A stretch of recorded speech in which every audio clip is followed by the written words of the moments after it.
Across the world, anomalous phenomena began to appear, from gigantic mutated creatures to inexplicable geological shifts.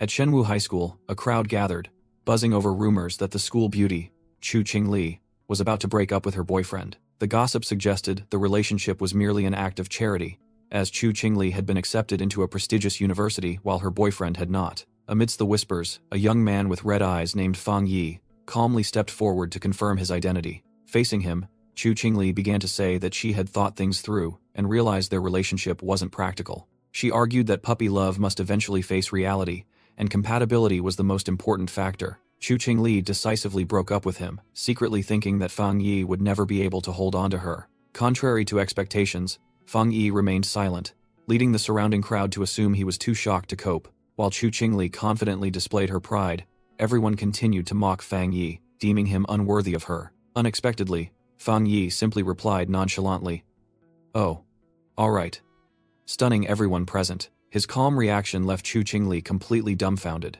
As Fang Yi turned to leave, Chu Qingli quickly called him back, while the crowd grew suspicious of his attitude. Fang Yi coldly looked back and asked if she had anything else to say. Provoked, Chu Qingli warned him that no matter what tricks he tried, she would not take him back. Fang Yi looked at her condescendingly and replied, "School beauty. Don't overestimate yourself." He flatly stated that he was busy, leaving Chu Qingli speechless and humiliated. The student crowd could not believe Fang Yi's ruthlessness and decisiveness. Under the changing sky, Fang Yi thought to himself that no one here, including Chu Qingli, knew that the impending catastrophe would turn everything into dust. He knew clearly that he was a reborn individual from a disastrous future, and to him, Chu Qingli was merely a stranger from his previous life. Fang Yi strode away, convinced that he had more important things to do, and titles like school beauty were about to become meaningless. A warning echoed, stating that the true crisis was targeting all of humanity on the blue planet. Everything started last night, when the spiritual energy recovery event was detected, signaling a complete transformation of the world through chaotic imagery. Fang Yi woke up, his red eyes reflecting a sense of confusion. He briefly saw a future where social laws were rewritten, ushering in an era of cultivators where strength became the sole standard. Suddenly realizing he was in a strange space, Fang Yi tried to halt the flood of memories. Sitting in an illusory space, he faced a shattering orb of light and asked aloud about its identity. Fang Yi flinched as a blinding stream of light suddenly burst forth from the orb. A system panel appeared, introducing itself as originating from the edge of the universe and capable of autonomously creating cultivation techniques based on what the host touches. Fang Yi's hand cautiously reached toward the mysterious system interface. As he approached, the text on the screen suddenly transformed into an incomprehensible script, confusing Fang Yi even further. Suddenly, a ferocious monster with wide-open jaws and blood-red eyes lunged straight at him. The terrifying monster turned out to have emerged from the system panel itself, attacking Fang Yi while he sat motionless. Fang Yi's eyes widened, filled with horror at the sudden attack. He was forced to re-witness the scene of his death in his previous life, being swallowed by a monster, a fate shared by billions. The nightmare ended, and Fang Yi returned to reality, his entire body drenched in sweat from the shock. He clutched his chest, wondering if the weak person he just saw was his past self. Memories flooded back. He recalled that in his previous life, he was just an ordinary person, struggling to survive the catastrophe. He remembered the collapse of the nation, the suffering of the people, and how he ultimately failed to escape the hordes of mutated monsters. His final memory was the moment he died in despair, his heart filled with rage and a desire for revenge. With a determined gaze, Fang Yi realized that the system had chosen him, sending him back 1 year before the spiritual energy recovery to change everything. Fang Yi asserted that most people were unaware of the impending change. He resolved to exploit every anomaly caused by the spiritual energy to gain an advantage. Just then, the system announced that it was initiating a new assessment. His eyes flared with a brilliant golden light, signifying the activation of his power. The system confirmed successful binding and assigned him the mission to collect cultivation techniques and become a powerful cultivator to save the world. Meanwhile, the outside world began to face an unprecedented crisis, forcing humanity to adapt through its own efforts. Standing among the crowd, Fang Yi realized this was the moment the government began issuing vague warnings. News about strange creatures, once dismissed as absurd, was now being deliberately circulated as a subtle warning. The Xia nation chose a silent approach to keep the populace calm and trusting of the authorities. This method, though slow, was far more effective than the chaos and gunfire occurring in neighboring countries. Fang Yi deduced that if the system could utilize everything, he should go to places where anomalies were occurring. A sudden announcement advising Qingcheng University students to take precautions against sun exposure caught his attention. He immediately checked his phone, and saw that the most trending news was the UV index at the university reaching a century-high record. Nearby, students merely scoffed, believing it was paid fake news designed to attract clicks, as that level of heat could be lethal. Fang Yi looked up at the overcast sky above him, which completely contradicted the heat warning. He checked the weather app again. It reported the UV index where he stood was 0, even though Qingcheng University was only a 15-minute drive away. More detailed information online confirmed the temperature at the university's north gate was 74 degrees Celsius, but the comments remained full of skepticism. Fang Yi smirked, thinking that when new anomalies appeared, everyone would just treat them as a joke, and only he knew the truth. He stood up with a determined expression, realizing his first opportunity had arrived. The scene of Qingcheng University's north gate appeared, deserted beneath a blazing red sky and deadly heat. Fang Yi panted under the scorching heat. He sensed that something unusual was happening in this place. While others rushed to find shelter from the sun, Fang Yi noticed strange, luminous particles floating in the air. Curious, he knelt down and reached out toward one of the luminous particles. The moment his finger touched it, the particle immediately flared up into a brilliant sphere of light. Fang Yi was utterly astonished by this sudden reaction. Immediately, the system announced that it had detected Yang attribute fluctuations and began unlocking a new data template, pulling him into an energy vortex. Fang Yi screamed in extreme pain as the powerful energy surged into his body. A massive explosion of golden light erupted from his location, engulfing the entire area. Passers-by were overwhelmed, one person exclaiming in shock that this was the descent of an apostle. Enduring the pain, Fang Yi's hair began to turn white due to the energy overload. Just as he felt he was about to die, the system finally announced that the compilation process was complete and he had received a Yang attribute cultivation technique. The new technique was named the 6 Yang breathing technique, and Fang Yi's appearance had completely changed with white hair and glowing eyes. The scene shifted to the main gate of Qingcheng University on the new student enrollment day. Amidst the crowded stream of new students checking in, offers of assistance rang out. A female student with striking red hair immediately became the center of attention, surrounded by many male students offering invitations. However, she coldly rejected all the offers. In another moment, she indifferently observed a couple happy to be attending the same school, secretly thinking they were truly blinded by love. Suddenly, the red-haired female student turned around, surprised to sense a burst of yellow energy in the distance. Simultaneously, the school's loudspeaker blared an urgent warning about abnormally high temperatures at the north gate, requesting everyone to stay away. Noticing strange things happening everywhere, the red-haired female student decided she had to investigate. Meanwhile, at the north gate of Qingcheng University, a massive explosion of yellow energy erupted from Fang Yi's location. His silhouette appeared amidst the smoke and dust, his physique seemingly larger. Fang Yi exhaled deeply, his eyes glowing golden and energy lines spreading across his face. The system announced that the cultivation technique he created had been unlocked, and he simultaneously received 50 compilation points. He looked at the system panel, wondering about the concept of compilation points. However, Fang Yi decided to put the question aside for now, as they were clearly very useful. As he absorbed the energy, the sky suddenly darkened, and the sun looked like a pale moon. Fang Yi took a deep breath, absorbing all the remaining energy. Immediately afterward, the brilliant sunlight returned, dispelling the darkness. This unusual change caused a stir among everyone at the school, who then rushed toward the north gate. A large crowd gathered in front of the gate, curiously peering inside. Suddenly, the principal of Qingcheng University appeared, along with a group of uniformed people and a mysterious hooded figure. The principal's group moved through the crowd, entering the area still shrouded in smoke and dust. The hooded figure ordered the principal to re-establish the perimeter and completely seal off the north gate area. At the same time, Fang Yi's system announced that he had purified an A-level contaminated zone. He was stunned when the system explained that contaminated zones were areas marked by the Xia nation government, realizing he wasn't the only one involved. Fang Yi's red eyes flashed when he heard the loudspeaker warning unauthorized personnel to evacuate. From a distance,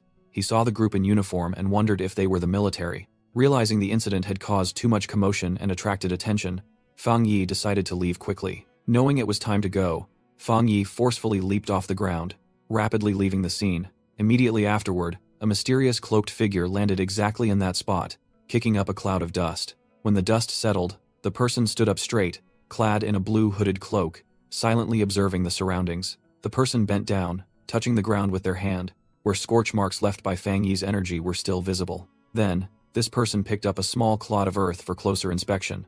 With glowing eyes, the person concluded that these were traces created by a human and wondered if anyone else had made early contact with spiritual energy. Meanwhile, the principal and the security guards were instructing the crowd of curious students to disperse in an orderly manner. Standing in the crowd, Chu Qingli overheard discussions about spiritual energy and artificial creation, and she couldn't help but be astonished. She suddenly saw a familiar figure leaving in the distance and realized it was Fang Yi. However, Chu Qingli immediately dismissed the thought, telling herself that given Fang Yi's academic standing, he couldn't possibly be at Qingcheng University. At his home, Fang Yi was lying on his bed, his body burning hot, as if on fire. He realized this heat wouldn't dissipate, despite trying everything from cold showers to using the air conditioner. Suffering greatly from the heat, he worried that he wouldn't be able to sleep tonight. Fang Yi suddenly remembered the commotion at the school and worried that he might have been noticed by someone. He quickly took out his phone to check, and was surprised to see that the #1 trending news was about the Spiritual Energy Cultivation Association.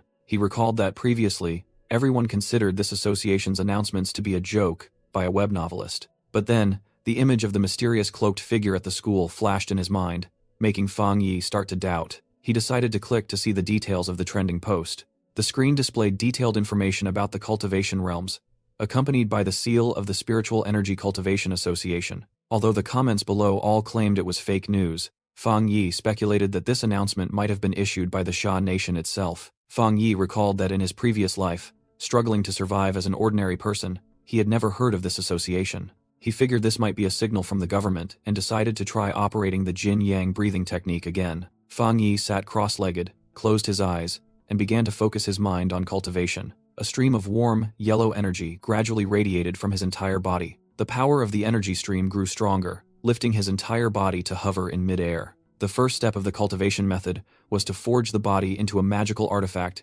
capable of containing the spiritual energy of heaven and earth. Next, he controlled the massive spiritual energy, shaping it into the form of a mighty divine axe. His eyes flashed with dazzling light as the power within his body reached its peak. Energy erupted, his body was reinforced, and a notification appeared. He had broken through to the Do Shui realm. The system also indicated that he could use his current 50 editing points to forcibly embed data into any object. Fang Yi suddenly remembered the editing points and deduced that the data mentioned was the Jin-Yang breathing technique. He muttered the concept of forcibly embedding into any object and began planning an experiment. He reached out towards the cup on the table, wondering if it would count as a valid object. The system immediately responded, asking if he wanted to consume editing points to embed the Yang attribute into the cup. Fang Yi smiled confidently as he realized the immense potential of this new ability. He understood that this was like reinforcement, capable of turning an ordinary weapon into his own exclusive magical treasure. Fang Yi's gaze then turned toward a short sword used for decoration in the room. He clearly recognized that a specialized weapon carrying supernatural power would be a crucial factor for survival in the future. Therefore, he decided to experiment with this sword first to prepare for the upcoming battle against the mutated monsters. That night, a strange light flashed from his apartment window, signaling a new beginning. A furry creature with sharp claws stealthily moved outside an apartment complex at night. It was a gigantic, pitch-black mutated rabbit with glowing red eyes, growling fiercely. Inside the quiet building under the moonlight, no one was aware of the lurking danger. In one room, strange noises began to sound. Fang Yi was woken up, letting out a soft groan of annoyance. With his red eyes glowing in the dark, he wondered where that rat came from. He sat up, figuring the sound wasn't coming from inside the house or the pipes. Perhaps just a neighbor's pet. Fang Yi stood up, reassuring himself that thanks to the Do Shui realm, his hearing was sharper, so hearing strange noises was normal. However, as the sound persisted, he began to feel that something was wrong. Suddenly, a dark shadow flashed past the hallway, right outside his apartment door. The ferocious rabbit monster lunged straight toward Fang Yi, who was standing stunned. He realized with horror that it was a mutated creature affected by the anomaly. Meanwhile, elsewhere, a mysterious person recalled the terrifying speed of this rabbit during a previous encounter. That person sucked on a lollipop, wearing a pensive expression. With a decisive attitude, that person ordered the continued synchronization of all updated information regarding the target. Immediately afterward, that person launched themselves from the high-rise building, beginning the pursuit. While moving at high speed, that person sensed the spiritual aura of the mutated monster. That person's eyes lit up, having locked onto the target. That person landed softly on another rooftop, without a sound. While running along the wall, that person received a report that the monster had entered the residential area, and the order to pursue at all costs was issued. In the air, the hunter warned their teammate that the monster had completed its evolution after swallowing the night spirit fruit, and would be even stronger. As that person ran along the glass facade of a high-rise building, an office worker inside was startled to see a streak of light flash past. The employee wondered if he was hallucinating from overwork, just as someone urged him about the work progress. The hunter's shadow flashed across the moonlit background on the 65th floor, demonstrating incredible speed and altitude. Meanwhile, in Fang Yi's apartment, the shadow monster let out a savage roar and lunged straight at him. With his eyes flashing gold, Fang Yi calmly leaned back, smoothly dodging its pounce. He realized that his body was different after the breakthrough. He could see through the opponent's movements and react instantly. Pure yang energy converged in Fang Yi's palm, forming a brilliant sun seal. He was slightly surprised that the mutated monster appeared so early, but compared to what he had faced in his previous life, they were nothing. Fang Yi analyzed that this monster was not yet fully evolved. Its strength and frenzy were amplified by the darkness attribute. He decided he must destroy it immediately, or everyone in the building would become its prey. Fang Yi swiftly grabbed the nape of the monster's neck with his glowing hand. The monster tried to bite back in vain as it was completely restrained by Fang Yi. He pinned the beast down, his gaze unwavering. Remembering its weakness, Fang Yi used tremendous force to spin the monster in the air. Then, he slammed it violently into the apartment's glass window. The glass shattered into pieces under the horrific impact force. Fang Yi immediately hurled the monster out of the building through the broken opening. He clenched his fist, compressing a large amount of light energy. A stream of brilliant yellow energy shot out like a laser, piercing straight through the body of the free-falling monster. A powerful beam of light energy pierced through the monster's body in mid-air. However, it roared and tried to grab the energy orb with its claws to absorb it. Fang Yi noticed the monster was trying to devour his power. He thought to himself that with such violent yang attribute power, this rabbit was seeking its own demise. Immediately after, a dazzling explosion of light erupted, completely destroying the shadowy creature. In a nearby apartment, a man was woken by the loud noise and wondered if it was thunder. He then walked to the window and looked out but saw nothing unusual. Meanwhile, Fang Yi gently landed on a tree branch, pondering how the monster had tried to devour his energy like a hungry ghost. He landed in a nearby forest, a golden aura surrounding his body. A small black object, the remnant of the monster, fell to the ground right in front of him. Fang Yi silently observed the object with his glowing golden eyes. Then he decisively stomped his foot, crushing it into pieces. He realized this night attribute creature must have been very hungry to recklessly attack someone bearing the yang attribute that countered it. Fang Yi suddenly envisioned a brutal scene, realizing that the beast mutations had begun, and that without power, everyone would become their prey. With resolute eyes, he determined that he must gather more cultivation techniques to deal with these threats. At the same time, a nimble figure glided through the treetops and landed in the forest. It was the girl with 2 braids who had been pursuing the monster. She was stunned when she saw the devastated scene. Standing in the middle of the forest, she was astonished to realize her target had been eliminated. The girl then sat down, confirmed the target was dead, and decided to retrieve the remaining night attribute. The girl touched the ground, where the energy remnants were still sizzling. She immediately recoiled her hand, feeling an incredibly scorching aura. She realized this pure yang attribute was identical to the one at Qingcheng North Gate, and concluded this couldn't be a coincidence. Immediately, she activated her communication device to report. She informed headquarters that the rabbit had been eliminated by a new pioneer possessing a high-level attribute. From the other end of the line, a voice asked if the cleansing of the contaminated area and the elimination of the rabbit were done by the same person, even though their aura was only at the Ghost Mansion 1-star level. Meanwhile, at headquarters, an employee confirmed there was no record of this person and suggested the association should seize the opportunity to connect with them. The girl agreed with this assessment while collecting the remaining energy remnants at the scene. She absorbed the yang attribute energy orb into her body. Her superior ordered her to suspend all missions, prioritizing the tracking and recruitment of this pioneer into the Spirit Energy Cultivation Association. That person leisurely unwrapped a lollipop while giving the order. The girl put the lollipop in her mouth and confirmed she understood the mission. However, she said she needed a bubble tea first. Elsewhere, a man in a suit stood amidst a brilliant golden energy flow, wondering who possessed this power. He admitted this was definitely a master and was determined to get acquainted with them. The next morning, Fang Yi woke up, stretching to greet the morning sun. He thought that waking up early was very beneficial for his cultivation. Standing by the window, Fang Yi performed the golden yang breathing technique, absorbing energy from the sun. His eyes flashed with brilliant golden light. Fang Yi was surprised to realize that his cultivation aura had transformed, and that he was showing signs of breaking through so quickly again. Inside Fang Yi, golden energy surged violently. He channeled power into his fist, feeling an explosive surge of energy. In his mind, Fang Yi swung his cultivation axe, noticing it was much lighter, and musing that cultivation was like chopping wood, requiring only perseverance. With a decisive chop, the system announced that he had broken through to the Ghost Mansion 2-star realm. Fang Yi's eyes blazed with golden fire, a testament to the power he had just attained. He clearly felt his body had become tougher than before. Fang Yi attributed this rapid breakthrough speed to the residual energy from his previous advancement. Now that that energy source was depleted, he resolved to cultivate steadily, one step at a time, from now on. After retracting his energy, Fang Yi realized his cultivation caused too great a phenomenon, and that he needed to find a quieter place. Meanwhile, at the association's office, a powerful man suddenly sensed something. This man received a notification about solar energy fluctuations and immediately wondered if it was that person again. Fang Yi had found a secluded spot by a stream, preparing for his next plan. He decided to use the editing point to infuse a sword with the Yang attribute. Fang Yi recalled a previous failed experiment with a dummy prop. It couldn't withstand the Yang attribute power, and he concluded that not every item could be used as a weapon. But this time, he felt that the sword and the power within his body shared the same origin, resonating strongly with each other. After successfully editing, Fang Yi excitedly declared it a good weapon and decided to test its power. He was utterly astonished by the result of the test slash. A dazzling golden energy explosion enveloped the entire space. Fang Yi landed on the ground, unleashing a fiery sword strike, releasing his full power. Looking at the colossal slash on the mountainside, he breathed a sigh of relief, realizing he had almost caused a forest fire. Realizing the explosion was too loud and might have attracted attention, Fang Yi decided to quickly leave the scene. Meanwhile, a girl with 2 braids rushed over, annoyed that she had missed the event. She lamented that she was late just because she went to redeem a milk tea coupon.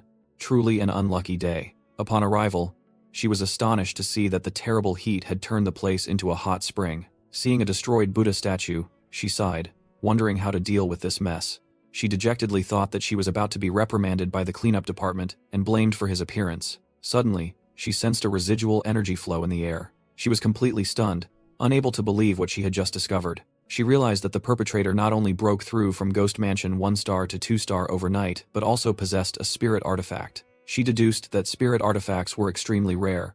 Even the association only had 2, and the manufacturing technology was still incomplete.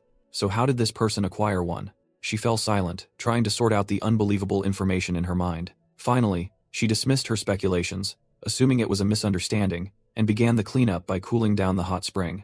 Elsewhere, Fang Yi walked and pondered that his weapon now possessed the Yang attribute. He wondered if he could implant other attributes into the weapon later and stack their powers. Suddenly, his phone received a message, and he realized he had forgotten to set his privacy settings. A user named YTUGG72 struck up a conversation, revealing that even those in the national team were only at the Ghost Mansion realm. Fang Yi was secretly astonished to learn that the rank of the regular army was only on par with his own. The stranger continued to message, inviting him to cooperate in exploring a newly formed polluted zone. Fang Yi requested the location to check it out, and immediately received a data file. He opened the file and read the information about the Hei Ronglong polluted zone, which was formed from an underground river that had turned into lava. Via message, Fang Yi confirmed his agreement to join the team. In Xinhai District, a member of the expedition team impatiently asked when Lao Li's friend would arrive. Lao Li reassured them that it would be soon, while another member thanked Xiao Ya for the detailed map that helped them find this place. The one called Xiao Ya replied that she was the one who should thank everyone for coming,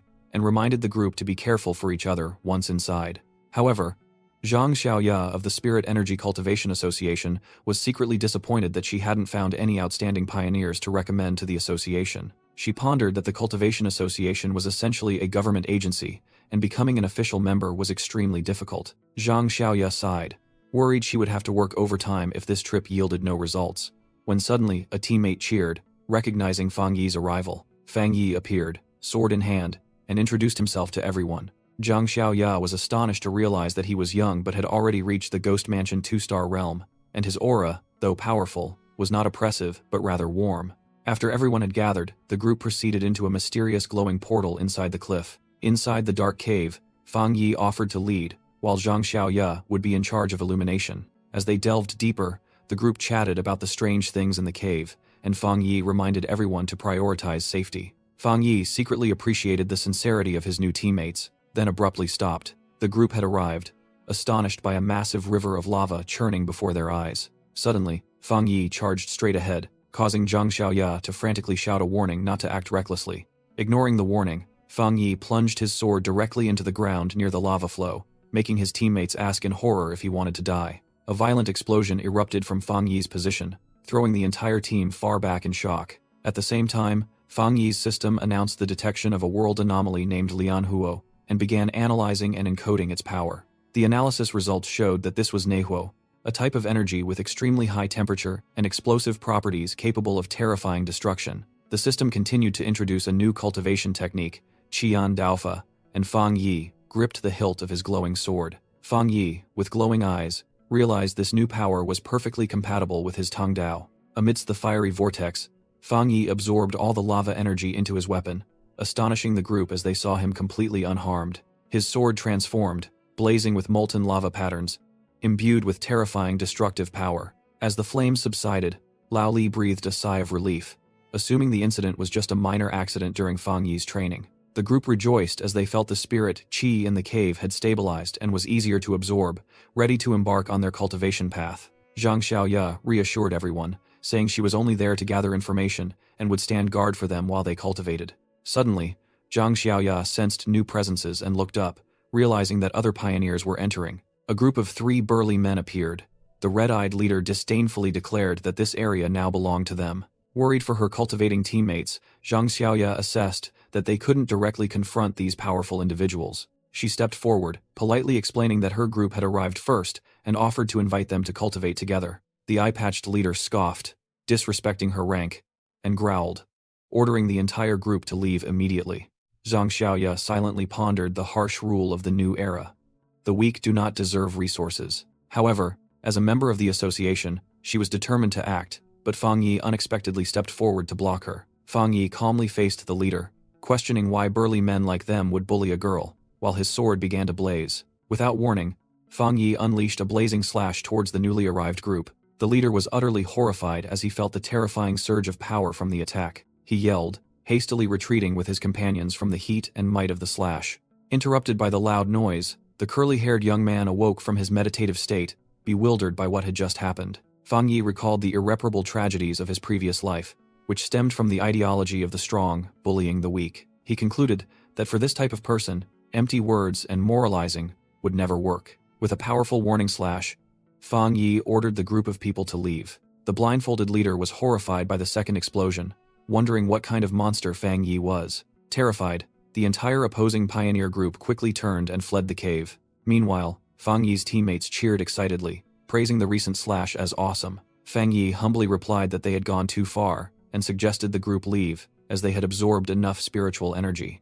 Zhang Xiaoya agreed that the spiritual area was depleted, but secretly thought that if that slash had hit her, only charred corpses would remain. She watched Fang Yi's retreating back, affirming that he was definitely a top pioneer with high-tier attributes and excellent talent. Realizing the importance of this, Zhang Xiaoya was determined to report it to the organization immediately. In the office of the Spiritual Energy Cultivation Association, a female employee listened to a report over the phone and asked Zhang Xiaoya in surprise about the appearance of another high-tier pioneer. The woman quickly calmed down, saying she had recorded it and requested to be notified immediately of any new developments. After that, she ended the call. The woman turned to report to her superior, excitedly asking if they were too lucky to have 2 high-tier pioneers appear consecutively. The leader, however, did not consider it luck. He believed that those with high-tier attributes would soon become the core of power. Feeling the situation was becoming increasingly complicated, the leader tiredly rubbed his forehead and inwardly lamented that he wanted to give up. Returning to the city, Fang Yi, in his new attire, attracted the attention of passers-by.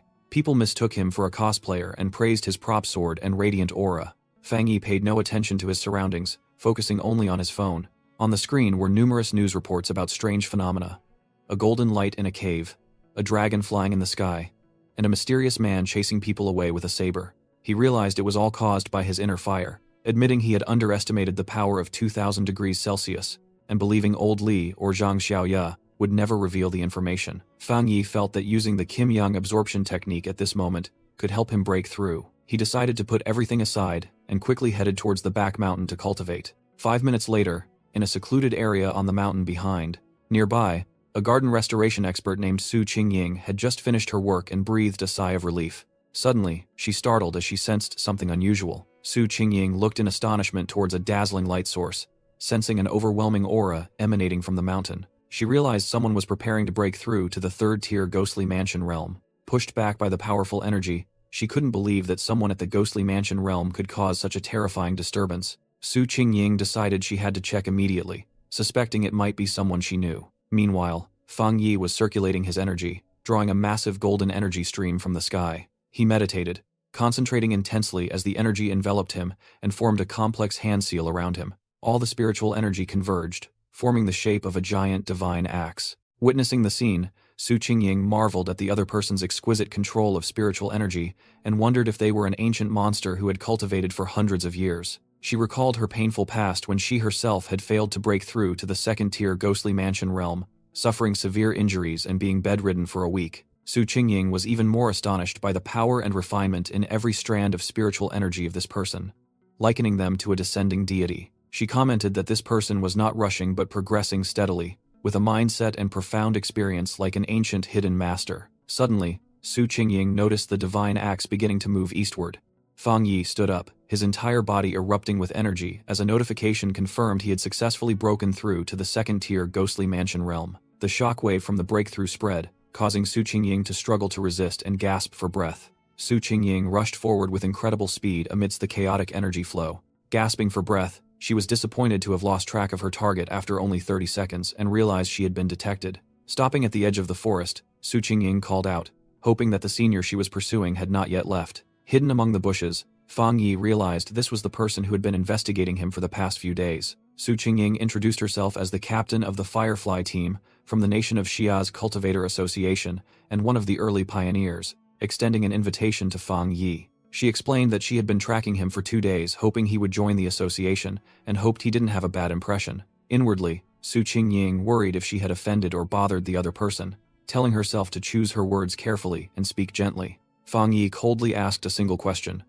Why? Caught off guard, Su Qingying was flustered, wondering whether to tell the truth or not, believing polite words would be ineffective. She explained that the nation of Xia's goal was to gather early pioneers, to guide them along an organized path and protect them. Sitting down, Fang Yi bluntly replied that he did not want to and still could not fully trust her. Su Qingying was stunned, speechless at his blunt refusal. Taking out a card, she introduced herself as Su Qingying, a former athlete before the Spiritual Energy Revival era. Su Qingying held up the Spiritual Energy Association membership card and earnestly pleaded for Fang Yi to trust her. Fang Yi narrowed his eyes slightly, feeling as if he remembered something. He recalled Su Qingying being a runner-up in a long-distance running championship, explaining her extraordinary speed. Fang Yi's expression became pensive as deeper memories flooded back. He recalled the apocalyptic scene in his previous life, when the nation of Xia failed and all of humanity perished, concluding that now was not the right time to join. Hearing Fang Yi say that he truly remembered her, Su Qingying looked up,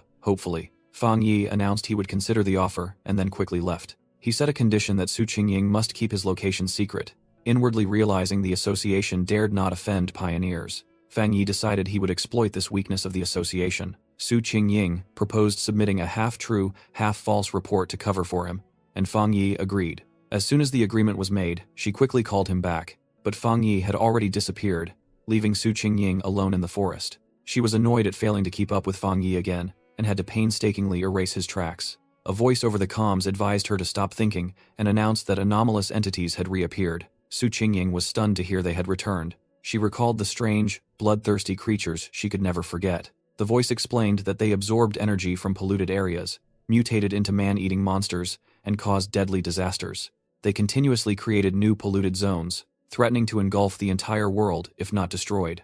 At the same time, a fierce thunderstorm suddenly struck the city. A red alert was issued, the mountain tourist area was closed, and some force sensed someone undergoing a lightning tribulation. Amidst the rain, Fang Yi stood silently, his red eyes glowing. He sensed a massive and furious concentration of lightning energy. He pinpointed the storm's center. It was the mountain where the lightning was converging. Without hesitation, Fang Yi immediately rushed towards the mountain. The system informed Fang Yi of a newly discovered polluted zone at Mount Yuhuang. Mount Yuhuang, a famous tourist spot, was now shrouded in a deathly atmosphere with an unknown pollution level. Fang Yi did not hesitate to venture deep into the dark forest under the pouring rain. His red eyes held a determined glint as he faced the danger ahead. On the mountaintop, a fierce, giant blue lightning bolt struck down. In a conference room, a screen displayed the danger level at Mount Yuhuang soaring with the spiritual energy concentration. A high-ranking leader ordered the mountain to be sealed off immediately and requested Su Qingying to report the situation. During the meeting, Su Qingying announced that the lightning energy had reached an explosive threshold, making access impossible, and the area ranked A. She further warned that the place could soon reach S-class, and even she couldn't get close. Other high-ranking members of the association, were extremely worried to hear that even 3-star Ghostly Mansion adventurers had a 100% mortality rate. One member suggested immediately sealing off the mountain's base and deploying continuous patrols to prevent people from climbing. The leader agreed, deciding to completely seal the mountain until the energy concentration decreased. Meanwhile, on the mountain, the lightning energy erupted once again, with terrifying intensity. In the eye of the storm, Fang Yi practiced the golden yang breathing technique, his body emitting a brilliant golden light. He determined that was not enough. He had to reach the summit to absorb the purest lightning energy. Fang Yi reflected on humanity's weakness since the return of spiritual energy, where even small creatures could become threats. He knew that more terrifying enemies would appear in the future, and his current strength was still too little. Remembering his over-reliance on the Tang Dao, Fang Yi resolved to train himself to become stronger than the weapon. Facing the fury of heaven and earth, he declared this lightning energy was the perfect opportunity to temper his body anew. Fang Yi was determined to seek opportunities to become stronger amidst the shifting heavens and earth. He knew that if he didn't, he would only await death under the weight of future calamities. Roaring, Fang Yi used his golden energy to directly confront the massive lightning bolt. With a determined cry, he gritted his teeth, enduring the earth-shattering power of the lightning. His entire body was submerged in the violent torrent of lightning energy. The shock from the impact caused Fang Yi to cough violently, his body struggling to resist. He realized this was an extreme lightning attribute, a wild, divine punishment. This energy was exerting immense pressure, enraged by his intrusion and wanting to force him to kneel. Standing before the stormy sky, Fang Yi wondered how to subdue this power. Maintaining his composure and recalling the system's warning, he realized he had to touch the energy source itself and push the pure yang body tempering technique to its limit. Roaring again, he channeled all the technique's power into the thunderstorm. The collision between the two energies created a terrifying explosion. Fang Yi bit his lip until it bled, trying to endure the horrific backlash. He resolved to endure until he reached the summit, facing death to find a way to live. Another violent surge of energy struck, paralyzing his muscles and carrying clear killing intent. But he did not falter. In that perilous moment, his eyes blazed with brilliant golden light. He began to successfully absorb the chaotic lightning, drawing all its power into his body. While the system was compiling the lightning attribute, a group of people in the city watched in horror at the strange phenomenon, wondering if a deity was undergoing tribulation. In the center of the storm, the system announced that Fang Yi had obtained refined divine lightning power. The system announced Fang Yi had successfully tempered his body with heavenly lightning, rewarding him with 5 compilation points. Amidst the energy storm, Fang Yi realized the lightning attribute not only possessed destructive power, but could also refine the body into an indestructible state. He declared that from now on, lightning would be both his offensive spear and his defensive shield. Fang Yi felt the lightning energy purifying and regenerating his body, strengthening his bones and meridians without any pain. The system presented another option, allowing him to use compilation points to obtain pure judgment power, doubling critical damage against the wicked. After finishing his absorption, Fang Yi wondered if he should infuse the lightning attribute into the Tang Dao. He quickly realized that while it would make the blade harder, it would also break the purity of the inherent sun attribute. Furthermore, Fang Yi worried that infusing too many attributes could damage the weapon. After some thought, he came up with the idea of directly implanting lightning attributes into his right hand. The system displayed a confirmation prompt, and Fang Yi readily agreed with a confident smile. Immediately, powerful electrical currents began to converge and merge into his right arm. The next day, at Yuhuang Peak, a girl with braided hair reported to her superior that the pollution concentration had suddenly decreased, but there was still residual electricity in the air. Army Major Han Li immediately concluded that another seeker had appeared in the area. The girl appeared astonished, asking if it was another seeker and wondering if they had survived. After checking, she reported that all traces had been washed away by the rain and speculated that the person had left safely around 8 p.m. the previous night. Han Li requested an explanation, and the girl recounted the timeline from when the strange phenomenon began until the mountain was sealed off. Han Li added that the thunderstorm at 7 p.m. was completely unexpected, and the energy density had dropped sharply after 8 p.m., contrary to predictions. He deduced that this mysterious individual definitely possessed lightning-based powers and had turned nature's fury into their own opportunity. Han Li believed the person not only survived but was the cause of this change, questioning whether it was accidental or a deliberate plan. Han Li assessed that individuals like the mysterious person were the most dangerous because their affiliations were unknown, and if they became a threat, the disaster would be no less than anomalous phenomena, so they must be found quickly. Meanwhile, at home, Fang Yi suddenly sneezed as Han Li issued an order to hunt down this person at all costs immediately. Standing before his troops, Han Li announced the subject's temporary codename.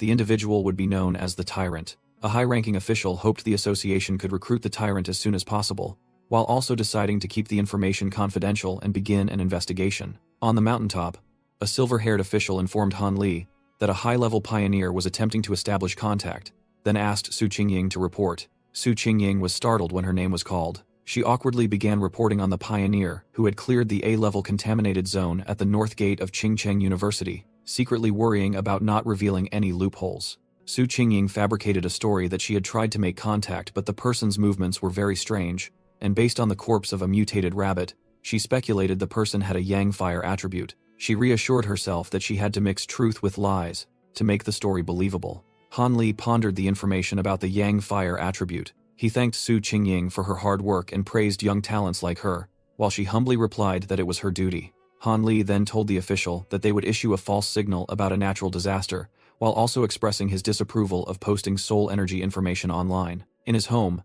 Fang Yi began circulating his energy. He used the Kim Yang Ho Hup Thwut to dry his white coat. Fang Yi admiringly looked at his clean, pristine coat. Putting on the coat, he noticed a significant difference after infusing it with lightning attributes. Fang Yi observed his right hand, realizing it had undergone a physical transformation due to the lightning attribute, becoming the strongest part of his body. He felt he was once again on the verge of a breakthrough, and was surprised that the overbearing lightning attribute had become so obedient and easy to control. Fang Yi recalled the pain of his first cultivation attempt, while also realizing that the lightning attribute, which specialized in countering anomalies and evil entities, made him eager to test it out. Suddenly, the phone on the table vibrated, drawing his attention. Picking up the phone, Fang Yi wondered about the alert he had received, as he had set up special notifications for important news. He read the news and thought that governments would always issue danger warnings to protect people during these chaotic times. However, for pioneers like himself, such warnings held opportunities, and he was determined to try, regardless of the life-threatening danger.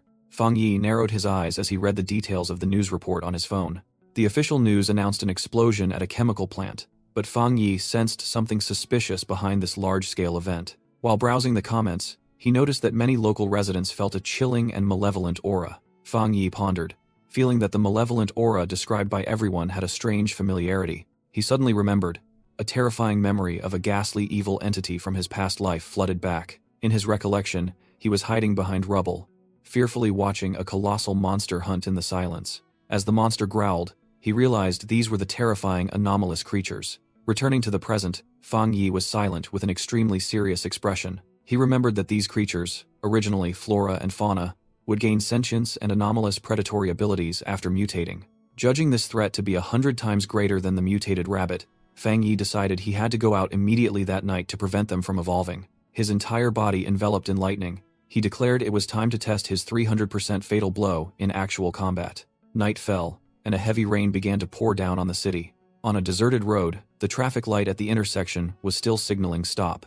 As soon as the light turned green, a streak of light shot across the road, demonstrating incredible speed. In the pouring rain, the destroyer squad reported to headquarters that they had lost track of Candle Night Anomaly, an entity capable of blending into the darkness. A member of the squad added that this anomaly fed on humans and made a sizzling sound when nearby. Amidst the thunderstorm, the entire squad assessed that the current weather was ideal for the monster to hunt. Their captain firmly declared that they could not let a tragedy occur. In the headquarters control room, an employee confirmed receipt and updated additional data for the Candle Night file. A termination request was issued with priority level B, expected to be resolved within the next 12 hours. Headquarters ordered the destroyer squad to continue the pursuit, but to prioritize safety. A member of the squad responded with a clear, understood, while quickly moving across the rooftops. The captain mused, thinking that 12 hours was too long, but it was the headquarters limit as anomalies were rising everywhere.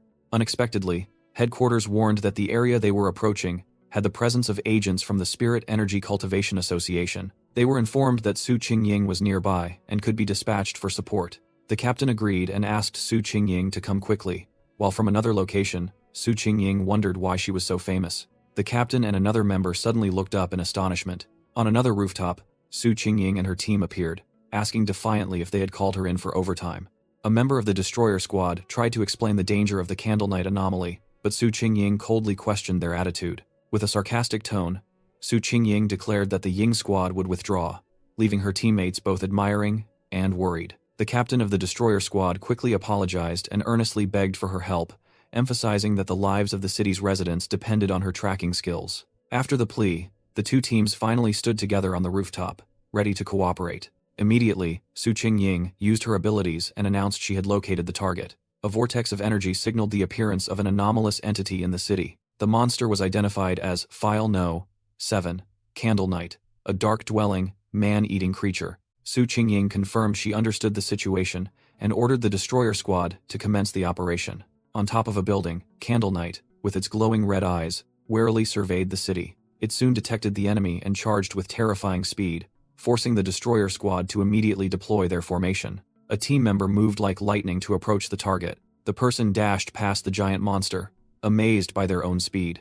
Other members of the destroyer squad quickly moved to their designated positions in the north, west, and south. With strong determination, the entire team confirmed in unison that they had completed the full encirclement. From above, Su Qingying, with energy wings, swooped down to attack Candle Knight. She delivered a powerful kick directly to the monster's head. The immense impact slammed Candle Knight hard onto the rooftop. Enraged, the monster let out a deafening roar, unleashing a wave of dark energy. Su Qingying immediately shouted, warning everyone to dodge the sonic attack. However, the attack still hit, scattering the team members. A member rushed to support their captain, anxiously asking if he was all right. The captain of the destroyer squad got up, thinking to himself that Candle Knight was too powerful and would cause a catastrophe if not stopped. Meanwhile, the monster began to accumulate a terrifying green energy in its throat. It spewed a destructive beam of dark energy down onto the street below. The monster Candle Knight used corrosive dark energy to melt the ground, attempting to dig a tunnel to escape. A team member warned Captain Su Qingying that this was a corrosive attribute they couldn't counter. From above, Su Qingying ordered everyone to maintain the destroyer squad's encirclement formation while her team gathered information. A member of the destroyer squad took a stance with a knife, their face showing clear tension. Candle Knight's glowing red eyes flickered in the darkness just before it acted. The monster suddenly lunged, using its wings to fling a soldier into the air. The captain of the destroyer squad angrily shouted, ordering everyone to pursue and not let it escape. Candle Knight flew down a narrow street between buildings, leaving a trail of green smoke as the special forces teams followed closely behind.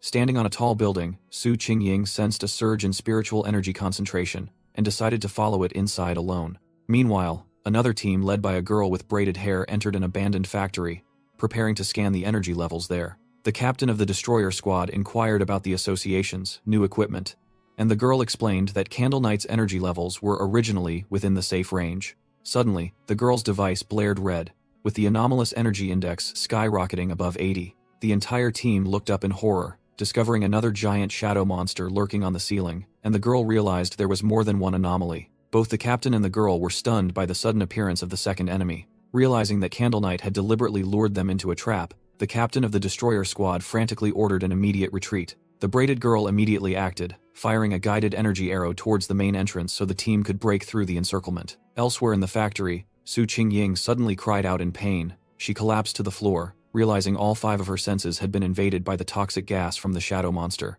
Completely isolated, Su Qingying desperately called for her teammates but received no response. Su Qingying realized Candle Knight had lured them into the territory of another anomaly, a giant python. Before her, the python monster appeared, and she understood that this black mist was poisonous, causing them to be poisoned as soon as they entered. She felt the toxic gas paralyzing her senses and draining her spiritual energy, making her fear she would soon become a corpse. Completely helpless, Su Qingying collapsed and wondered if this was the end. Suddenly, a blinding light shone down from a hole in the ceiling. Su Qingying weakly opened her eyes and looked up towards the source of the light. A massive explosion shook the entire factory as the ceiling was blown apart. Her eyes reflected the light from above as a figure appeared. Fang Yi leaped down from the hole, landing gently on the ground. He landed, facing the python, and confirming it was a dark attribute anomaly. The python lunged to attack, but Fang Yi agilely dodged its strike. Just then, Candle Knight suddenly emerged from the shadows and bit his shoulder, making Fang Yi realize there were 2 anomalies. He calmly deduced that one monster was used as bait, and the other was for the harvest, explaining the dense spiritual energy flow here. Fang Yi smirked in challenge, and then his entire body flashed with purple lightning bolts. A powerful surge of lightning was unleashed, blasting Candle Knight far away. He then turned to the python, declared it was its turn, and enveloped his sword in blazing flames. The monster shrieked in pain as Fang Yi's blazing blade struck its body. Fang Yi spun around, delivering a powerful slash that created a massive streak of fire. He raised his fiery sword, commanding the monster to look at his blade. The gigantic snake monster lunged forward, its emerald eyes glowing maliciously. Fang Yi, in his enhanced state, charged straight toward the python's head with his lightning sword.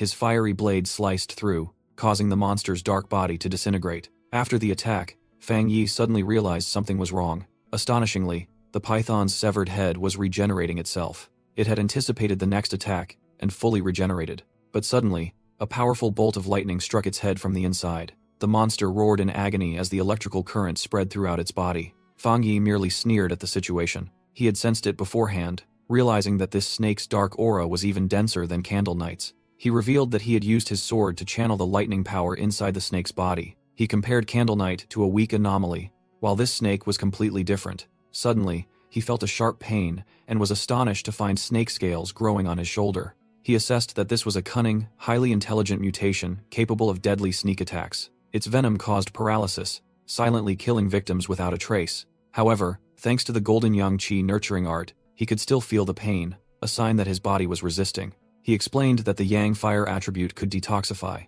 The Golden Yang art protected and healed, and the lightning attribute purified. He deduced that for others, this venom would be nearly incurable, and the snake must have relied on ambush hunting to evolve. Furthermore, when combined with Candle Knight, they formed a perfect trap to hunt even the most elite pioneers. Fang Yi thought that no matter how cunning the monster was, it would eventually be burned to ashes. He was confident that his current combat ability was already quite high among pioneers. Standing before the flames, he remained silent for a moment. As he turned to leave, he suddenly stopped. He sensed something unusual. His eyes narrowed as he realized someone was still here. Hearing a cough, Fang Yi looked toward the smoke and saw a figure. It was Su Qingying, sitting amidst the smoke, looking extremely exhausted. He recognized the girl from the association along with her two unconscious teammates and told her she didn't need to pretend anymore. Fang Yi approached, mocking Su Qingying's act of playing dead. Su Qingying covered her face in embarrassment, explaining that she woke up because of the smell, not because she was pretending. Fang Yi praised her strength for still having enough energy to defend herself while her teammates had collapsed,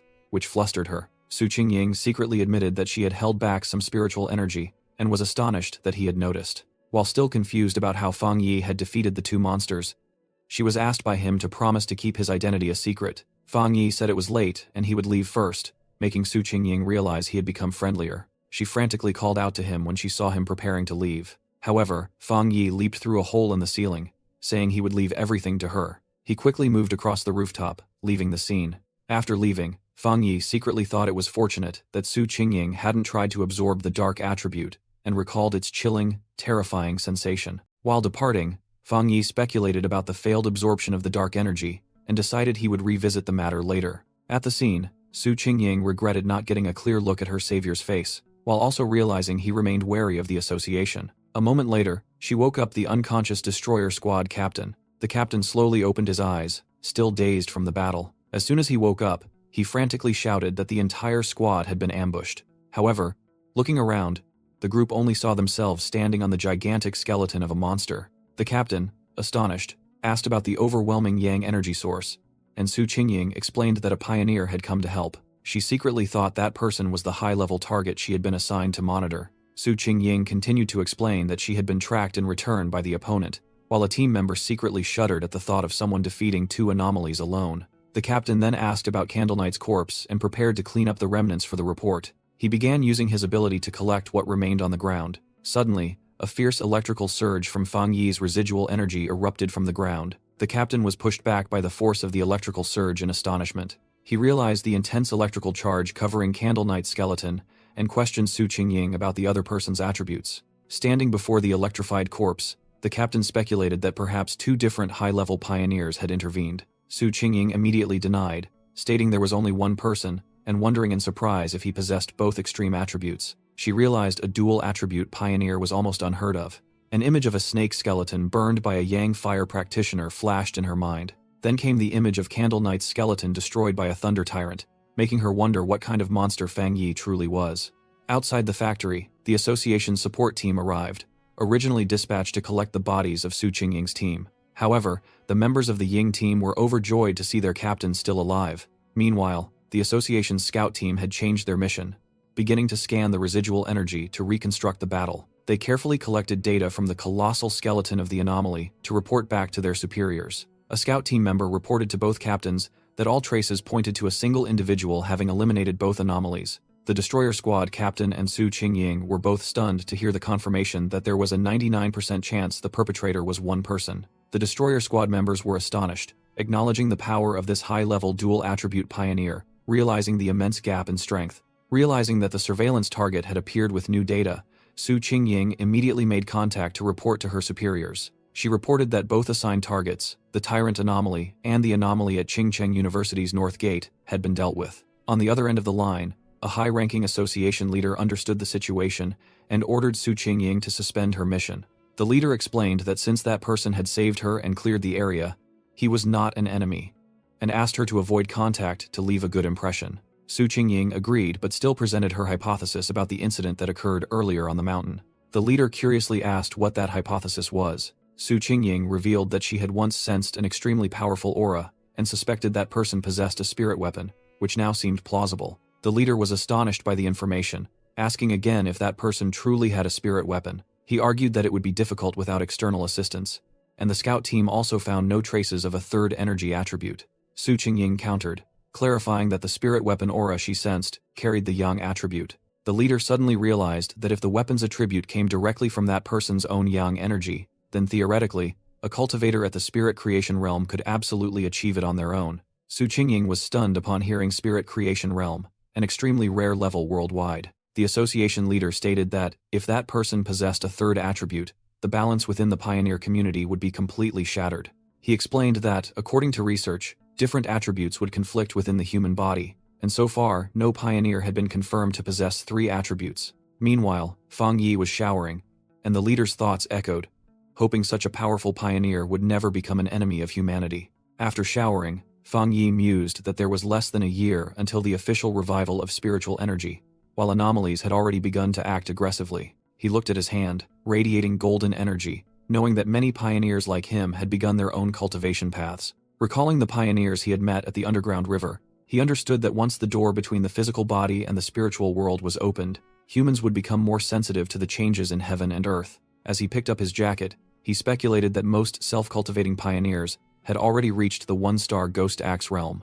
He believed that the Shia government approaching free pioneers like himself was a sign that both sides were in a phase of peaceful mutual exploration. As he put on his turtleneck, he noticed that, although the anomalies were still under control, and there were no serious conflicts among pioneers, the government's Spirit Energy Cultivation Association had not yet been made public. Throughout the city, hidden warnings appeared, indicating the government's efforts to protect humanity and issue early alerts. Fang Yi, now dressed in black, stood alone and realized the problem lay precisely here. He envisioned a city engulfed in flames, feeling that the government lacked the confidence to usher in a comprehensive cultivation era, fearing that once public, the information would sow chaos and death. Standing amidst illusions of monsters and skulls, he worried that the development of anomalies was exceeding his expectations. Fang Yi analyzed the information about the mutated creature he had faced, identifying it as a dark attribute entity, a natural enemy of pioneers, and that they could even cooperate to set traps for prey. However, he knew that these anomalies still couldn't compare to the true dark-type anomalies he had once seen,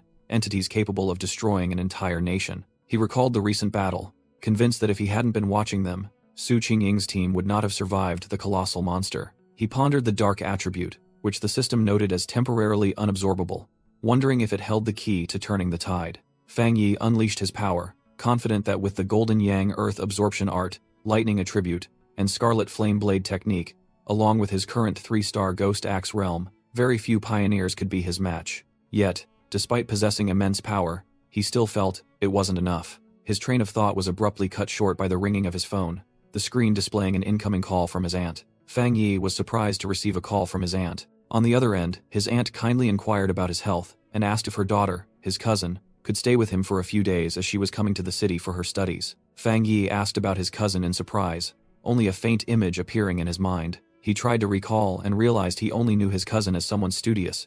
He couldn't even remember her face. Nevertheless, Fang Yi happily agreed and asked his aunt when his cousin would arrive. Meanwhile, elsewhere, his cousin was typing on a keyboard when she heard her mother announce over the phone that she would personally give her the address. That person, Feng Heihu, was sitting in front of her computer in bare-eared pajamas, listening to the phone call between her mother and her cousin, knowing she would arrive tomorrow afternoon. On the computer screen, Feng Heiju had just finished a conversation in a martial arts chat group, announcing that she would be staying at her cousin's house and had to play her role well. After ending the call with her mother, she hung up. Immediately after, Feng Heiju noticed news about Yanghuo Town. dubbed Death Town due to mysterious disappearances. Her mother entered the room, asking if she had finished packing, startling Feng Heizhu. Feng Heizhu suggested staying at a hotel to avoid bothering her cousin, but her mother firmly refused, concerned for her daughter's safety. The mother carefully instructed her daughter to be well-behaved and help with chores while staying there. When the room door closed, Feng Heizhu breathed a sigh of relief. She pushed up her glasses, her eyes filled with determination, and told herself that no matter what her cousin was like, he couldn't be harder to deal with than an anomaly. The next day, in a bustling city, Feng Heizhu, in activewear, pulled her suitcase down the street. She stopped when the map app on her phone indicated she had arrived at the correct address. Standing before a large building, Feng Heizhu looked up, confirming this was the place she needed to be. Just then, she was surprised to see Fang Yi stepping out of the building and hesitantly called out to him. Fang Yi looked at the girl in front of him and asked if she was Lin Yi, secretly thinking he didn't recognize his cousin at all. Feng Heizhu just silently looked back at him. Inside the apartment, Fang Yi asked if his cousin was here for summer camp and told her to call if she needed anything. He gave Feng Heizhu a spare key and said he would go back to his room across the hall. As Fang Yi turned away, Feng Heizhu secretly thought her cousin seemed easygoing and wouldn't interfere with her business. However, Fang Yi secretly observed from afar, recalling that he had sensed a strange spiritual energy from her and wondered if she had also become a pioneer. His suspicion grew as he envisioned her energy, realizing that the summer camp reason might just be an excuse. Unaware, Feng Heizhu sat down and started using her phone. In a chat group, she discussed high-level pioneers, then told herself to temporarily stop cultivating to avoid being discovered by her cousin. 3 days later, living together began to cause annoyance. Fang Yi's cultivation was constantly interrupted, such as when Feng Heizhu had just finished bathing. Even when meditating in his room, he worried that the brilliant glow from his golden yang earth absorption art would be discovered. But the most terrifying thing for him was his cousin's thoughtfulness when she cheerfully called him out to eat the lavish dinner she had prepared herself. At the dining table, Fang Yi offered to wash the dishes, but Feng Heizhu politely refused, making him secretly remark that she was too perfect to the point of being obsessive. Nevertheless, Fang Yi's suspicion did not vanish. He decided to let her show her thoughtfulness, seeing it as part of a plan to make her drop her guard. Fang Yi believed that only by doing so could he uncover her true identity. Suddenly, Feng Heizhu's phone on the table vibrated and lit up. Both were startled, and Fang Yi spoke up, asking if her friend was calling. He stood up, said he would let them talk, and returned to his room. Left alone, Feng Heizhu picked up her phone with a thoughtful expression. Feng Heizhu was on the phone, confirming a world anomaly that would occur at 3 p.m. tomorrow. Outside, Fang Yi hovered and overheard that the meeting location was Yanghua Town, a place only an hour's drive away. With a pensive expression, Fang Yi processed the information he had just heard. He used his abilities, saw the powerful spiritual energy emanating from his cousin, and confirmed that she was also a pioneer. Fang Yi secretly assessed Feng Heizhu's strength, astonished to learn that she had reached the 2-star Ghost Axe realm despite still being a student. He deduced that the summer camp trip was just a cover. Her true purpose was the upcoming world anomaly. Fang Yi clenched his fist, seeing this as a great opportunity to acquire new techniques and enhance his power. He wondered what attribute would appear in Yanghua Town this time. With high determination, Fang Yi rushed off, telling himself that no matter what it was, it would belong to him. In her room, Feng Heizhu suddenly opened her eyes, feeling that something strange had just happened. She looked out the window, wondering suspiciously if she had just been watched by someone. The next day, Yanghua Town appeared, a peaceful scene nestled among the mountains. At the town entrance, a cheerful female voice called out Yi Yi's name. A girl wearing a visor put her arm around Feng Heizhu and curiously asked about her cousin. Feng Heizhu described Fang Yi as just a good person with an ordinary appearance, definitely not the hot boy type her friend liked. Her friend looked disappointed, while a charming red-haired woman standing nearby just smiled with amusement. The red-haired woman, Yi Yi, reminded them that she herself had once claimed to be ordinary, despite actually being a captivating 81-year-old woman. When the whole group had gathered, Yi Yi declared it was time for them to get down to business. A group member asked about an absent person, and Yi Yi confirmed that their group still only had 6 people. Yi Yi said, that person was always so mysterious, and the group was used to it, then led everyone on their way. From a distance, Fang Yi watched his cousin's group entering the town. He remarked that his cousin's team seemed quite low-key. Fang Yi calculated that the weakest person was at the 2-star Ghost Axe realm, another had reached 3-star, and there was still another powerful member absent. He shifted his attention to the mountain above the town. Suddenly, a gigantic green vine descended from the sky, which Fang Yi likened to the beanstalk in a fairy tale. He analyzed that this was a floating world anomaly, a contradictory existence beyond ordinary comprehension. Meanwhile, Yi Yi's group had reached the foot of the mountain and began to enter the dangerous area.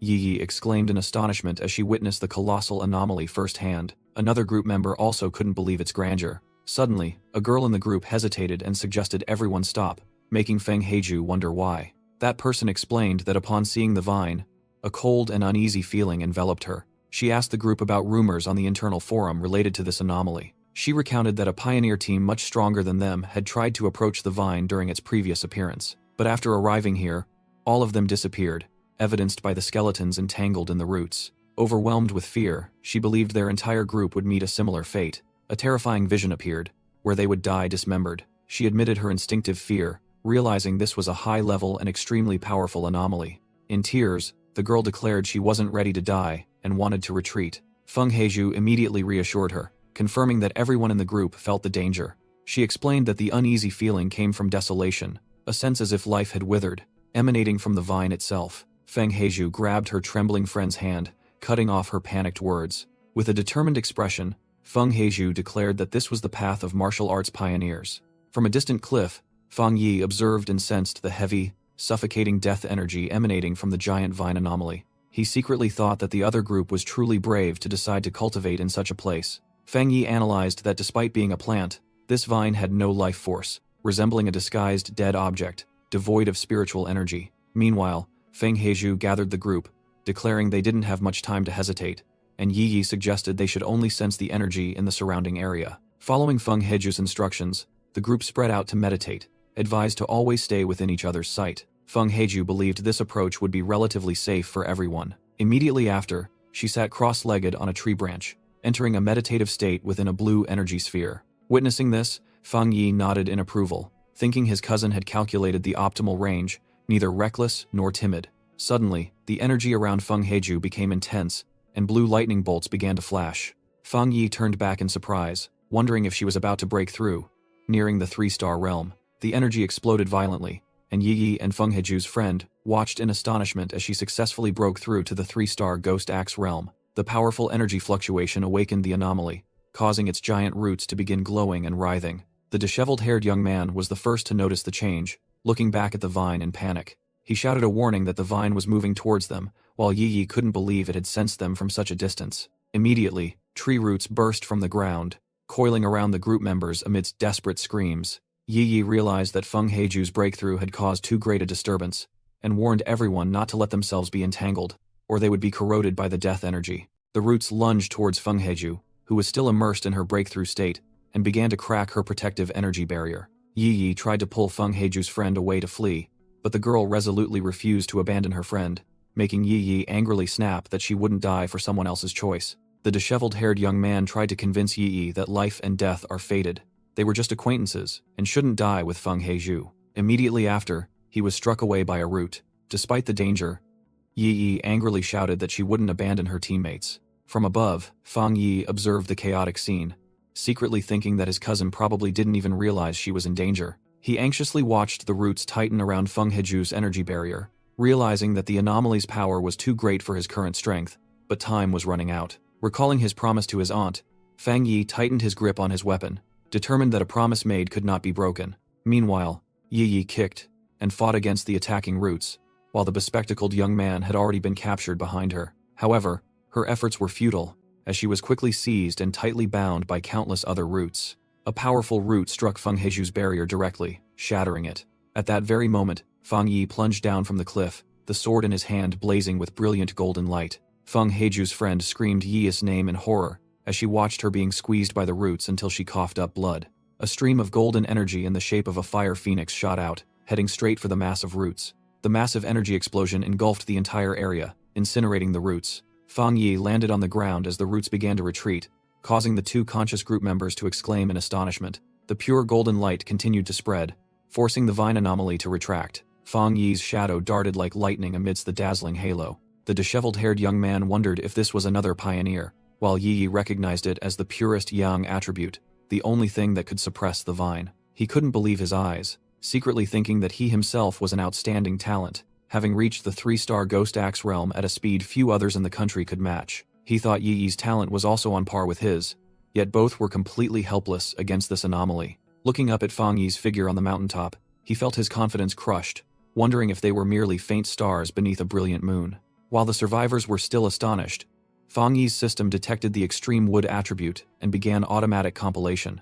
The system quickly completed, creating a new cultivation method called Endless Vitality, capable of absorbing life force to heal injuries. Immediately after, the system continued the process of extracting attributes from the remnants of the vine anomaly. Fang Yi closed his eyes, absorbed the energy, and successfully extracted the Desolation attribute, a power capable of corroding life. When he opened his eyes, they had turned a brilliant green, reflecting the newly absorbed attribute. Standing amidst the withered vines, Fang Yi realized this attribute was why the anomaly could only thrive in barren lands. He pondered the deadly power of the Desolation attribute, an overbearing ability that could forcibly seize life force over a vast area. Just then, a voice rang out from behind, thanking the brother for saving the entire group. Yi stepped forward, expressing deep gratitude on everyone's behalf, and asking how they could repay this kindness. Fang Yi coldly refused, said goodbye, and secretly thought that he was the one who benefited from this encounter. As his figure faded, he decided that from now on, he would have to keep a closer eye on his cousin after witnessing the conflicts within her group.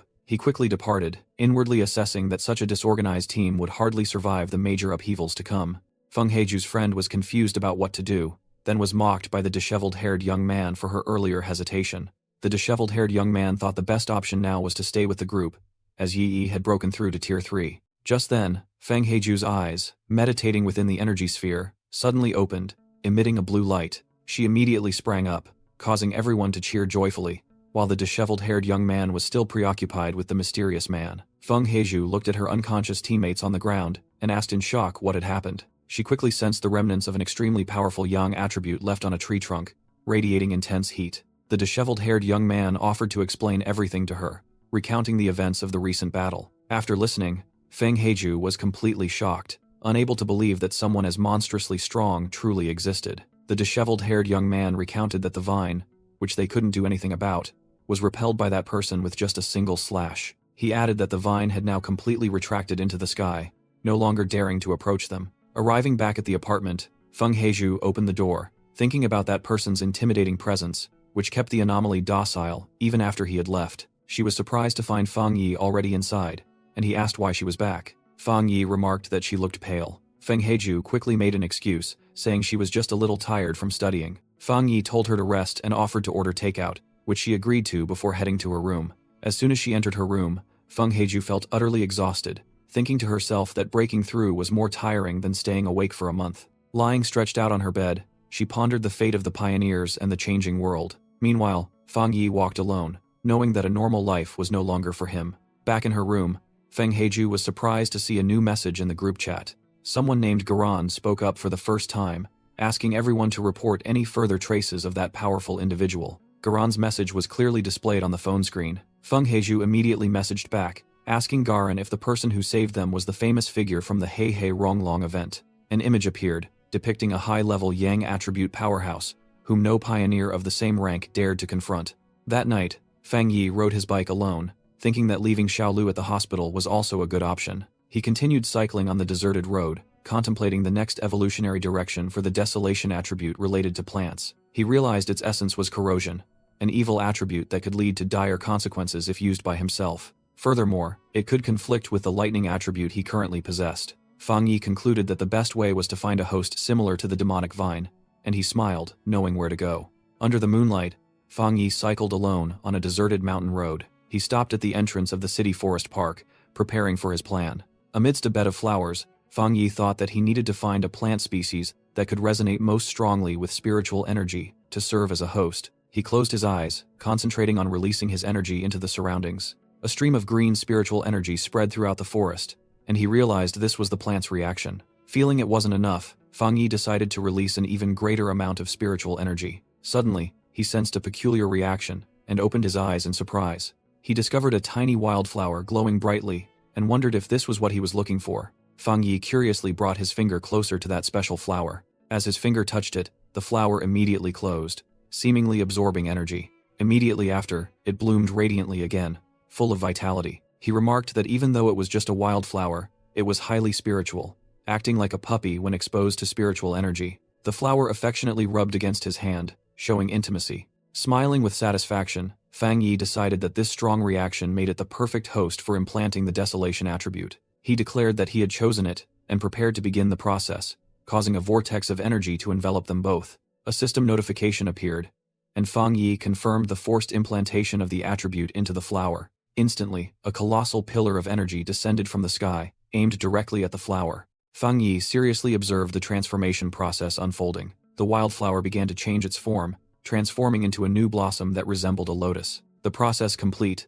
the flower had transformed, and a patch of grass beneath its base withered, demonstrating the power of the desolation attribute. Fang Yi stood amidst the barren land, feeling a terrifying surge of desolation power, like the hand of a devil. He was astonished that in just 3 seconds, it had almost completely drained the life force from an entire belt of the city forest, and was still frantically spreading. The flower glowed, then shrank, seemingly having stabilized its energy. Fearing it would attract the spiritual energy association if it continued, Fang Yi decided to pluck the flower from the ground.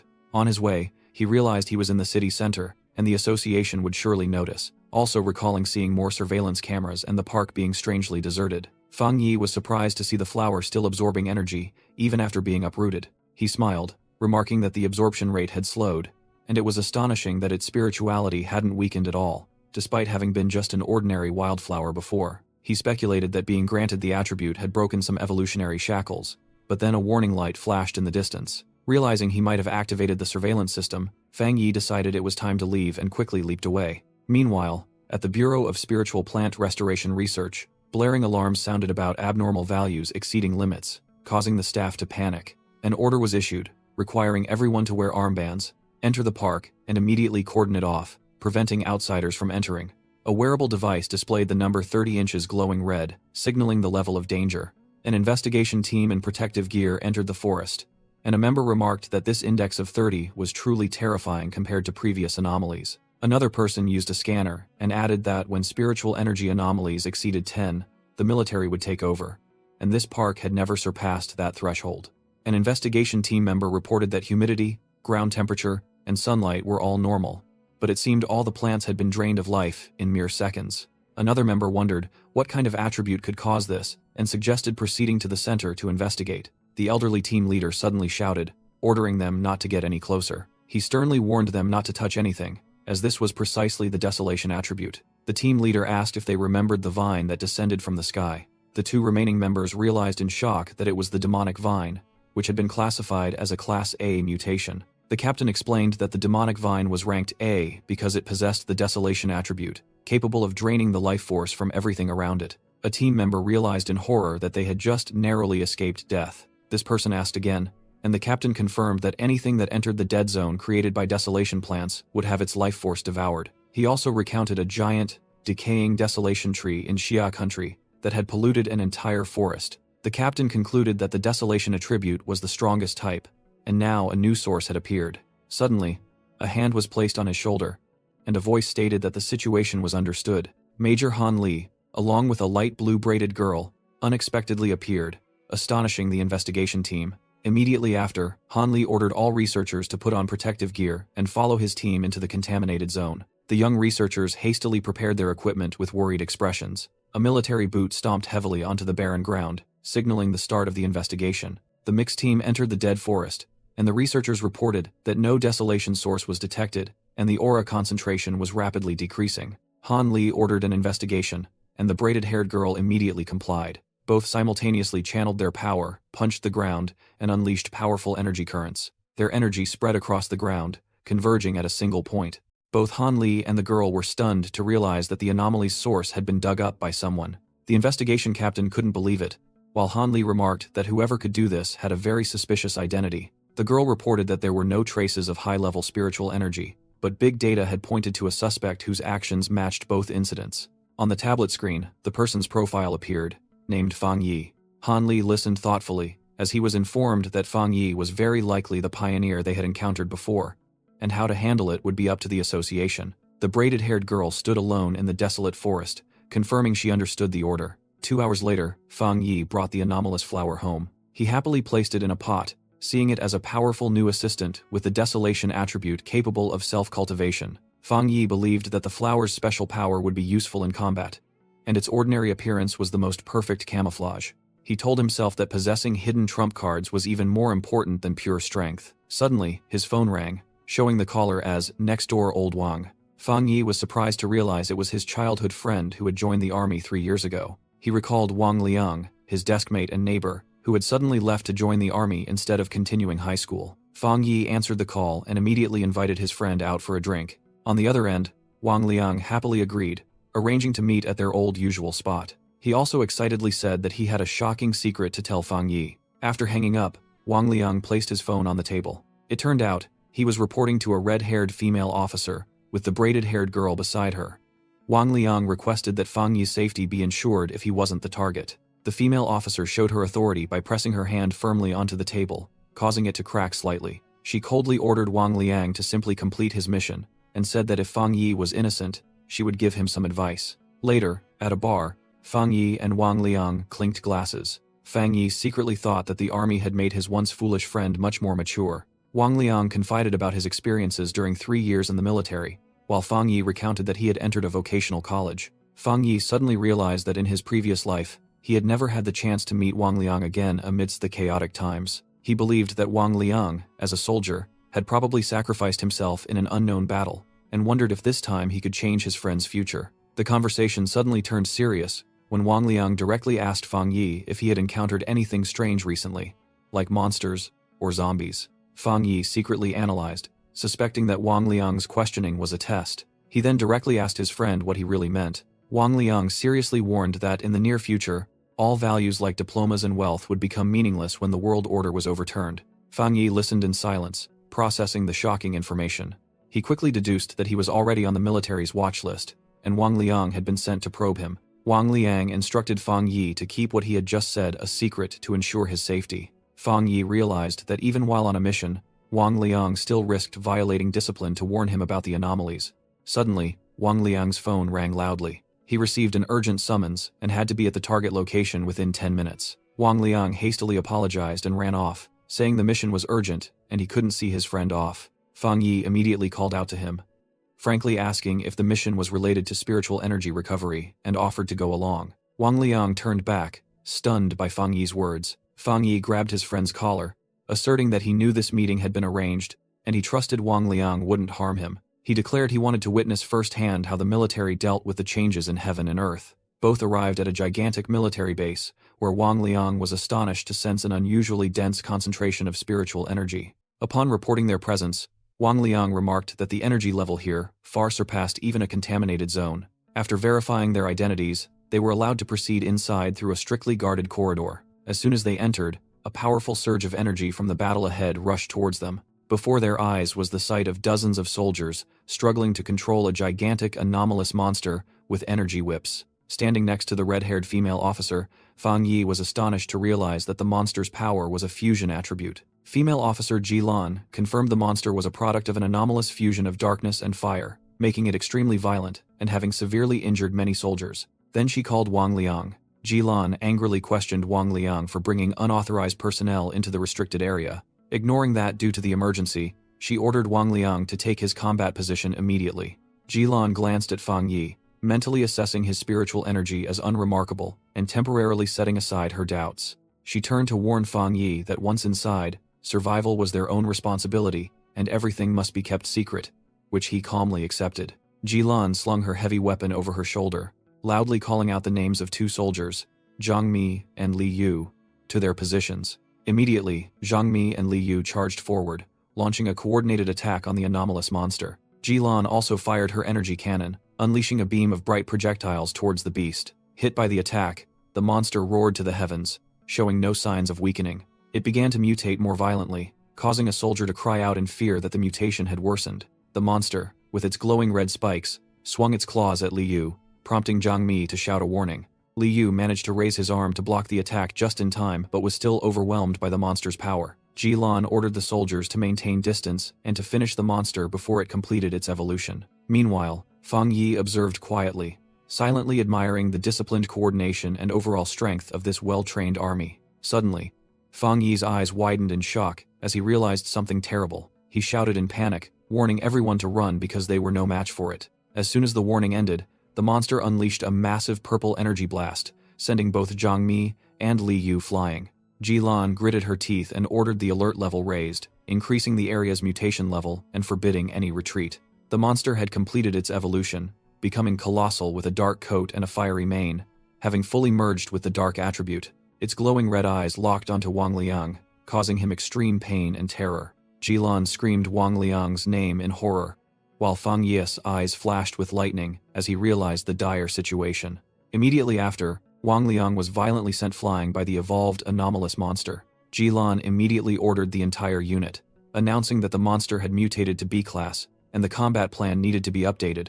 While Fang Yi observed silently, Wang Liang collapsed, spitting blood from his severe injuries. Fang Yi rushed to support the exhausted soldier, asking about his condition.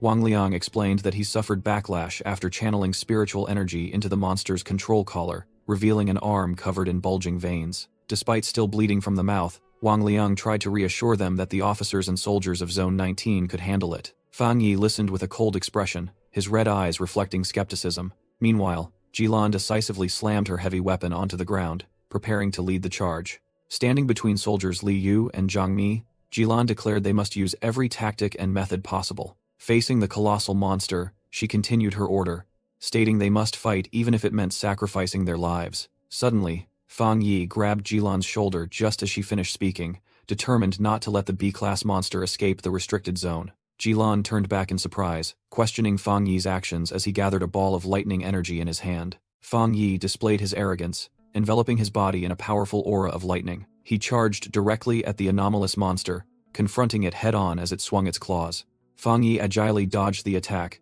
leaping over the beast's head and preparing to unleash his thunderous power. He channeled all his strength into a devastating lightning strike, aiming directly at the monster's head with the intent to crush it to pieces. The divine lightning bolt struck its target, engulfing the monster in a cataclysmic blue energy explosion. The shockwave from the blast sent Wang Liang, Li Yu, and Zhang Mi flying backward with terrified screams. Zhang Mi exclaimed in horror that this was a B-class mutation that even Officer Jilan couldn't handle alone. Wang Liang anxiously asked his superior, and Jilan sternly confirmed that what they had just witnessed was real. As Fang Yi stood before the fallen monster, Jilan realized he was the legendary tyrant. Noticing the enemy was not completely dead, Fang Yi, with his eyes glowing blue, asked Jilan and Wang Liang to retreat. Jilan and her team withdrew. She thought to herself that dealing with a B-class mutation usually required an entire formation and sacrifice. Yet Fang Yi had done it alone. She wondered in amazement what kind of power this was. Meanwhile, Fang Yi gathered lightning energy, a power Jilan admitted was top-tier and unparalleled in the lower kingdom.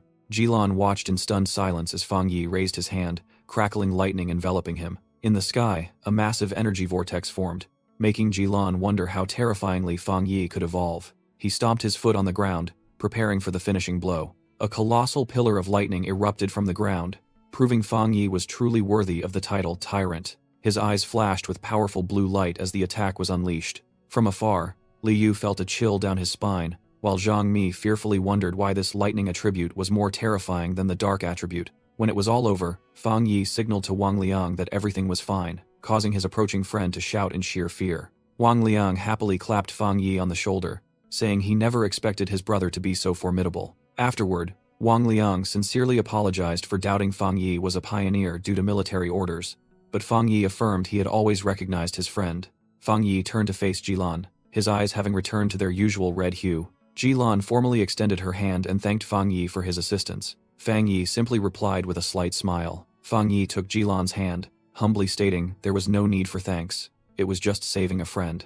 Jilan then introduced herself as the person in charge of Restricted Zone 019 and offered to exchange contact information for reporting purposes. While Fang Yi agreed, Wang Liang secretly thought it was strange to see an officer salute his childhood friend. Jilan admitted that Fang Yi's strength far surpassed many specially recruited individuals and sincerely invited him to join the military, even though she felt her invitation might not carry enough weight. She was secretly astonished to realize that Fang Yi's cultivation had far exceeded the 3-star Ghost Axe realm, reaching the level of a spirit creation realm master. Fang Yi asked directly if Jilan felt unqualified to invite him, and she confirmed that there was nothing shameful about it. Jilan explained that her superiors would personally invite him, and her task was merely to gather information, not to drag him into the incident. Fang Yi replied that he deeply respected the soldiers' courageous sacrifice, and witnessing them fight had moved him. Jilan and Wang Liang were both slightly surprised by his words, and she could only offer her thanks. Fang Yi then offered to help in the future on the condition that they do not interfere with his cultivation or restrict him. Jilan was completely stunned by Fang Yi's bold condition. Afterwards, Fang Yi said it was time for him to leave, and Jilan agreed to have someone escort him back while she and Wang Liang handled the scene.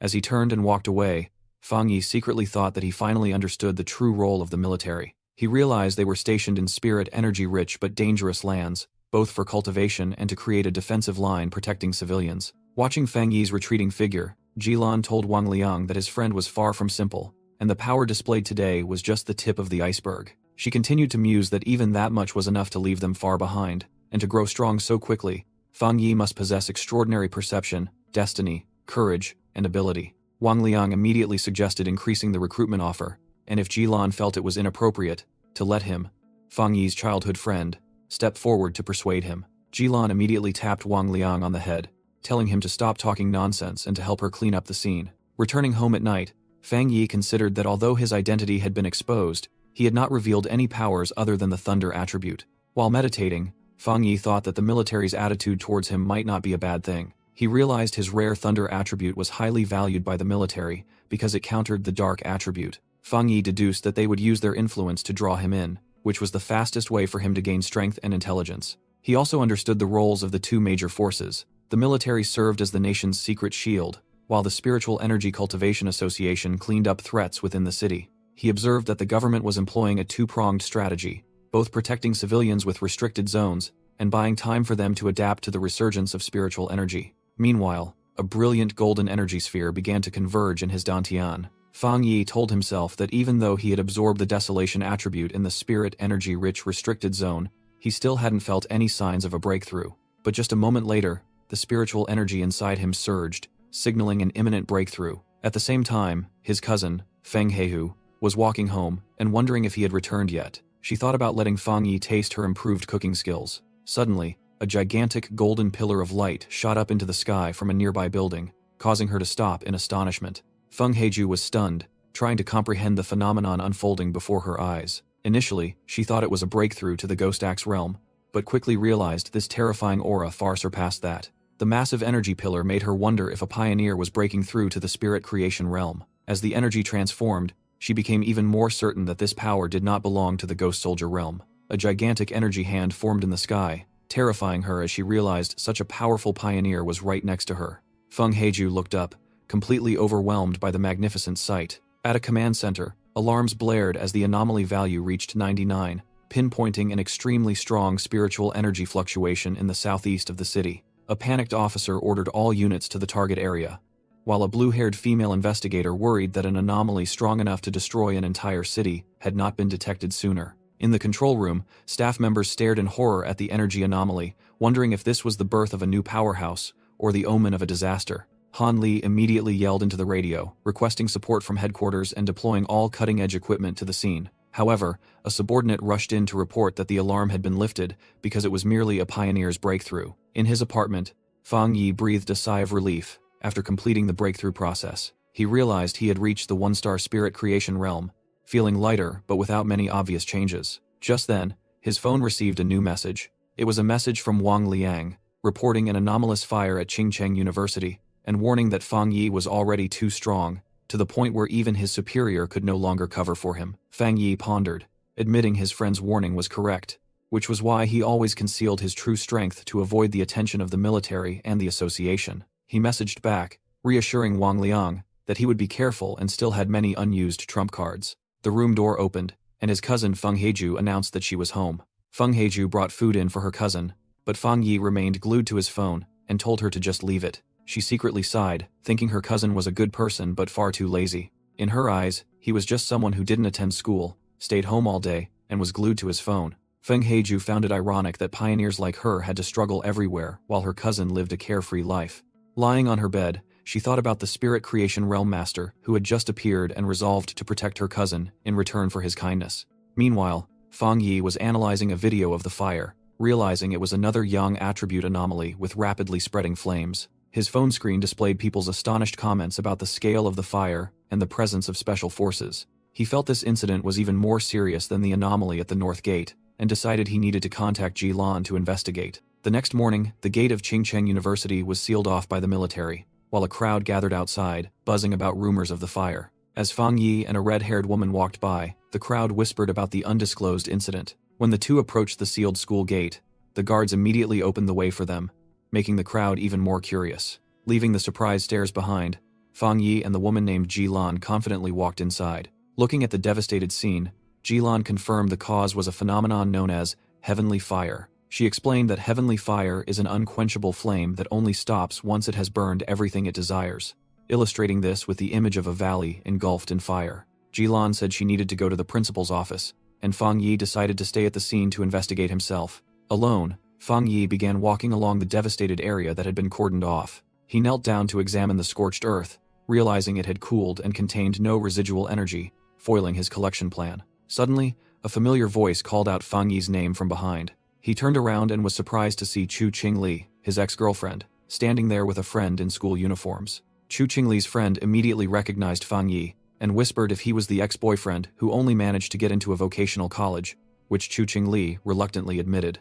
The friend immediately adopted a condescending tone, advising Fang Yi to give up because he was no longer worthy of Chu Qingli. Fang Yi was utterly bewildered, completely failing to understand why he was assumed to still harbor feelings for Chu Qingli. Meanwhile, other students nearby began gossiping, dismissing Fang Yi as just another mediocre stalker of the campus beauty, Chu Qingli. Chu Qingli's friend stepped forward, pointed directly at Fang Yi, warned him about her friend's current status, and demanded he explain how he entered the restricted area. With a complicated expression, Chu Qingli secretly called Fang Yi a hypocrite, believing he was deliberately seeking her out after expressing regret. Just then, Jilan returned and asked Fang Yi if the girl was his friend, startling Chu Qingli. Fang Yi coldly replied that Chu Qingli was merely an old classmate, nothing more, leaving the girl stunned by his attitude.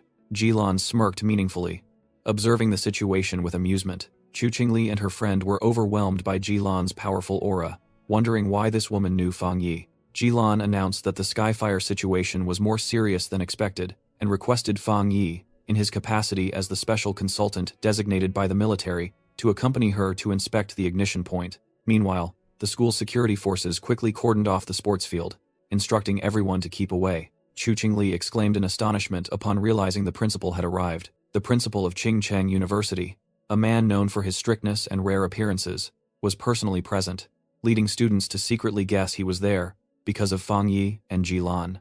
Chu Qingli's friend smugly thought the principal had come to arrest the two intruders, while Chu Qingli silently watched. Fang Yi and Jilan stood facing the principal and his security detail. Contrary to expectations, the principal proactively greeted and shook hands with Fang Yi, calling him Consultant Fang and expressing gratitude for his assistance. The respected principal unexpectedly bowed, formally entrusting Fang Yi with handling the incident at the sports field. Chu Qingli was dumbfounded by the unbelievable sight, while the security forces began instructing the crowd to step back. As the student crowd was pushed back, one person wondered in shock if they were seeing things, witnessing the principal bowing to a young man. Chu Qingli realized that Fang Yi must possess a special status to be treated in such a manner. Amidst the crowd, there were whispers asking who had just called Fang Yi Chu Qingli's ex-boyfriend, or stalker. Another voice immediately refuted this, suggesting that even if Chu Qingli pursued him, she wouldn't be worthy. The gossip continued to focus on the fact that Fang Yi had completely ignored the campus beauty, leaving Chu Qingli feeling isolated amidst the crowd.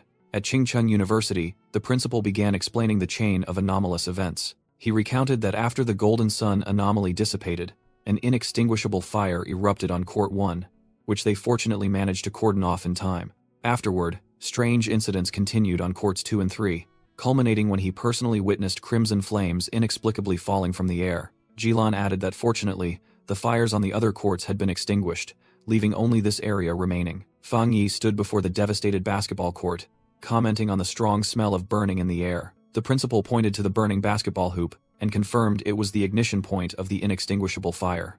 Jilan held up a device, whose screen displayed an anomalous energy reading of 11, piquing Fang Yi's curiosity. She explained it was a spirit energy detector, warning that a reading above 10 was already catastrophic for ordinary people. Suddenly, the number on the device skyrocketed to 60, astonishing everyone. Jilan and the principal panicked, fearing the anomaly would spread throughout the city, and hastily planned to mobilize the military for a lockdown. Amidst the chaos, Fang Yi unexpectedly leaped over the barrier, charging straight into the danger zone, stunning the principal. He landed in the sea of fire, causing a powerful energy shockwave. Immediately, the reading on Jilan's device surged to 110. Jilan horrifyingly announced that the anomaly had escalated to S rank, while the principal frantically wondered what to do. Standing outside, Jilan anxiously watched the fire forming a monstrous entity, unable to understand why Fang Yi dared to charge in alone. Inside the sea of fire, Fang Yi's silhouette stood calmly. He confidently thought that since his yang attribute had protected him from lightning before, it would also protect him from this sky fire. However, when a massive fire dragon appeared, he realized the yang attribute was hindering him and decided he needed to reach the source flame. The fire dragon lunged to attack, and Fang Yi raised his hand, exerting his strength to defend himself. He was thrown backward by the force of the attack. A fierce fire explosion engulfed the area, blasting Fang Yi away. He braced himself, resisting the surging streams of fire energy attacking him. At the same time, a system notification appeared, indicating the detection of intense fluctuations of the Skyfire attribute. Amidst the flames, Fang Yi excitedly acknowledged the power of the Skyfire and resolved to absorb it at all costs. The system immediately activated its ultimate calculation ability, completing the compilation of a new cultivation technique for him. He received the 9-Dragon Skyfire Sealing Technique, a skill capable of exorcising evil and suppressing demons. Without needing practice time, a fire dragon immediately coiled around Fang Yi's arm as the technique was unlocked. A massive fire dragon manifested above him as he began the process of extracting the attribute from the anomaly. After successfully absorbing it, crimson streaks appeared on Fang Yi's face, signaling his mastery over the Skyfire. He clasped his hands together, loudly proclaiming the name of the newly acquired technique. From behind him, countless strands of crimson energy chains shot out with overwhelming momentum. The chains shot straight into the sea of fire, beginning to surround and bind the anomalous flame. From afar, Jilan realized with astonishment that this was the aura of a seal, secretly comparing it to a high-level pioneer she had once witnessed. Fang Yi hovered in midair, commanding the chains to tighten.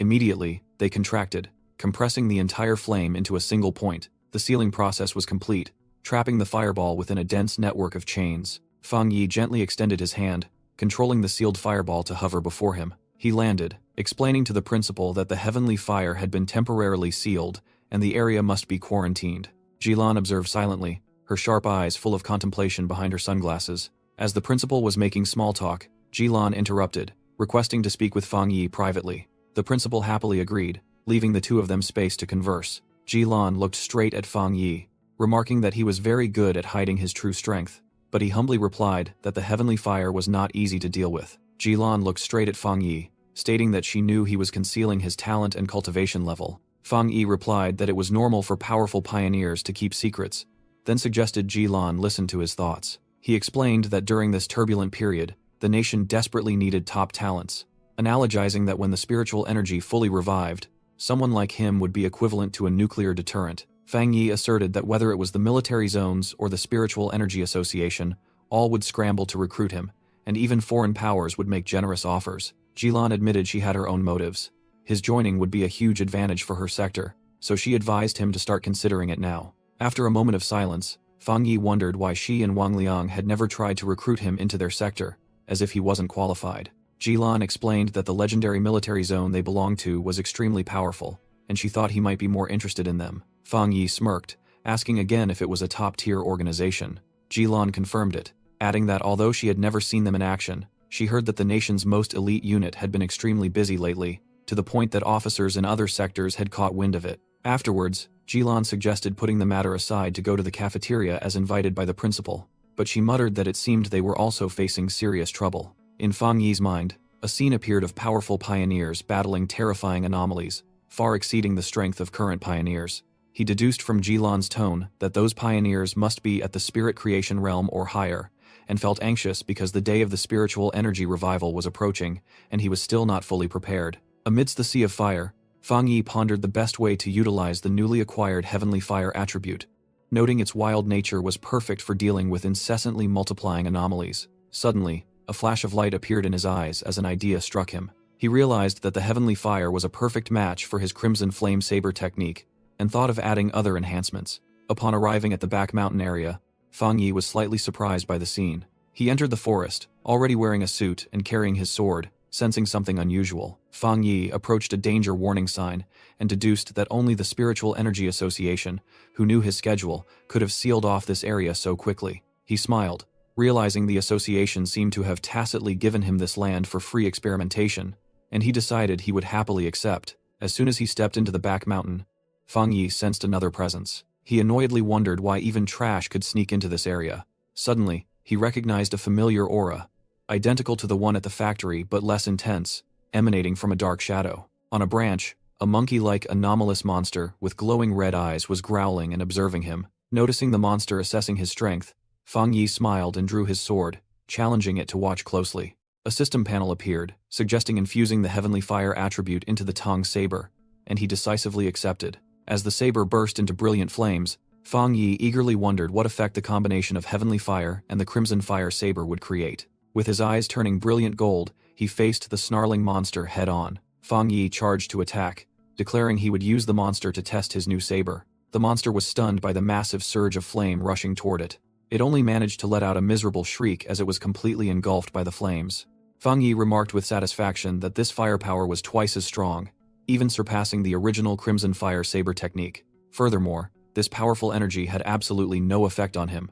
Sensing a cold aura, he decided to hunt down that trash to take a closer look. Meanwhile, elsewhere in the forest, a live stream was taking place with the broadcaster claiming she was simply lucky. A female streamer confidently boasted that even though it was her first day, content just found her, despite skeptical comments from viewers. Suddenly, she flinched upon hearing a strange noise from behind. The monkey-like monster unexpectedly lunged to attack, causing her to scream hysterically. It swung its claws, smashing the phone she was live streaming with. Through the shattered phone screen, livestream viewers mocked the clumsy performance as the monster pinned the female streamer to the ground. Overwhelmed with terror, the girl could only cry and beg for her life. The monster roared, its jaws full of fangs and drool preparing to strike. Abruptly, a powerful surge of fiery energy struck the creature, sending it flying away in pain. The female streamer and her online audience watched in awe as a gigantic golden energy dragon appeared behind the monster. Drawn by the spectacular sight, the number of viewers on her channel immediately surged to over 13,000. Still stunned, she looked up and saw the silhouette of her mysterious savior. With renewed determination, she gripped her phone, trying to record this incredible event. She stood amidst the towering sea of fire, astonished to realize she had captured footage of a person standing calmly within the flames. Through the camera lens, she saw Fang Yi holding a blazing sword and believed he must be an immortal deity. The footage quickly spread across social media, propelling the mysterious Fire King to the top of the trending charts with over 13 million views. In an office, Chu Qingli's friend excitedly showed her the video, but Chu Qingli merely sneered, believing it was just a staged production using special effects. However, upon looking closer at the screen, her indifferent expression began to change. While her friend continued to praise the footage, Chu Qingli stared blankly at the screen as a shocking truth slowly dawned on her. She desperately tried to convince herself it was fake, unable to accept that the hero in the Sea of Fire could possibly be Fang Yi. Elsewhere, Yi showed Feng Heiju the video, and Feng Heiju not only recognized the person who had saved them previously, but also connected him to the recent realm breakthrough near her home. Zhang Xiaoya and Old Li also watched the footage.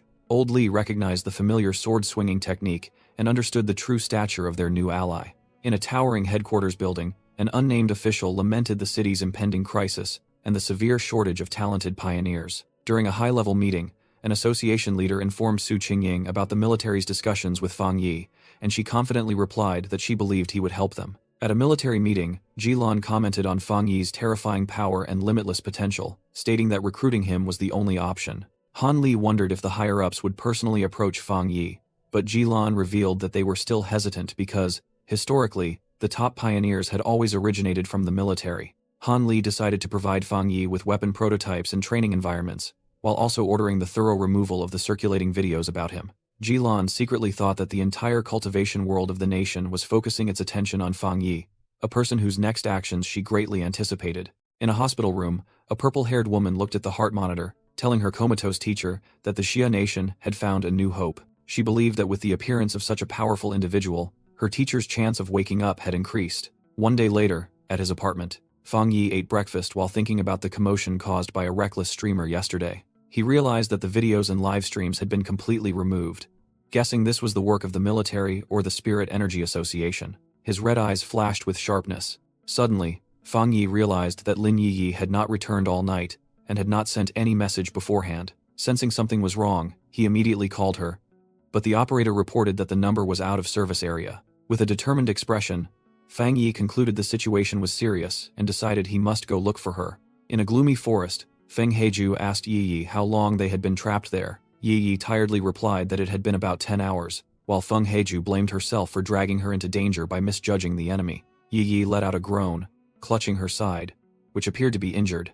Feng Heiju told her to stop apologizing, admitting that she herself wasn't strong enough, and reminded Yi to stay vigilant. She recalled the image of the powerful expert who had saved her, secretly wishing she possessed that same strength. Just then, a gigantic shadow monster with glowing red eyes silently appeared behind the two of them. The shadow monster suddenly lunged out, swinging its sharp claws at the two. "Careful!" Feng Heiju screamed, immediately pushing Yi away and raising her hand to create a blue energy shield. A beam of light shot from the shield, knocking away another deformed humanoid creature. Feng Heiju delivered a kick to the face of another monster, realizing these were the very people who had been trapped and died in this place. After taking down an enemy, she explained that they had turned into walking corpses, while Yi desperately added that their attacks were useless against the black mist that was draining their spiritual energy. Yi realized the enemy was toying with them like mice, waiting for them to exhaust themselves, and seemed invincible in its domain. The tension was evident on Yi's face as a drop of sweat rolled down her cheek. Suddenly, both looked up in horror as a giant red eye appeared in the sky, making Feng Heiju scream Yi's name. The giant eye began to bubble and transform grotesquely. From a single entity, it multiplied into a writhing swarm of red eyes, causing Yi to curse in anger. Feng Heiju sternly warned Yi that the enemy was losing patience and they couldn't let their guard down. She silently observed, seemingly calculating something in desperation. A massive surge of energy suddenly crashed down, stunning Feng Heiju. She found herself surrounded by countless red eyes in the darkness, and wondered if this was the end. Shadowy arms began to reach out and grab Feng Heiju. She realized she had been swallowed by the darkness. Filled with regret, she blamed her overconfidence and accepted that the path of cultivation was inherently fraught with danger. As she was pulled into the darkness, she regretted that she would never witness the future of the world and the pioneers. Tears streamed down Feng Heiju's cheeks as she faced death. But then, a brilliant blue light suddenly tore through the night, making Feng Heiju look up in astonishment. Fang Yi emerged from the light, his eyes and hands glowing with blue energy, ready to intervene. With eyes blazing with blue energy, Feng Yi declared he had arrived just in time. Teary-eyed, Feng Heiju uttered cousin in stunned disbelief. Immediately, a massive surge of blue energy erupted from Feng Yi, sweeping away the surrounding darkness. When everything settled, Feng Heiju looked at her cousin who had saved her, and realized he was far from ordinary. Suddenly, an anomalous entity with countless blood-red eyes emerged from the darkness right behind Feng Yi. Feng Heiju hastily shouted a warning, and at the same moment, Feng Yi's hand burst into brilliant flames. Facing the monster, Feng Yi smirked, deciding to test his heavenly flame against the darkness attribute. He lunged forward, delivering a fiery punch straight into the anomalous entity's mouth, creating a terrifying explosion. Amidst the lingering sea of flames, Feng Heiju helped Yi up and bewilderedly wondered if they were dead. Yi reassured her panicked friend that they were still alive, despite the hellish scene around them. Feng Yi stood before them, casually announcing that everything was handled and he hadn't even had breakfast yet. Yi's eyes widened in astonishment as she began to recognize the person who had just saved them. She joyfully confirmed that Feng Yi was the one who had saved them in Yanghuo town, making him a little embarrassed. Feng Heiju was dumbfounded when Yi revealed that the fire attribute benefactor they admired was none other than the cousin she always considered ordinary. Exposed, Feng Yi could only scratch his head and give a wry smile. Yi excitedly continued to recount Feng Yi's extraordinary feats to Feng Heiju. In Feng Heiju's mind, the pieces began to fit. Her cousin was both a powerful fire attribute cultivator and possessed pure lightning energy. She was utterly stunned to realize that the divine being who had broken through to the spirit creation realm in their neighborhood was Feng Yi. Feng Yi interrupted them, acknowledging everything, then seriously asked why only two of them were here facing such a dangerous anomaly. Yi explained that the other team members all had their own reasons and couldn't be present. Yi admitted she had underestimated the challenge of breaking through to the Ghost Axe realm. Feng Yi mused, remembering that Yi's teammates all had their own agendas, yet she still defended their honor, proving her loyalty. He turned to Feng Heiju, saying that since they knew his identity and he trusted them, he had a proposition. Feng Yi officially invited them to form a team, on the condition that they keep it absolutely secret. Yi excitedly agreed immediately, while Feng Heiju rejoiced at this stroke of luck.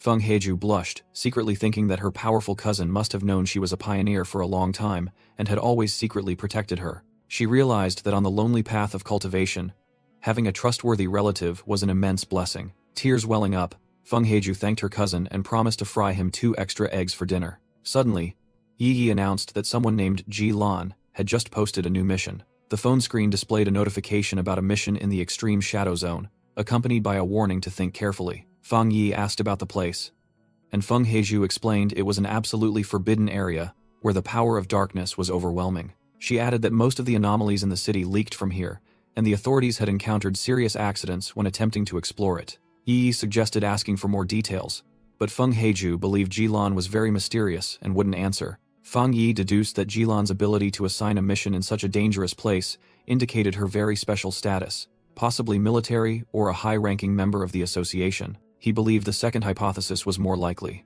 Immediately after, Feng Heiju messaged Jilan to inquire about the mission details. Unexpectedly, Jilan replied with details, stating the mission was to collect the lost swamp flower and advised them to go as a team because it was very dangerous. Both Feng Heiju and Yi were stunned by this unusually detailed response. Jilan sent an additional warning that the mission might involve an S-rank anomaly with a very high mortality rate, and they should only participate if they had strong, reliable teammates. Feng Yi smirked, thinking that Jilan's message was actually a direct challenge aimed at pioneers like them. Feng Yi realized that Jilan's message was a direct reference aimed at him. He was intrigued by the extreme dark zone and decided to go check it out. Meanwhile, Jilan walked down a corridor with two assistants, confident that if Feng Yi was worthy, he would surely come. An assistant worried about the consequences if he didn't show up, but Jilan calmly replied that it would simply mean the time wasn't right yet. Jilan asked if they thought the mission to collect the lost tempering flower was just a trap to eliminate powerful pioneers. She explained that the true purpose of this near-suicidal mission was completely contrary to its appearance. It was a necessary step to build strength for the nation, and only that flower could save more pioneers. On the subway train, Feng Yi stood silently among the oblivious civilians, while Jilan's narration spoke of protecting the future pillars of strength. She and her assistants visited a patient, and her words continued, speaking of core forces who had fallen or gone missing. Jilan grasped the patient's hand, reinforcing her determination to collect more lost tempering flowers at any cost. The assistant revealed that the patient was their teacher, the only pioneer in Xiaguo to reach the King Kong realm, and they needed the flower to awaken him. Such a powerhouse was worth as much as a nuclear weapon, so sacrificing a few squads, even Jilan herself, was worthwhile to save him. Hearing this, a worried assistant reminded Jilan that her health was also very important. Jilan asked back coldly, seemingly disbelieving what she had just heard. She suddenly yelled angrily that her life was, of course, important, because it had been bought back by the sacrifice of her comrades. After the outburst, Jilan's face was etched with pain and confusion. She quickly apologized for losing her temper, while the assistant anxiously inquired about her recurring headache. Jilan waved her hand, saying that everything was in the past, but memories of her old comrades flooded her mind. In the flashback, a dying soldier from the Swordbearer squad ordered the entire team to retreat immediately. Another comrade told a younger Jilan that the lost tempering flower mission now rested solely on her shoulders. In the flashback, a desperate young Jilan screamed that she would not abandon her captain. A dying comrade transferred his soul energy to Jilan, instructing her to survive and return. Back in the present, Jilan thought about their sacrifice and understood that the mission to harvest the lost tempering flower could not fail. 1 hour and 45 minutes later, Feng Yi, Feng Heiju, and Yi walked through a desolate area, and Feng Heiju began complaining about the distance. Yi explained that even pioneers couldn't fly freely because the spiritual energy wasn't dense enough yet. Feng Yi focused his gaze forward, his red eyes gleaming with vigilance. The group finally reached the edge of the pitch-black zone, a base surrounded by an energy barrier. Feng Yi sensed an unpleasant dark aura emanating from within, even through multiple layers of shielding. Yi also shuddered at the disgusting presence, which was 1,000 times more terrifying than the anomalies they usually faced, and she reassured Feng Heiju. Looking ahead, they saw many other pioneers had gathered there, surprising a silver-haired female pioneer. Feng Heiju noted that the dark attribute was extremely dangerous and hostile to humans, which was why many people still risked participating. Recently, dark attribute anomalies have continuously erupted right within the cities. Feng Yi confirmed this, revealing that he had directly confronted 2 such anomalies. He recalled the battle with a mutated rabbit beast, which looked more like a giant rodent. The second was a cunning snake in a factory, so intelligent that it nearly wiped out an entire association squad, and they always deliberately avoided military bases. Feng Yi explained that anomalies were appearing more and more frequently in the city, and the situation was gradually spiraling out of control. Therefore, he asserted that they were obligated to make this trip to prevent a catastrophe. Meanwhile, at an observation post, a military officer was monitoring the gathered pioneers, including Su Qingying. Su Qingying suddenly looked surprised as she realized something. She was astonished to see that Feng Yi was also present, and accompanied by 2 other women. A squad member anxiously called out to Su Qingying when they saw her looking dazed. Su Qingying nervously clasped her hands in prayer, hoping Feng Yi wouldn't notice her, but he walked over and greeted her. As the 2 groups met, Su Qingying tried to appear professional to welcome Feng Yi, while Feng Heiju was curious about their relationship. Su Qingying panicked, realizing the situation was being severely misunderstood. Fang Yi explained that Su Qingying was just an association captain who helped him run errands, an explanation that further annoyed Feng Heiju. Suddenly, a condescending voice rang out, calling them a bunch of bragging brats. A seasoned pioneer captain appeared with his squad, lecturing the younger group for their disrespectful attitude in such a dangerous place. Yi Yi was enraged by the insult and was held back by Feng Heiju. While Feng Yi's eyes flashed with a cold gaze, Yi Yi confronted the man, warning him to mind his own business before he died of fright. The confrontation was interrupted by the arrival of a transport vehicle, drawing the attention of the arrogant captain. A woman with an overwhelming aura stepped out of the vehicle. It was Ji-lan. Those nearby whispered in astonishment, recognizing the newcomer as the famous Sister Lan. Ji-lan strode forward with her troops, asserting her authority. The other pioneers were overwhelmed by her grand entrance, and Fang Yi guessed that she was the one who would open the gate for them.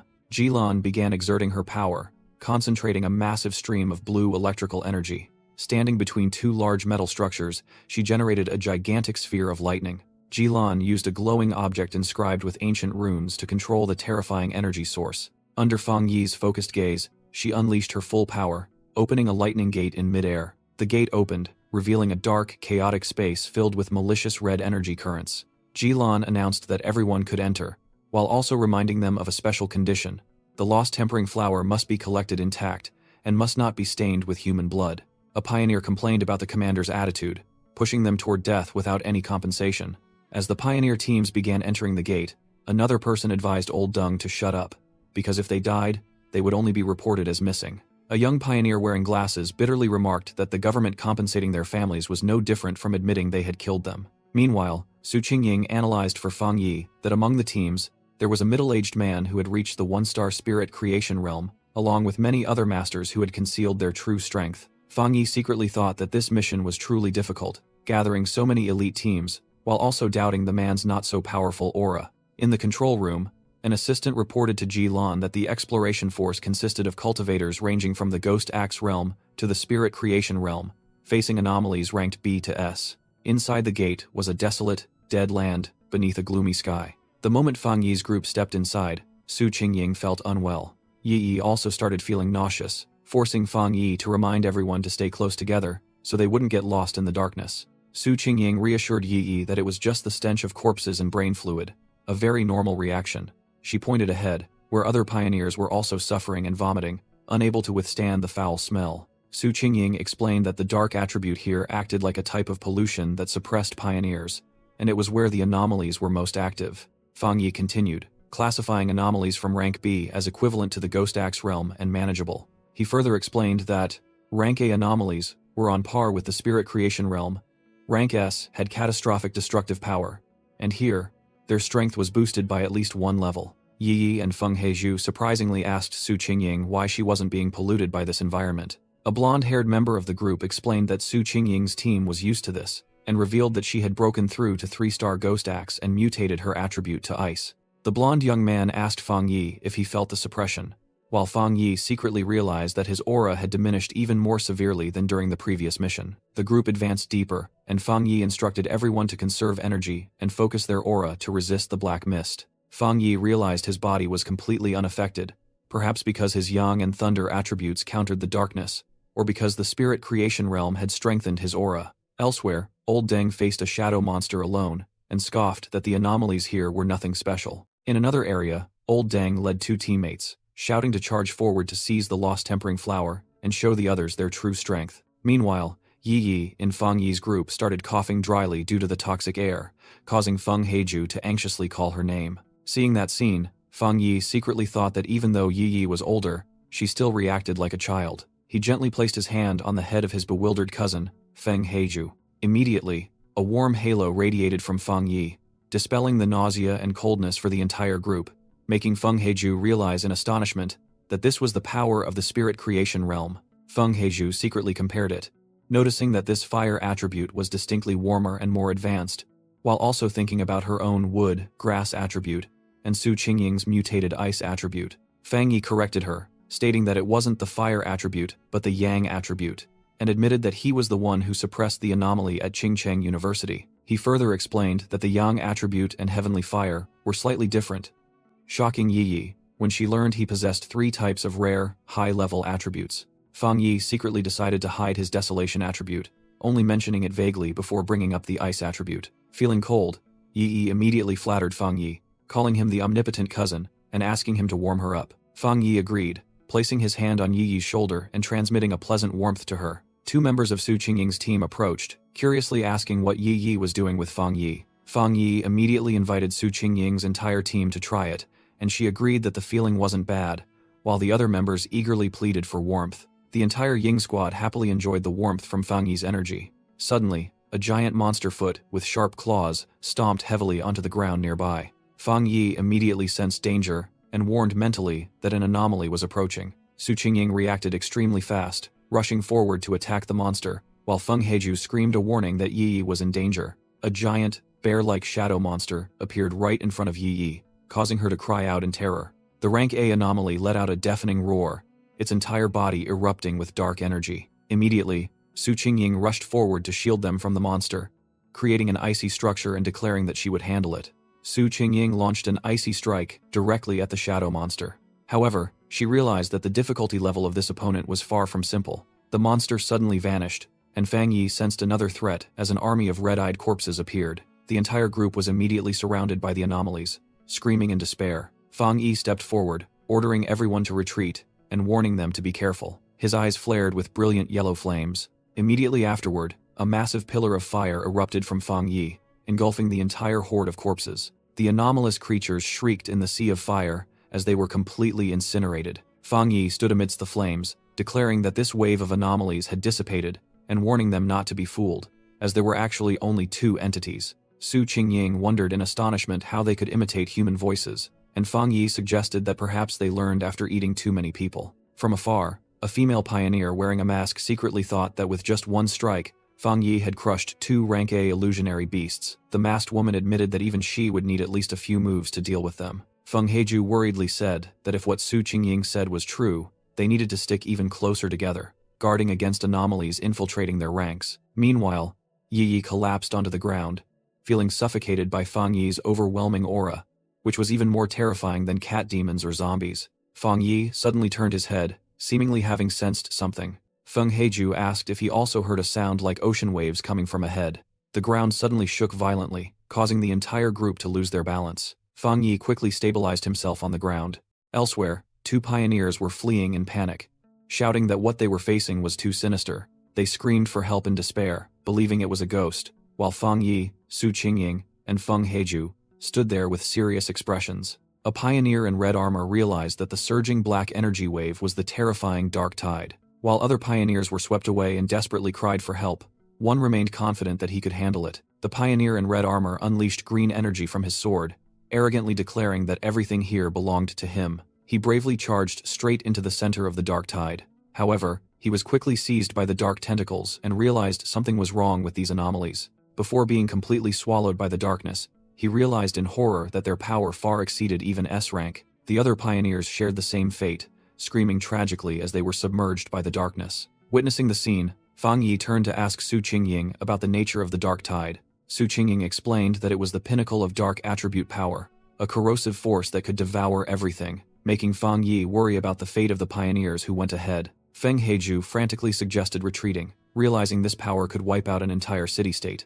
But Fang Yi had already begun gathering his strength. He reassured everyone by creating a spiritual energy barrier, enveloping the group, declaring that it could withstand the dark energy. Su Qingying objected, arguing that the dark tide was unstoppable, especially since it had just devoured a high-ranking elder. Fang Yi calmly replied that if it was concentrated energy, he would destroy it, then unleash the power of fire and lightning. He launched a destructive energy blast straight into the dark tide, astonishing Su Qingying and Feng Heiju. The powerful energy stream pierced through the dense layer of darkness. Fang Yi charged into the heart of the energy storm, enveloped in protective light. Inside, he smiled confidently, realizing everything was exactly as he had predicted. He observed the horde of monsters and concluded that they were not ordinary anomalies but evolved composites under the dark energy. Fang Yi analyzed that their combined power could reach SSS rank, explaining why they could easily devour a top pioneer. Immediately afterward, a brilliant blue energy explosion erupted from deep within the darkness. Countless blue lightning bolts tore through the screaming dark entities. Fang Yi stood firm,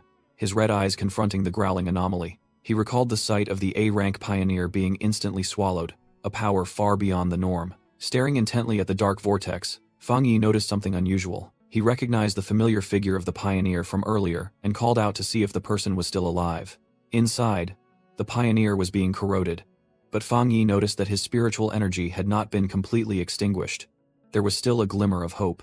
Deciding to act, Fang Yi raised his hand, summoning the power of divine thunder. He released the full lightning energy of the 100 Refinements technique, creating an earth-shattering explosion. After the attack, the pioneer fell to the ground, unconscious but freed from the darkness's control. Fang Yi landed beside him with his blazing sword, confirming that the person could still be saved. Amidst the desolate scene, the ghostly figures of the monsters began to gather behind him again. The monsters regenerated almost instantly, making Fang Yi realize this was a special ability of anomalies above S rank. He smirked, decided to try a different approach, and released his spiritual energy barrier. However, the system reported that this dark attribute was too unique, and the extraction failed.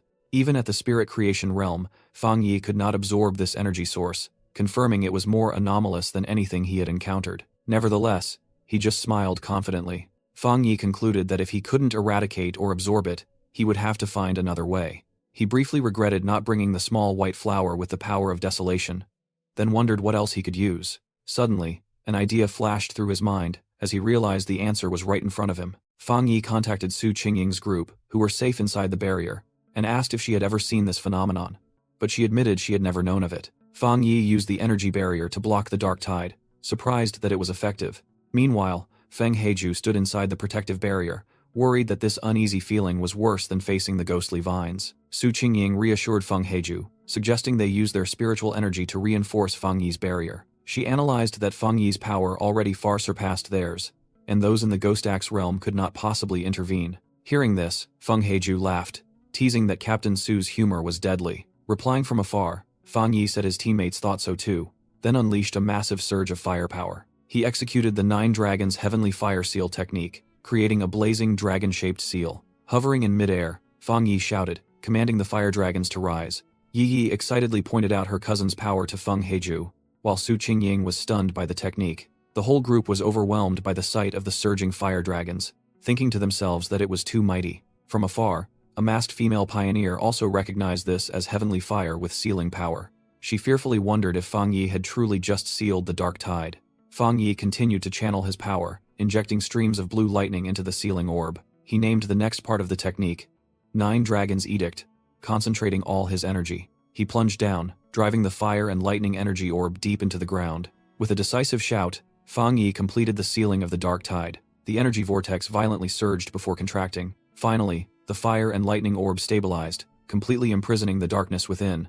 After the danger passed, Fang Yi discovered that the pioneer who had been swallowed earlier was still alive, lying unconscious. Feng Heiju happily ran to her cousin, while Su Qingying offered to let her team take care of the injured person, calling Fang Yi boss. Su Qingying wondered why Fang Yi wasn't happy after sealing the high-level dark attribute, astonished that he had actually wiped out the dark tide. Fang Yi explained that the seal was only temporary, and they had to quickly retrieve the lost tempering flower, while Su Qingying's team agreed to take the injured back to the association. Looking at the desolate scene, one person in the group sadly thought about the other pioneers who had been devoured bone and all by the dark attribute. Fang Yi decided to stay behind as rearguard, asking Yi Yi and the others to go ahead with Captain Su because the real danger was still in the dark pool. Standing alone, Fang Yi received a warning from the system about another intense dark attribute fluctuation. Purple dark energy began surging up from the ground around him, and the system announced that the detection was complete. As gigantic pillars of dark energy erupted, the system began the ultimate calculation and compilation process. Fang Yi closed his eyes,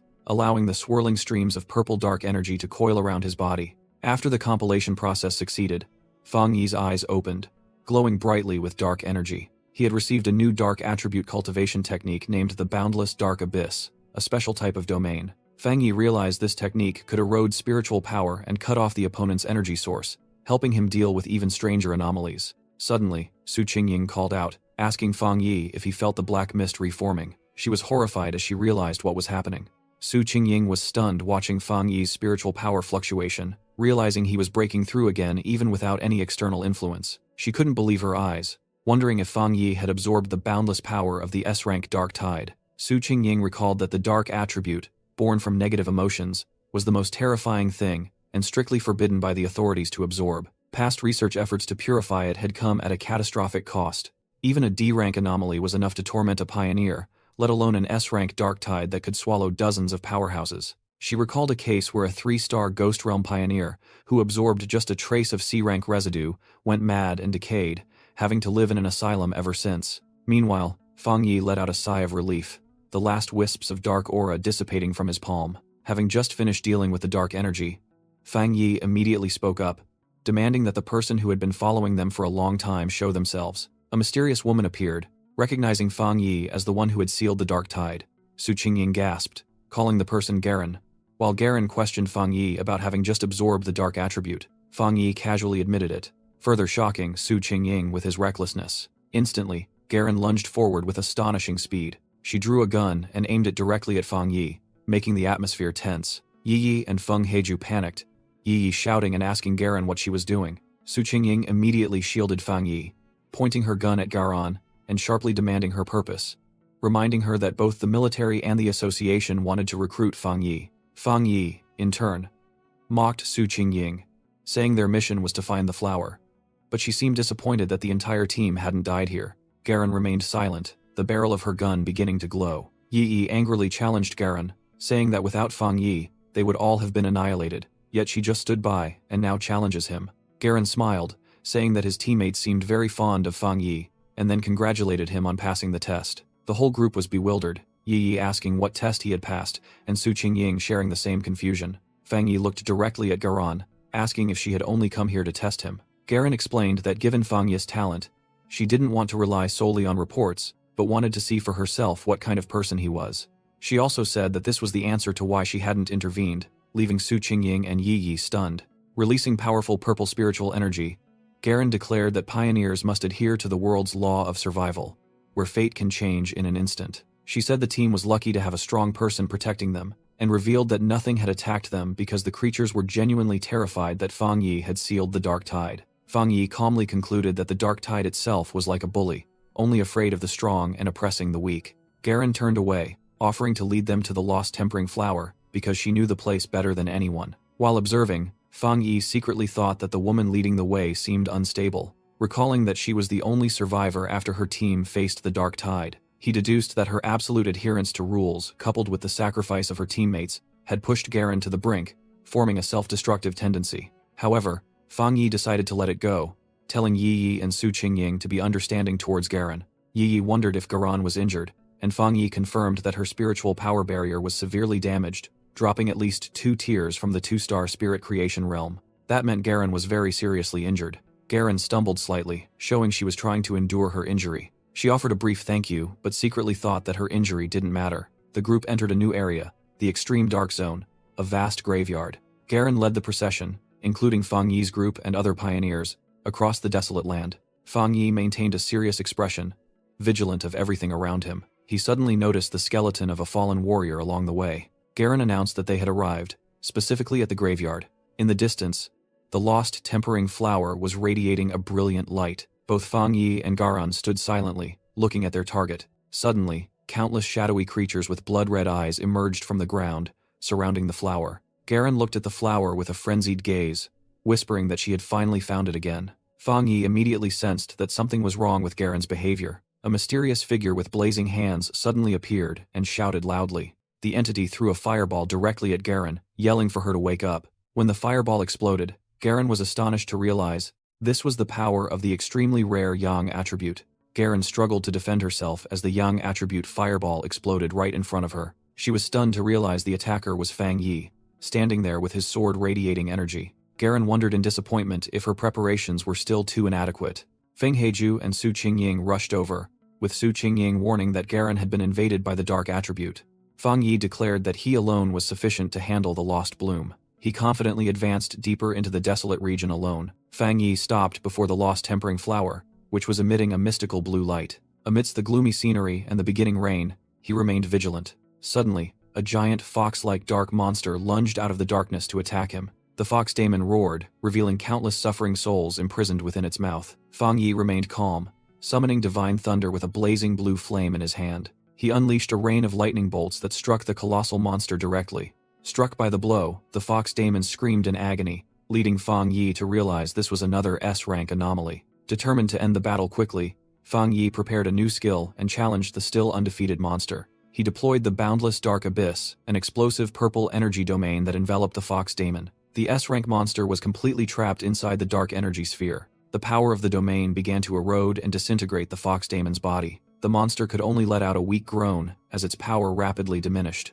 The Boundless Dark Abyss downgraded the half-corrupted fox daemon from S-rank to B-rank, leading Fang Yi to realize its cultivation foundation was inherently unstable. Holding a blazing sword, Fang Yi declared the battle over as he launched the final attack. Observing from afar, Su Qingying noticed something different about Fang Yi's dark energy, and Garen agreed that it lacked the usual cold, suffocating aura. Garen explained that it was Fang Yi's personal domain, astonishing Su Qingying, who realized he had created it himself without a master's guidance. Garen continued that creating a domain using spiritual energy was a remarkable feat, and previously, the only person she knew who could do it was her master. She recalled the scene where her master had to deploy his domain to suppress a terrible catastrophe threatening the capital. As the domain dissipated, Fang Yi stepped out with incredible speed, causing Garen to exclaim in admiration. He smiled confidently, declaring that the final trouble in this mass grave area had been resolved. Then, Fang Yi advanced toward the lost tempering flower, which was glowing brightly amidst the desolate scenery. He carefully used both hands to gently pluck the precious flower.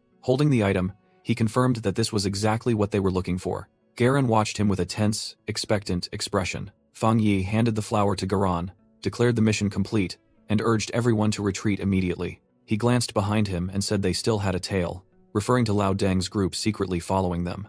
Garen thanked Fang Yi, admitting the mission would have been impossible without him, then ordered everyone to move out. As the group left, Garen lingered and once again expressed her sincere gratitude to Fang Yi. She revealed that Elder Wu, the only person to reach the King Kong realm in Jiaguo, was in critical condition, and the lost bloom was the only cure that could save him. Fang Yi silently pondered the phrase King Kong realm that he had just heard. As the group escaped the anomaly zone, Yi joyfully exclaimed that they finally saw daylight and were safely out. Outside, a military unit led by Wang Liang was waiting, happily confirming that they had indeed retrieved the lost bloom as Jilan had reported. Fang Yi's group stepped out of the anomaly zone, facing a crowd of waiting pioneers who were discussing who had found the item. Feng Heju was astonished by the scene before her eyes. She recognized the armored vehicle and the soldiers belonging to the Star God War Zone, the nation's most elite force, and suddenly realized Garen must be a high-ranking official. The Star God War Zone was introduced as the #1 force of the Xi'an nation, gathering the most elite talents and guarding precious cultivation lands.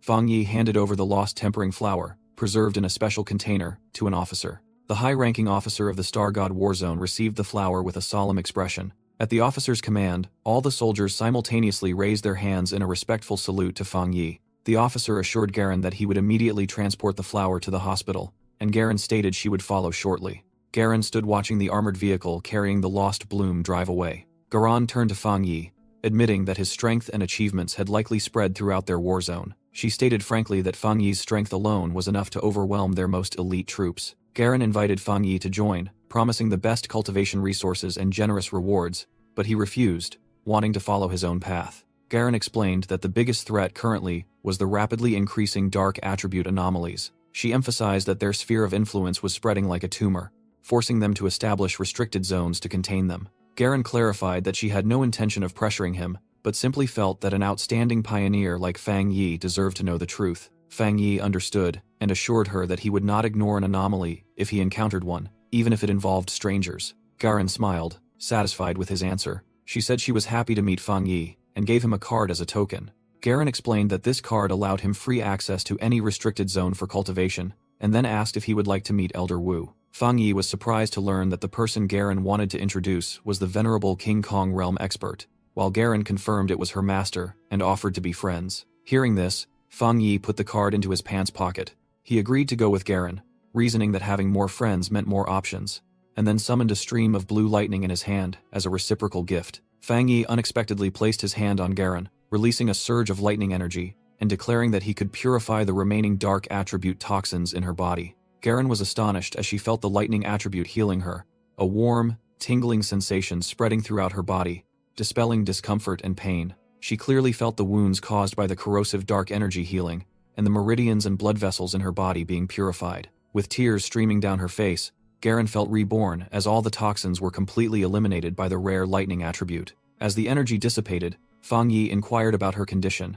and Garen joyfully confirmed that the remaining dark attribute was not only removed but completely shattered. Meanwhile, Su Qingying was observing an ambulance, where medical staff were providing emergency aid to a severely injured pioneer, wondering if they would survive. When she turned back, Su Qingying was surprised to see Fang Yi and Garan still there, and she noticed that Garan's injuries seemed to have vanished. Garan confirmed that the rare, pure lightning attribute had completely purified the remnants of the dark attribute in her body. Su Qingying stared at Fang Yi in astonishment, realizing that the tyrant's lightning attribute could not only destroy but also save lives, which made him uncomfortably ask what she was looking at.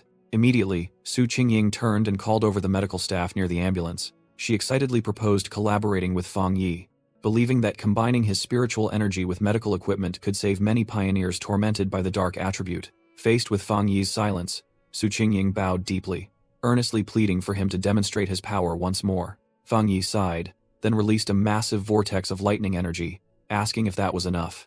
A medical staff member exclaimed in astonishment that this was entirely possible. Such pure and high-level lightning attribute could indeed counteract the dark attribute. Garan explained to Su Qingying that Fang Yi had directly channeled energy into her to defeat the dark attribute, which gave Su Qingying the idea for him to shake hands with the injured pioneers. However, Su Qingying quickly dismissed that thought, realizing not everyone could withstand such power, while the medical staff reported that Garen's injuries were now only minor. The medical staff explained that to treat the unconscious pioneer, the required amount of lightning spiritual energy was 10 times that of Su Qingying's, and even if they survived, full recovery would be difficult. Fang Yi immediately asked how to transfer his spiritual energy, likening it to a blood transfusion, and was invited to follow a medical staff member. He was instructed to place his hand on a special device and release his spiritual energy, then calmly agreed. From a distance, Feng Heiju was secretly astonished to learn that Garen was a high-ranking official of the Star God War Zone, and that her cousin was so favored by them.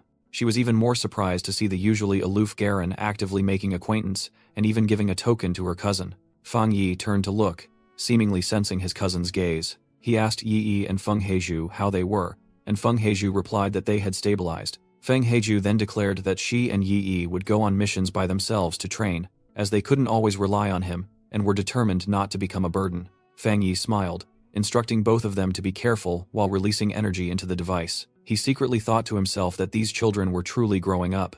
Afterwards, Su Qingying bid farewell to Fang Yi and Garen, while Garen invited Fang Yi to visit Elder Wu. The Ying squad's vehicle drove away, while Su Qingying irritably complained about Garen's group's aloofness. Inside the car, Su Qingying angrily gripped the steering wheel, lamenting that all her efforts were in vain, as Fang Yi had been snatched by the Star God War Zone.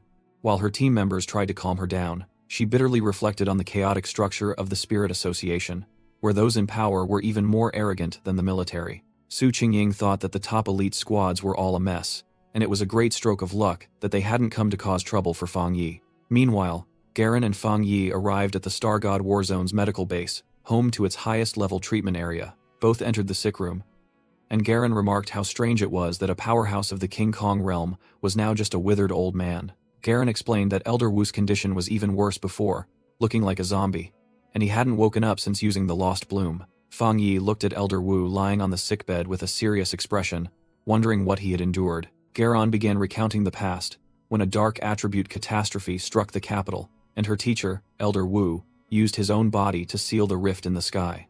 She explained that they had prepared a special method beforehand to transfer spiritual energy to him. That anomalous disaster was rated far beyond S-Class, with destructive power many times greater than the dark tide they had previously faced. Garen emphasized the capital's importance, for once it was destroyed, the entire country would fall into chaos. She recounted that Elder Wu had to use his own domain to forcibly seal the anomaly, but unexpectedly, it was even more terrifying than they had judged. As a result, her teacher was corroded by the dark attribute, and if not for his King Kong realm, he would have turned to dust. After hearing the story, Fang Yi looked at the unconscious man on the bed, and acknowledged Elder Wu as a truly respectable pioneer. He fell into thought, recalling the heroes of his previous life, and speculating that in that timeline, Elder Wu had likely sacrificed himself long ago. Suddenly, Fang Yi reached out towards Elder Wu, startling Garen, who asked what he intended to do to her teacher. Fang Yi placed his hand on Elder Wu's chest, reassuring Garen that he wanted to try removing the stubborn dark attribute from his body to help him wake up faster.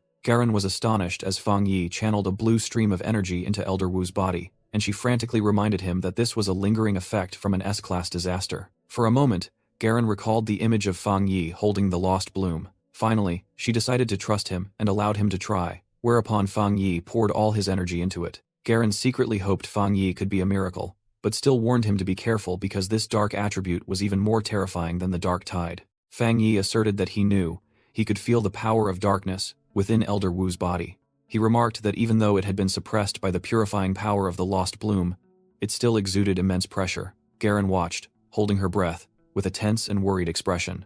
As streams of dark energy began to spread and affect Fang Yi, Garen hastily yelled at him to focus. In response, Fang Yi closed his eyes, calmly activating his own brilliant golden spiritual energy to resist the invasion of darkness. When Fang Yi's golden eyes flashed, he realized he was in another place. His mind was drawn to a ruined city, where a giant red eye hovered in the sky. Fang Yi quickly understood that this was merely an illusion caused by contact with the dark attribute within Elder Wu's body. He confidently channeled a blue stream of energy, declaring he would eradicate this entity. Suddenly, the anomalous eye launched an attack with sharp dark tentacles. With sharp eyes, Fang Yi activated the Jin Yang Tu Na Gong, using protective energy to dodge. He moved agilely through the dark lightning streams, realizing they were no less powerful than the divine thunder he had once absorbed. The anomalous entity immediately summoned countless smaller, insect-like dark monsters. Fang Yi was astonished to see thousands of monsters pouring down, engulfing the entire city. Without hesitation, he switched to using Yang Fire, and the golden flame erupted brilliantly. Facing a gigantic demonic face formed from the darkness, Fang Yi created a sword of fire and resolved to eradicate them. He shouted and swung the fire sword, leaping into the air. A powerful slash created a massive golden streak of light that swept across the darkness. Fang Yi judged that this entity had been weakened by the illusion or by the effect of the lost tempering flower. He sensed that its power was now only equivalent to grade A, and was astonished to realize the scale of the battle Elder Wu had faced. Speculating that the real situation was even worse, Fang Yi deployed the boundless dark abyss technique. Sucked into the dark vortex, the anomalous entity cried out in horror, questioning if Fang Yi was even human. Fang Yi merely clicked his tongue and curled his lip in disdain. Returning to reality, Fang Yi's eyes glowed red as he declared he had found the target, much to Garen's astonishment. Inside the spiritual space, Fang Yi unleashed his full power, causing the dark entity to scream in agony. Before completely vanishing, its glowing red eye left a warning that they would soon return. Fang Yi realized that it was the residual consciousness left behind by the dark attribute anomaly. He pondered the threat, worrying that other catastrophes might also return in the same manner. Deciding he had to get out first, Fang Yi hovered amidst the desolate, ruined landscape. Returning to reality, Fang Yi's eyes shone brightly as he snapped them open. He raised his hand, summoning a stream of azure lightning, and pulled a mass of dark energy out of Elder Wu's body, astonishing Garen. The mass of dark energy, enveloped by the lightning, struggled violently. Fang Yi immediately deployed the Nine Dragons' Heavenly Fire Seal, using fiery red chains of fire to seal it. He explained to Garen that this was the dark attribute residue remaining in Elder Wu's body, a remnant of a catastrophe-level anomaly. The dark sphere was sealed by the flames, its power greatly diminished thanks to the lost tempering flower and Elder Wu's own efforts. Garen looked at her teacher lying still, admiring that he had used his own body as a vessel to suppress the darkness, and affirmed that Fang Yi had saved his life. Fang Yi humbly replied that, without the lost tempering flower weakening it beforehand, he wouldn't have been able to completely purify the darkness either. He clenched his hand, and the azure lightning flared up, completely crushing the dark energy. The energy mass turned to dust, and Fang Yi declared that it had been completely neutralized, but he had one more thing to say. Standing beside the sickbed, Fang Yi warned that the dark residue in the recent illusion seemed to foreshadow their return, so they must always be ready. Garen replied that she had also heard that rumor.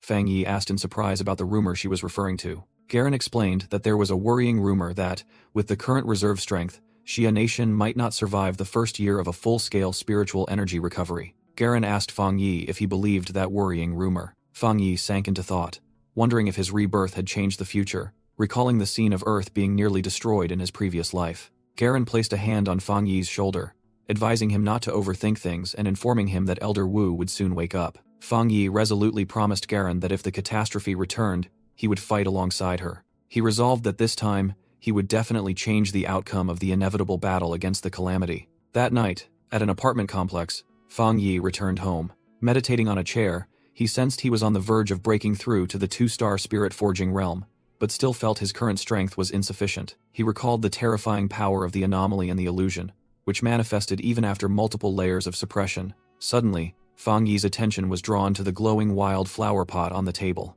He smiled, admitting that not bringing it along last time was a mistake. Fang Yi decided to take the flower outside so it could have a chance to shine and level up. He went to the back mountain area, noting that the association's plant research center had restored the forest very well. In a secluded spot, Fang Yi placed the flower pot on the ground, silently thanking Su Qingying and the others for taking care of this place. He instructed the flower to only nibble a little, because with its appetite, it could drain the entire forest. Immediately, the flower's roots stretched out, plunging deep into the earth to begin absorbing energy. A massive stream of green energy erupted from the flower, draining the vitality of everything nearby. When the surrounding vegetation had withered, Fang Yi stood watching with his arms crossed, judging that it was enough for this time. He pulled the flower, now brilliantly glowing, out of the ground and decided to find another place for it to continue absorbing. Fang Yi mused, judging that a desolation attribute anomaly like this flower should at least qualify as grade A. Fang Yi walked on the mountain, holding the flower pot, and noticed that the animals had fled in fear of the desolation energy radiating from him.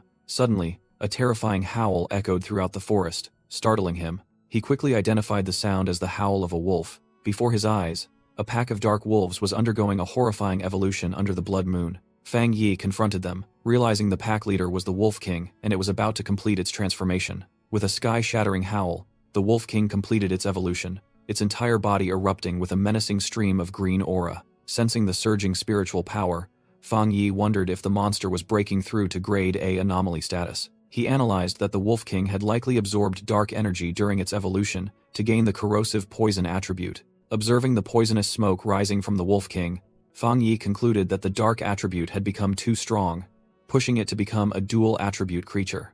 Nevertheless, he calmly assessed that its power was only equivalent to an A-rank anomaly. Deciding to act, Fang Yi pulled the flower out of the soil pot, preparing for battle. He plunged the flower straight into the ground, concluding that the real danger was the entire wolf pack, which could cause terrible devastation if they descended the mountain. "Let's begin," Fang Yi whispered, as the desolation energy erupted from the flower, ready to meet the charging Wolf King. From the foot of the mountain, a group of mysterious cloaked figures witnessed the gigantic column of emerald green energy shooting straight into the sky. A green-haired member of the group commented that the Wolf King had finished evolving, and asked about the contamination level.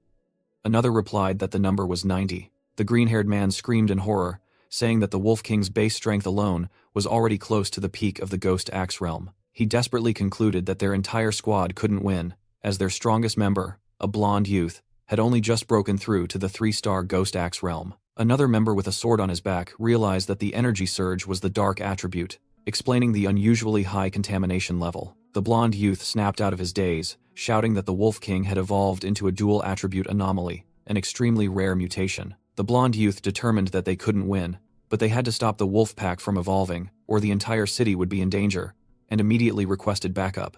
Suddenly, the ground shook violently, causing the entire pioneer team to lose their balance.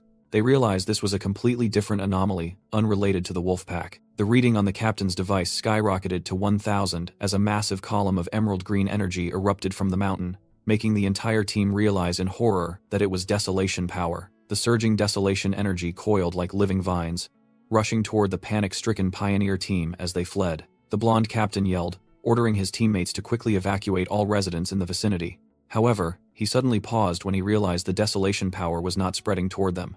The entire team watched the strange energy sink deep into the mountain, making the danger seem to vanish. Beneath the ground, roots sprouted, blossoming into white flowers before the desolation energy erupted, turning the entire forest into a sea of flowers. Amidst that scene, Fang Yi stood calmly, watching the Wolf King, which had just completed its evolution.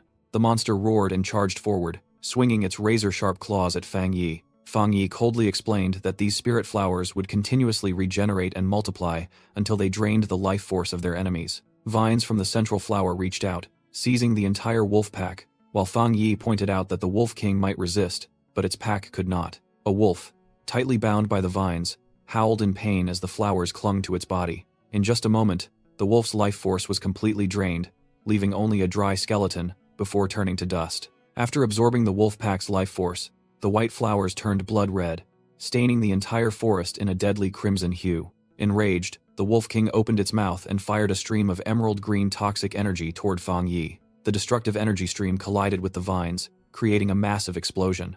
But Fang Yi remained unharmed, declaring that the attack was useless because the desolation attribute of the flowers had taken deep root in this forest. The Wolf King looked up in horror at the mountaintop, where a gigantic red flower had sprouted, turning the entire mountain into an endless sea of flowers. Fang Yi mocked the Wolf King, saying that even with intelligence, it didn't understand the law that a wildfire never truly dies, and the spring wind will make it bloom again.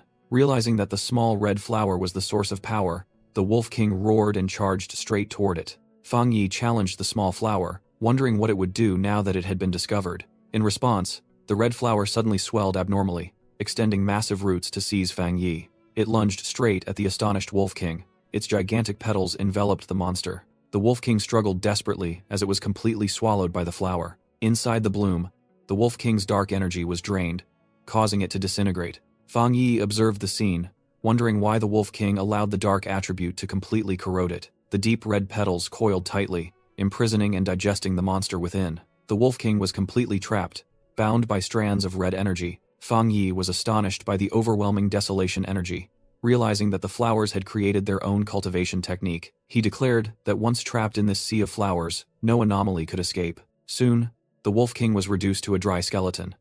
Fang Yi explained that the flowers would regenerate and turn everything into dust. After the enemy was destroyed, Fang Yi stood before the gigantic, brightly glowing desolate spirit flower. He decided to name this cultivation technique the Endless Spirit Sea. A notification appeared, confirming that the spirit flower had successfully inscribed the desolation attribute cultivation technique, Endless Spirit Sea. Amidst the fluttering petals, Fang Yi looked directly at his creation. He commanded the small flower that it was time for it to evolve. At the command center, a red alert sounded as staff detected an A-rank anomaly, along with two completely different streams of spiritual power. A high-ranking leader immediately requested the location of the new threat. The staff reported that it appeared in the forest at the foot of the mountain, exactly where Captain Su was monitoring, and simultaneously questioned the mission status of the destroyer squad. The leader frowned, listening to the urgent report transmitted through his earpiece. From the scene, a destroyer squad member reported that a massive stream of desolation energy had wiped out the A-rank Wolf King and then burrowed straight into the mountain, causing strange flowers to bloom everywhere. The destroyer squad was forced to maintain distance, not daring to approach due to concerns about the unpredictable effects of the desolation energy. Recognizing a danger even greater than the previous demonic vine incident, the destroyer squad captain requested backup, prompting the leader to order the deployment of elite units. However, the pink-haired girl accompanying him had a familiar feeling. Realizing that this incident was connected to that person, she quickly interrupted, asserting that this desolation energy source definitely came from Fang Yi, and the leader confirmed that the boy's home was right in that area. The pink-haired girl trusted that Fang Yi would protect everyone. Meanwhile, on the mountain behind them, countless crimson petals fluttered in the air. Fang Yi stood before the spirit flower, which had evolved into a gigantic red bloom, realizing it was absorbing the Wolf King to gain a second attribute. The gigantic flower trembled, radiating powerful energy. Fang Yi was slightly surprised to realize its new attribute was fire. He touched the stem, astonished by its absurdly simple method of evolution, merely devouring others. The evolution was complete. The spirit flower was now an A-rank anomaly, named the Desolate Flame Spirit Flower, possessing the dual attributes of desolation and fire, and could be nurtured within the Boundless Dark Abyss. Fang Yi was surprised to see the name Boundless Dark Abyss appear. He suddenly had the idea to place the spirit flower into his own Boundless Dark Abyss, speculating that it might absorb dark energy to evolve once more. Immediately, Fang Yi enveloped the spirit flower in a sphere of dark energy to begin the new cultivation process. While preparing, Fang Yi suddenly sensed a powerful surge of energy and wondered about it. His eyes glowed as he realized someone was breaking through to the two-star spirit forging realm. In a nearby forest, a strange man was absorbing a massive stream of energy from the sky. He felt the new power surging through him. The spiritual energy of heaven and earth seemed to merge with his body. After the breakthrough, he stood up, declaring that he had found his goal. He was ecstatic upon realizing he had reached the legendary two-star spirit forging realm. In a room, he looked at the screen, swearing to crush that fire attribute pioneer to become number one. Sensing the stranger's presence, Fang Yi cautiously asked if anyone was there. Instantly, a massive fireball shot toward him, making Fang Yi realize his opponent was a fire attribute pioneer. He quickly generated a sphere of dark energy to counter it. Fang Yi rushed forward, using dark energy to block the fireball. Realizing the opponent had finally revealed himself, he coldly stated that the other person had been hiding there for a long time, without concealing their spiritual power. The stranger landed, secretly assessing Fang Yi as a cultivator who had just recently broken through. His entire body ablaze, he introduced himself as a battle-hungry freelance pioneer, and asked how Fang Yi had managed to dodge his attack. Fang Yi remained silent, scrutinizing his opponent. The stranger sneered, realizing he had forgotten to introduce himself. He roared his name, Jiang Lu, then charged to attack, forcing Fang Yi to leap into the air. Hovering in the air, Fang Yi raised his hand, preparing to summon divine thunder in response. A massive bolt of lightning struck down from the sky directly onto Jiang Lu's position. Jiang Lu was startled by the incoming lightning energy. He asked himself in horror what this thing was. A gigantic pillar of lightning slammed down exactly where he stood. After the attack, Jiang Lu coughed up a plume of smoke. He struggled to stand amidst the residual electrical sparks. Jiang Lu couldn't believe what had just happened, wondering why his opponent possessed the lightning attribute. Suddenly, Fang Yi appeared right behind him like a ghost. He grabbed Jiang Lu's head and slammed his face into the ground with immense force, releasing another surge of electricity. Fang Yi coldly asked for the opponent's name again. Pinned to the ground, Jiang Lu could only remain silent in terror. He couldn't accept defeat, telling himself he was a one-star spirit-forging cultivator, the fastest among the pioneers. In his delusion, he recalled the pride of possessing the rare fire attribute, believing everyone should bow before him. Fang Yi merely clicked his tongue in annoyance. Jiang Lu screamed in extreme pain as the electric current tortured his body. Fang Yi recognized his opponent's confusion and silently affirmed that this was his true power. He mocked the excessive confidence of today's youth. Jiang Lu panicked as he felt Fang Yi's pressure surpassing his own by 2, perhaps even 3 realms. He desperately believed that he, Jiang Lu, was about to die here. Completely overwhelmed, Jiang Lu frantically begged Fang Yi not to kill him. Fang Yi silently looked down at his defeated opponent with cold eyes. Releasing him, he advised that a pioneer's power should not be used against other people. Fang Yi turned and walked away, telling Jiang Lu to go clean up some anomalies if he had the time. He clicked his tongue, showing his displeasure. Left behind, Jiang Lu wondered in astonishment how someone's spiritual energy could be so powerful. He was stunned, unsure if his opponent was too extraordinary or if he himself was too weak. Elsewhere in the city at night, the story continued. Jiang Lu gloomily returned to the base, attracting the attention of his 2 teammates. His expression was completely devastated and absent-minded. A red-haired teammate scoffed, while the other reminded him that picking fights never ends well. The red-haired teammate continued to scold Jiang Lu for his recklessness, warning that he was only making more enemies for himself. He warned that Jiang Lu's belligerence would one day bring disaster. Suddenly, Jiang Lu slumped silently onto the sofa, surprising the other 2. A teammate approached, asking what had happened and why Jiang Lu was acting so unusually. The red-haired teammate asked about the challenge match, and Jiang Lu mumbled that he had been defeated in a single blow. The other person was stunned and demanded that Jiang Lu explain clearly. Jiang Lu burst into tears, repeating that he had been defeated in the blink of an eye. He clutched his head in despair, regretting that he hadn't recognized the disparity and brought this humiliation upon himself. Recalling the terrifying moment, Jiang Lu remembered how his strongest technique had been shattered by his opponent's lightning. A teammate tried to comfort the distraught Jiang Lu, suggesting that only someone from a high-level combat zone could rival him. The other remained skeptical, reiterating that previous assessments showed the opponent's strength was inferior to Jiang Lu's. Jiang Lu angrily yelled that they couldn't understand because they hadn't witnessed it firsthand. In a panic, he recalled facing a true monster, whose terrifying lightning pressure made his head feel like it would explode. The 2 teammates were speechless when Jiang Lu insisted his intuition couldn't be wrong. He recounted that the opponent was a top-tier dual-attribute pioneer, and their true power must be at least at the 3-star spirit-forging realm. The red-haired teammate was aghast, believing that if it were true, that person would become the nightmare of every pioneer. They realized that power and talent were terrifying, while Jiang Lu admitted he had been crushed by a single move. Surprisingly, Jiang Lu suddenly asked if he should go and learn from the very person who defeated him. Meanwhile, Fang Yi, who was meditating, felt his chance for a breakthrough suddenly vanish. He realized the problem was not with his own body. After regulating his breath, Fang Yi, with fiery eyes, concluded that the cause was external. The surrounding spiritual energy was no longer resonating, preventing him from condensing the energy needed to advance.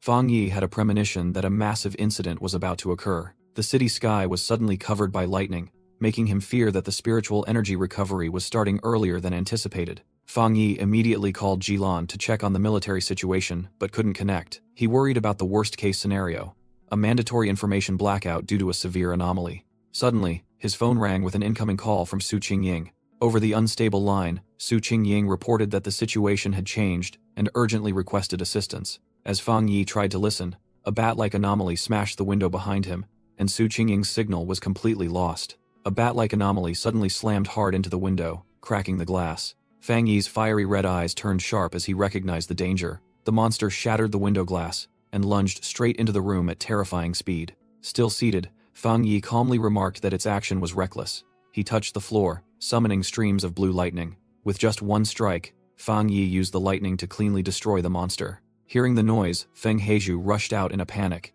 intending to warn her cousin about the anomaly. She was stunned to see Fang Yi standing amidst the residual electrical sparks and asked what had happened. Looking through the broken window, Fang Yi explained that an anomaly attacking the house was a very bad sign. They both looked out at the city, which was covered by a lightning storm, worried about an impending catastrophe. Fang Yi judged that the behavior of attacking a pioneer's home was extremely unusual for a ghost-carving realm anomaly. He turned and ordered Feng Heizhu to gather all the pioneers she could contact. Then, Fang Yi stepped onto the windowsill, preparing to leave to deal with the situation. He entrusted the protection of the house to Feng Heizhu, confident in her impending breakthrough power. Meanwhile, elsewhere in the city, Su Qingying's team reported unstable communication signals. Standing on the rooftop, the team worried about a high-level disaster as their equipment alerted them to an anomaly of an unknown rank. Su Qingying looked up at the swirling sky, secretly hoping it was just a false alarm. She immediately contacted them via radio, requesting patrol units to continuously report on the contamination status.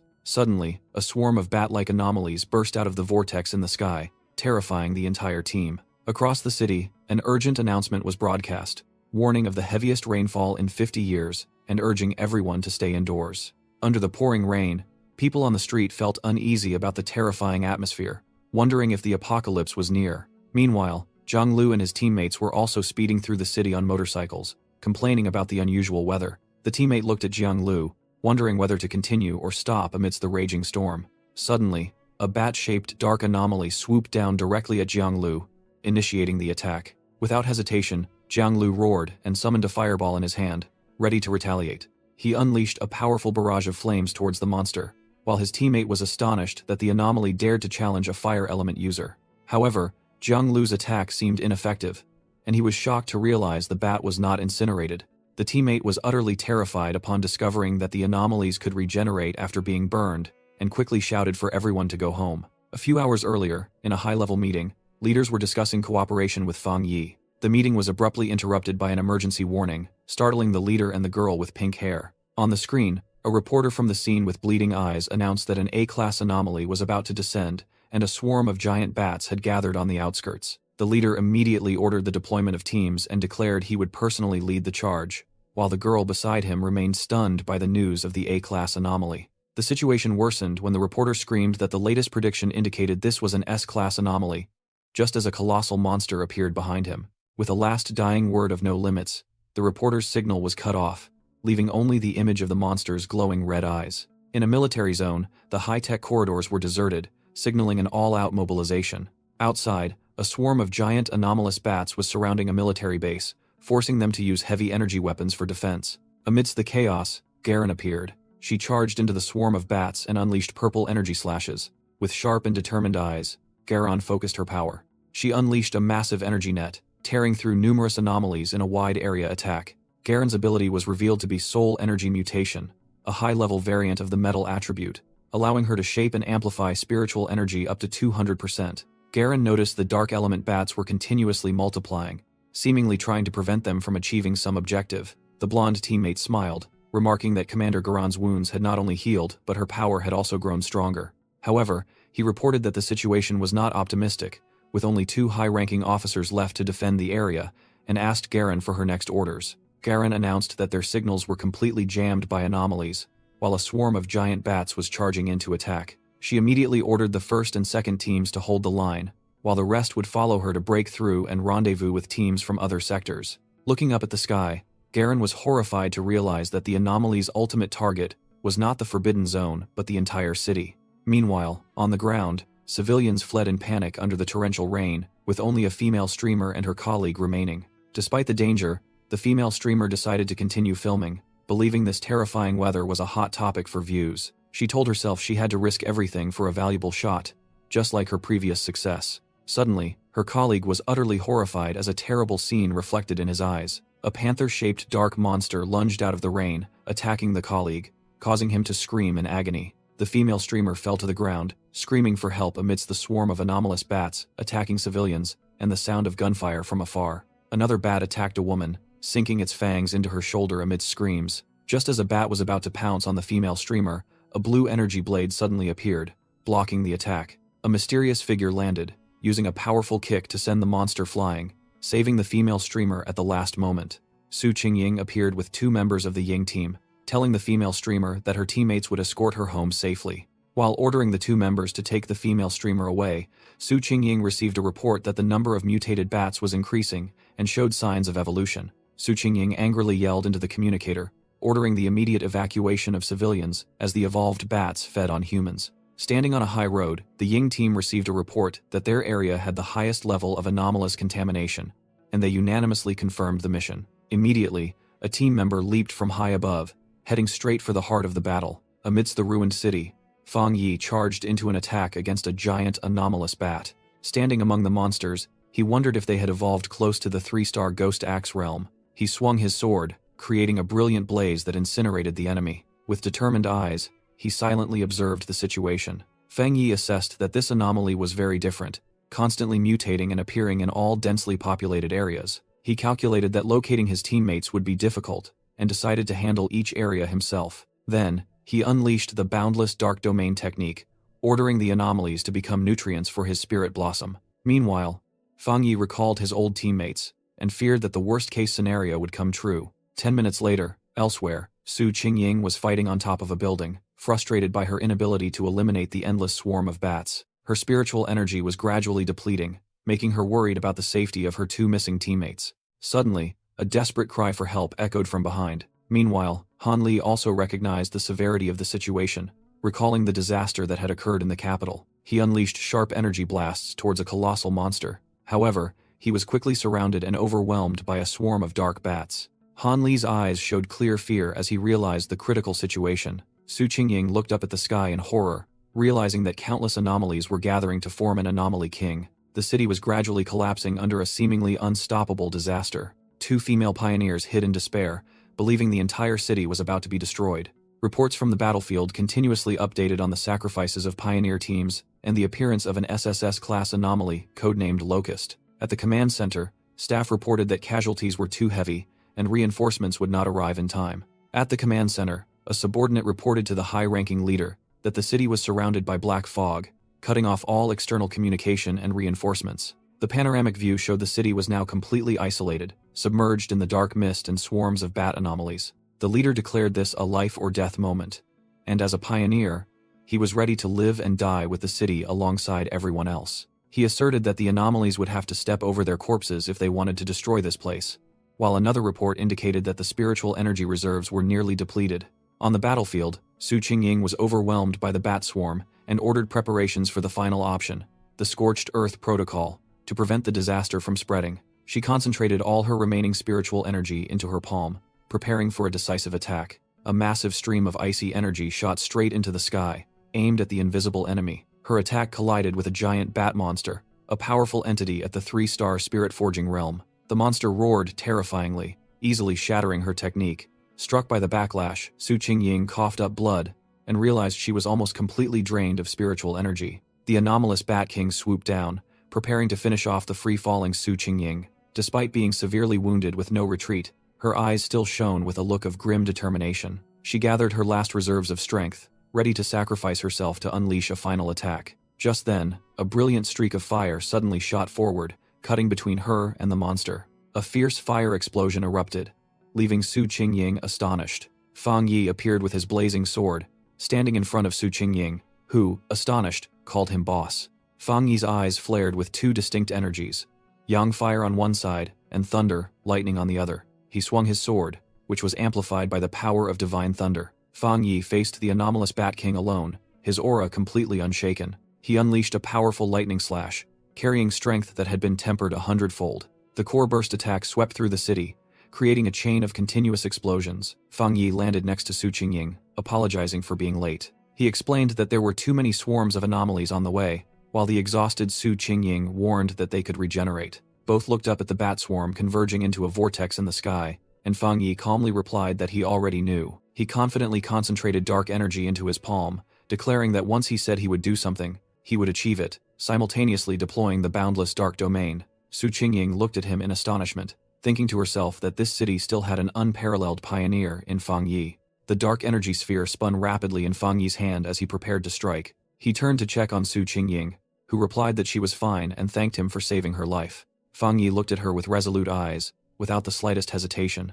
Suddenly, he placed his hand on Su Qingying's shoulder, using blue lightning energy to purify the residual dark energy within her. Su Qingying was astonished to realize that this advanced lightning attribute reduced her pain and healed her wounds faster than the association's medicine. Meanwhile, at a command center, an employee joyfully reported that the swarms of anomalies seemed to be thinning out, but a high-ranking official immediately refuted this, announcing that all rescue teams had lost contact and the number of anomalies outside had not decreased at all. He delivered a terrifying conclusion.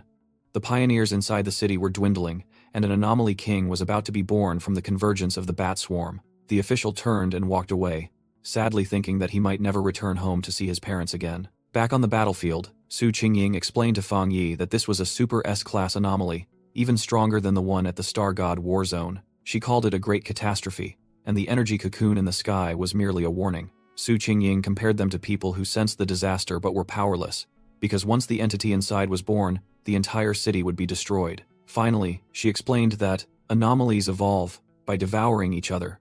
But dark anomalies were different. They served a perfect individual, like minions. Su Qingying concluded her explanation, calling this perfectly evolved individual an anomaly king. She worriedly told Fang Yi that although he was very strong, he had not yet reached the Diamond Realm, and even the strongest pioneer was bedridden after sealing a catastrophe. With an urgent expression, Su Qingying urged Fang Yi to leave immediately and tell the military to abandon this place, as she did not want to lose another genius pioneer. Fang Yi unexpectedly flicked her forehead, joking that perhaps her 20 years of schooling had vanished due to the spiritual energy recovery. He asserted that this was his home, and he would have no regrets, no matter the cost, to protect it. Su Qingying was completely speechless at his determination. Having said that, Fang Yi turned and walked away decisively. He stood atop a tall building, holding his blazing sword, looking up at the massive vortex of countless bad anomalies swirling in the sky. Fang Yi realized they were using the entire city as a sacrifice for the birth of the Anomaly King and decided to unleash his golden radiance power, his entire body radiating a brilliant golden aura. He turned and asked to borrow Su Qingying's wrist communicator. Fang Yi declared that he would go up there to stop everything early, taking the device from Su Qingying's hand. The anomalous vortex in the sky continued to spin, creating a menacing sight. At the command center, an officer suddenly announced that the signal from Captain Su, a missing pioneer, had just reappeared. The screen showed the target accelerating at an unbelievable speed, heading straight for the area with the highest level of contamination, leading them to conclude this was a suicidal act. The commanding officer yelled into the communicator, demanding that Specialist Su Qingying stop immediately and wait for support. The communicator in Fang Yi's hand lit up. He activated it and spoke into the device, asking if they could hear him. The commanding officer angrily questioned Fang Yi's identity, but he cut him off and ordered everyone to connect with him to attack the Anomaly King. Meanwhile, a brilliant golden light shot straight into the sky, heading toward the Great Cocoon, and Fang Yi requested that they provide all equipment and intelligence to help him destroy it. The commanding officer was left speechless, completely stunned by what he had just heard. The commanding officer immediately ordered the entire control center to dedicate all resources to connecting with and providing intelligence to Fang Yi. A liaison confirmed the order, reporting that the giant cocoon was surrounded by a storm of anomalies, and suggested an emergency exit route. Meanwhile, another staff member pointed out that the main routes were blocked, suggesting they should break through via the secondary roads to the southeast. Just then, Fang Yi transformed into a streak of brilliant golden light, streaking across the city sky. The liaison frantically announced that Fang Yi had been spotted by 2 A-rank anomalies, equivalent in power to the 2-star spirit-forging realm, and shouted for him to evade. The commanding officer desperately thought that there was no time left to retreat. Evasion was impossible. The entire control room plunged into chaos as the staff screamed in fear. In the air, Fang Yi calmly dodged the attack of a giant shadow anomaly, a strategy already formed in his mind. The commanding officer was stunned when the anomaly source vanished from the screen, realizing Fang Yi was the legendary tyrant after he effortlessly destroyed the S-rank anomaly. Joy erupted throughout the control room, the staff cheering for being saved by an unexpectedly powerful pioneer. With blazing red eyes, Fang Yi analyzed that imbuing the flame into his blade gave him the upper hand against the dark anomalies. He realized his flame significantly slowed down their regenerative abilities. Slashing apart a monster, he thought that if his power were slightly higher, a single strike would be enough to prevent them from fully reforming. Facing the endless swarm of anomalies, Fang Yi launched a dazzling light attack, feeling frustrated that he couldn't rely solely on speed. Suddenly, a grotesque green energy sphere appeared and began to contract in the sky. From that sphere, countless bat-like anomalies were born, plunging toward the city. Soon, a gigantic swarm of bats completely covered the night sky. A group of observing pioneers noticed something strange when the bat swarm suddenly ceased its attack. Elsewhere, the stern high-ranking leader explained that they were being summoned by the Anomaly King, signaling that its arrival was accelerating. Looking up at the sky, red with tens of thousands of bats, a pioneer wondered if they still had a chance.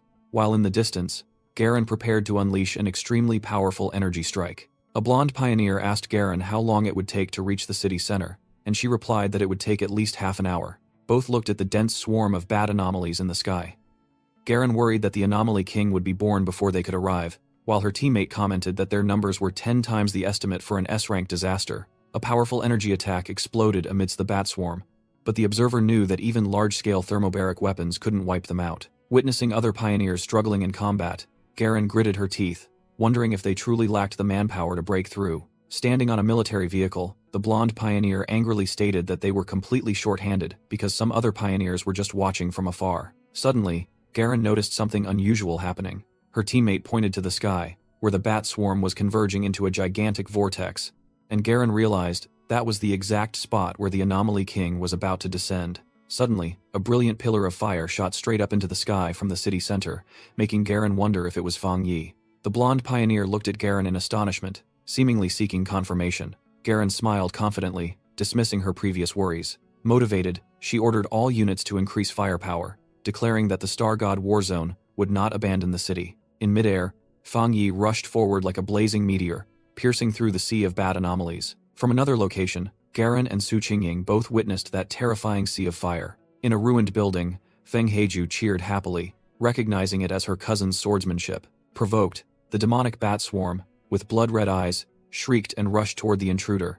Surrounded by the bat swarm, Fang Yi realized they were all rushing to stop him.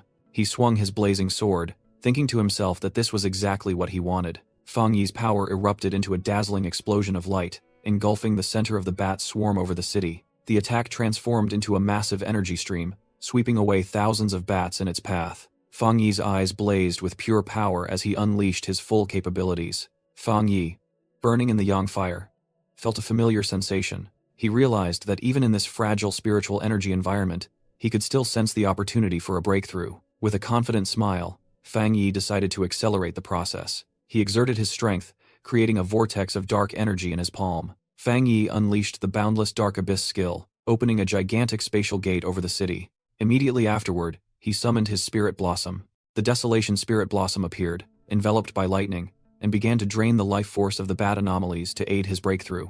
The flower bloomed, releasing its full desolation power. From the center of the flower, countless dark tendrils stretched out. The bat monsters were captured by the tendrils, and had their energy drained amidst shrieks. The entire swarm of anomalies was mercilessly devoured by the gigantic flower. Fang Yi stood firm in the center of the spirit blossom after it finished absorbing the enemies. He looked up at the anomalous cocoon in the sky, and realized it was just an illusion, tangible yet untouchable. Nevertheless, Fang Yi could clearly hear the heartbeat of the Anomaly King. He felt it like an ancient war drum, a primal declaration of war against all creation. That heartbeat had the power to stir the darkest and most insane desires within the human heart. Fang Yi deduced that since the enemy was still hiding in fear, it definitely hadn't fully hatched yet. He contacted the command center to confirm the location, and was informed that the Anomaly King's coordinates had been synchronized. Immediately, a device on Fang Yi's wrist glowed bright red. The device shot out a targeting beam, pointing directly at the Anomaly King's true location,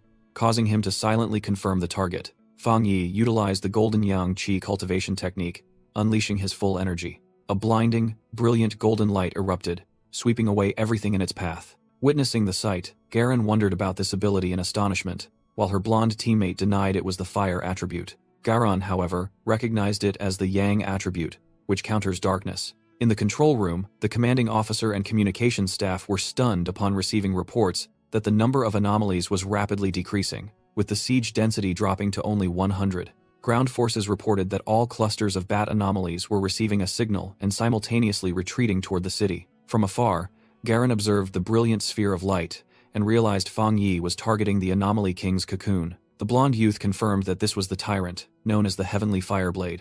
while Garen marveled at the pure power of the Yang attribute but remained worried that he had to face the Anomaly King alone. When her teammate urged them to enter the city, Garen suddenly stopped him and pointed in one direction. Her eyes widened in horror at what she had just seen. The gigantic anomaly cocoon in the sky began to crack, signaling that the Anomaly King was hatching earlier than expected. Below, the surviving pioneers roared in fury, swearing to eradicate the source of all the evil that had killed their comrades. Inside a building, Feng Heju's group realized that passive defense would only lead to death, and the creature inside the cocoon was seeking to be born through the blood and suffering of the entire city. Elsewhere, Su Qingying was using energy to heal an injured member of the Ying squad. Feng Heju gritted her teeth in hatred, thinking of the countless families and friends who had been murdered by B, A, and even S-rank anomalies. Suddenly, an idea struck her as she recalled the flower her cousin had summoned. It had absorbed the power of the bats and possessed the Desolation attribute. She was delighted to realize that her cousin had also mastered the Desolation attribute.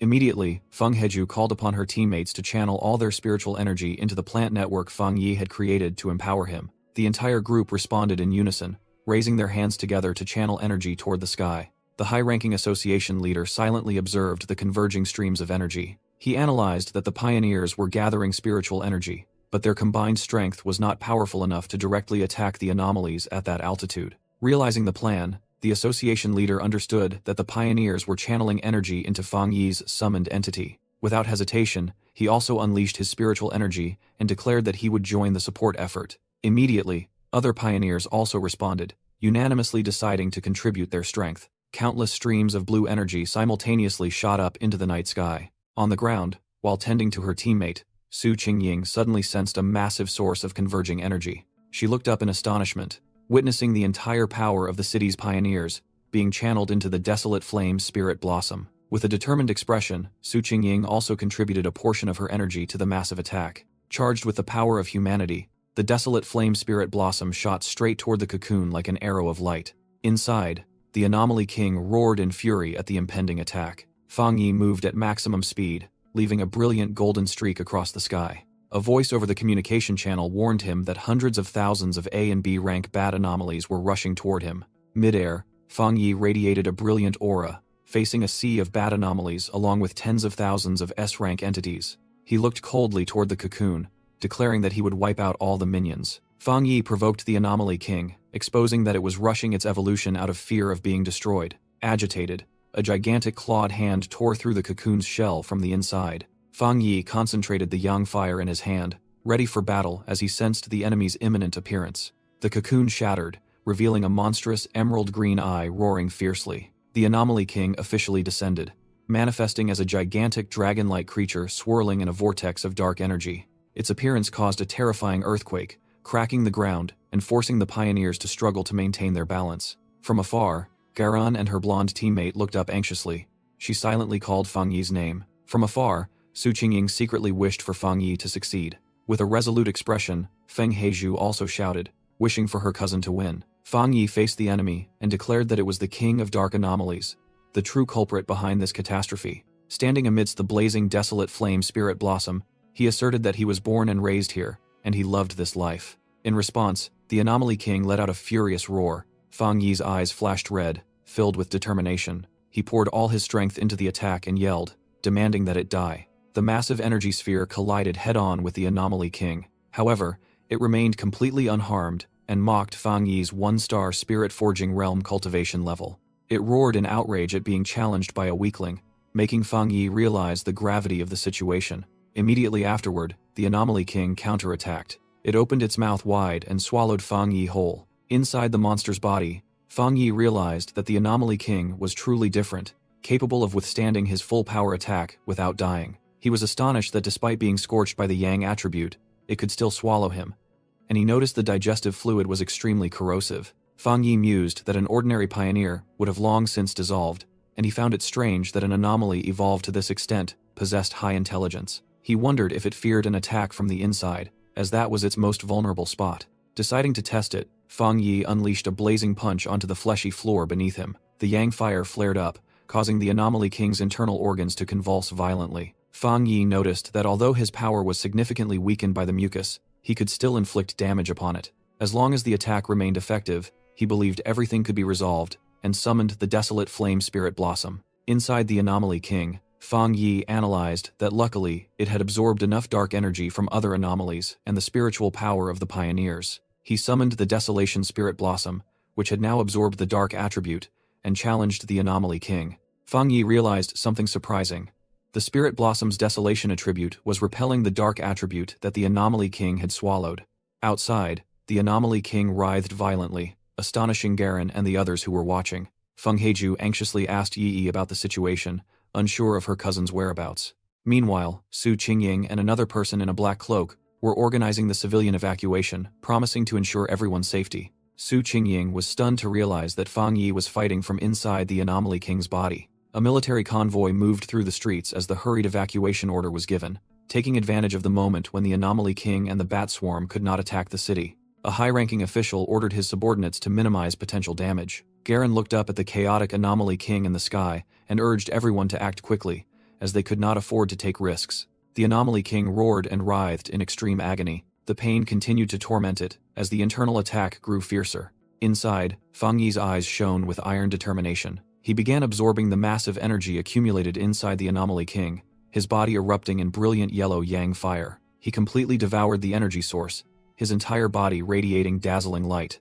His yang fire began purifying and dissolving the Anomaly King's dark essence. His gaze flashed with confidence as the purification process was completed. However, upon exiting, a strange sound rang out, putting him on alert. He was astonished to realize he was standing in the middle of a ruined, desolate city. Behind a building, a gigantic humanoid shadow entity with glowing red eyes appeared, reminding him of the apocalypse. The shadow entity lunged at Fang Yi with terrifying speed. Fang Yi immediately became vigilant and spun around to dodge. He quickly checked and realized his spiritual power was still intact. The monster's gigantic claw struck down where he had been standing.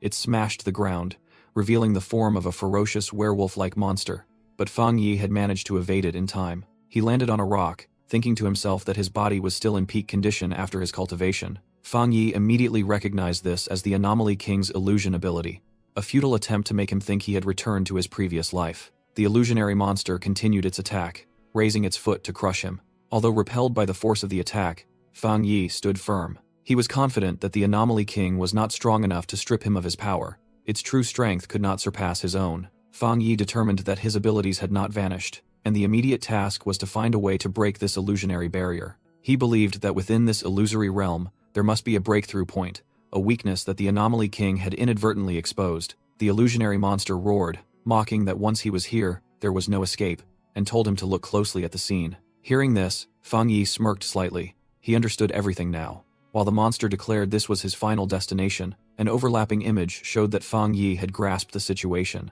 It opened its mouth wide, intending to swallow him in a final attack. An illusion appeared, showing pioneers, including Su Qingying, having fallen, and humanity merely serving as nutrients for their evolution. Fang Yi bowed his head in silence, seemingly collapsing under the desperate sight. But then he looked up with a mocking smile, asking sarcastically, "Oh, is that so?" He asserted that this was all the opponent had, then released his full power, his body erupting in brilliant yang fire light. Fang Yi's hand glowed brightly, and he stated that his opponent still didn't understand the situation. He affirmed that he was reborn to protect his home and those around him. His yang fire energy converged, preparing for an explosion of power. With fiery hair and eyes, Fang Yi summoned the system to begin the breakthrough process. A notification appeared, confirming he was eligible to advance to the 2-star spirit creation realm. The illusionary scene vanished, giving way to a tranquil space under the moonlight. Fang Yi, with his fire sword in hand, declared he would confront the Anomaly King. The monster's illusion appeared, saying it should thank Fang Yi for helping it realize something. Fang Yi replied that his rebirth was the turning point to change this world. He proclaimed himself the chosen avenger, his eyes filled with resolve. The Anomaly King laughed loudly, creating a vortex and mocking Fang Yi's insignificant power realm. Fang Yi calmly stood firm against the provocation and the incoming attack. Immediately afterward, he was struck and sent flying by an immense force. The Anomaly King's gigantic shadow entity appeared, demanding that he become its nutrient. But then, the monster suddenly trembled in confusion. Fang Yi smirked as the Anomaly King frantically screamed, because its body was experiencing internal problems. A massive yang fire sphere exploded from within the shadow body, causing the monster to curse furiously. Fang Yi raised his hand, preparing to unleash the finishing move called Burial Sealing. He unleashed the 9 Dragons' Heavenly Fire skill, a power that the Anomaly King realized in horror could not belong to the 2-star realm. A blinding explosion of light engulfed the sky, while below, Chu Qingli and the other pioneers watched in awe as the scene purified all anomalies. The Anomaly King roared as its body was completely purified. The dark energy dissipated, returning a clear blue sky to the city. A massive vortex of dark energy formed, sucking away all remnants. Mid-air, Fang Yi stood firm, enveloped by golden flames and the dark vortex. His crimson eyes gleamed with coldness as the yang fire blazed around him. With the blazing sword in hand, Fang Yi displayed absolute control over the battlefield as he unleashed the boundless dark domain. On the ground, the surviving soldiers looked up, unable to believe the battle was over. The crowd erupted in cheers, celebrating that the city was saved, and they had survived. A subordinate asked Jilan why she wasn't celebrating as dawn was breaking. Jilan smiled with relief, replying that they still had much to do. She declared that their mission now was to help the people return to normal life and rebuild the city. Meanwhile, in the control room, the staff embraced each other, overjoyed at having helped prevent the disaster. The commanding officer looked at Fang Yi's silhouette on the screen, silently grateful that without him, they would have borne all the blame. Elsewhere, Su Qingying anxiously watched medical personnel load survivors onto ambulances. A high-ranking association leader reassured her that the medical center was still safe. Su Qingying admitted that without Fang Yi, none of them would have survived, and wondered about his inexplicable power. The leader agreed, analyzing that Fang Yi had broken through to the two-star spirit creation realm and would soon be sought after by other factions. Su Qingying looked towards Fang Yi in the distance, admitting that he had far surpassed her and was one of the nation's top geniuses. The leader recalled the scene of the fire dragon eradicating the anomaly and affirmed that they must act before the news spread. Su Qingying was surprised by his words, while the leader pondered their next plan. Standing amidst the dragon-shaped fire energy, Fang Yi secretly thought the name Burial Sealer sounded pretty good. Meanwhile, Yi Yi and Feng Heiju were rushing through the city's ruined streets. Feng Heiju anxiously asked Yi Yi about her cousin's whereabouts, but Yi Yi advised her not to panic and to go home and wait. Suddenly, Feng Heiju's gaze stopped as she spotted a familiar figure. Moved to tears, she joyfully called out her cousin's name. Amidst the desolate scene, Fang Yi heard the call and turned around. When the group met, he asked why they had come out to find him, while Feng Heiju hastily inquired about his health. Feng Heiju explained that she was sure he would need them right now. Fang Yi reassured them that he was fine and praised them, then let Feng Heiju help him walk, while Yi Yi secretly thought about the terrifying power of the Anomaly King. He told himself that the final attack had nearly exhausted his spiritual energy right after breaking through to the two-star spirit creation realm, and now he had made the two of them worry again.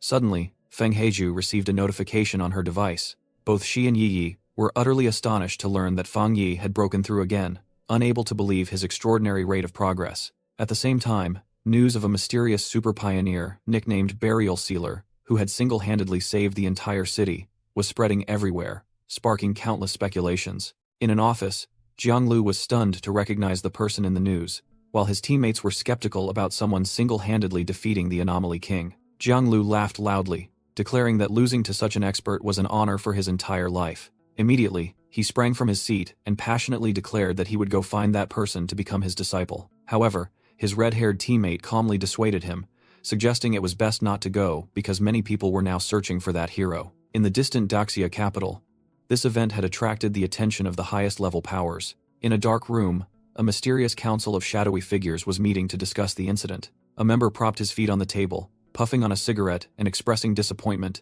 saying he had hoped to see the military and the association tear each other apart. A male member of the mysterious council suggested using guns to deal with the newly emerged hero. However, a female member dismissed it, stating that a mere gun was unworthy of a heaven-blessed savior. The woman looked at Fang Yi's photo, calling him the Burial Sealer. Immediately after, the woman's sharp fingernails sliced the photo in half. The photo burst into purple flames as the woman declared that anyone who stood in their way would be annihilated. Meanwhile, at his apartment, Fang Yi and Feng Heiju heard someone knocking, asking for Fang Yi. Two unexpected guests appeared, a high-ranking association leader and Su Qingying. The leader, on behalf of the Spirit Association, expressed sincere gratitude for Fang Yi preventing an S-class disaster, while Su Qingying secretly called him a big shot. Fang Yi smiled and invited them inside to talk. Once inside, Su Qingying was secretly surprised by the hero's simple home and wondered why the military allowed him to live like this. She thought the Spirit Association should request better housing for him. The leader explained the main purpose of their visit. They wanted Fang Yi's consent to promote the title of entomber. He presented that powerful pioneers were emerging in every city, and their reputations had spread widely within the community. After the S-class anomaly disaster, they wanted to promote the title of entomber to solidify Tai City as an important strategic city. The leader affirmed that the city needed a strong and renowned leading pioneer to be its captain. Su Qingying continued with a worried expression, warning that celestial phenomena and anomalous invasions would increase, and they could not let the city fall into a nearly abandoned state. Fang Yi was surprised by the word abandoned, but Su Qingying explained that without him, everyone would have died, so the outcome wouldn't have been much different. Fang Yi admitted he understood, and realized that his understanding of this world's cruelty was still lacking, while also reassuring them not to be too pessimistic. He told himself that he had been too focused on cultivation, and neglected the city's developmental structure. Fang Yi mused that Tai City, where he lived, had never been among the top 3 in terms of strategy and development. He realized this crisis was an opportunity for Tai City to rise among other leading cities. The association leader explained that cities were currently competing with the strength of their pioneers to receive more resources, encouraging independent individuals to join organizations. He said that everyone needed a symbol of hope, and the association would protect Fang Yi's identity, turning him into a mysterious legend. Fang Yi smiled in agreement, thinking that a little mystery would be wiser than complete exposure. Feng Heihu also agreed, and Fang Yi officially accepted the cooperation for his own benefit and that of those around him. He extended his hand to shake hands with the association leader. Witnessed by Su Qingying, their handshake was firm, marking a sealed agreement. The association leader officially called Fang Yi the Entomber, looking forward to a good cooperation. Afterwards, with the full cooperation of the association and the military, Tai City began its reconstruction process at an astonishing speed. At the Spirit Association headquarters in Shen City, news of the Entomber resolving Tai City's S-tier anomaly had spread.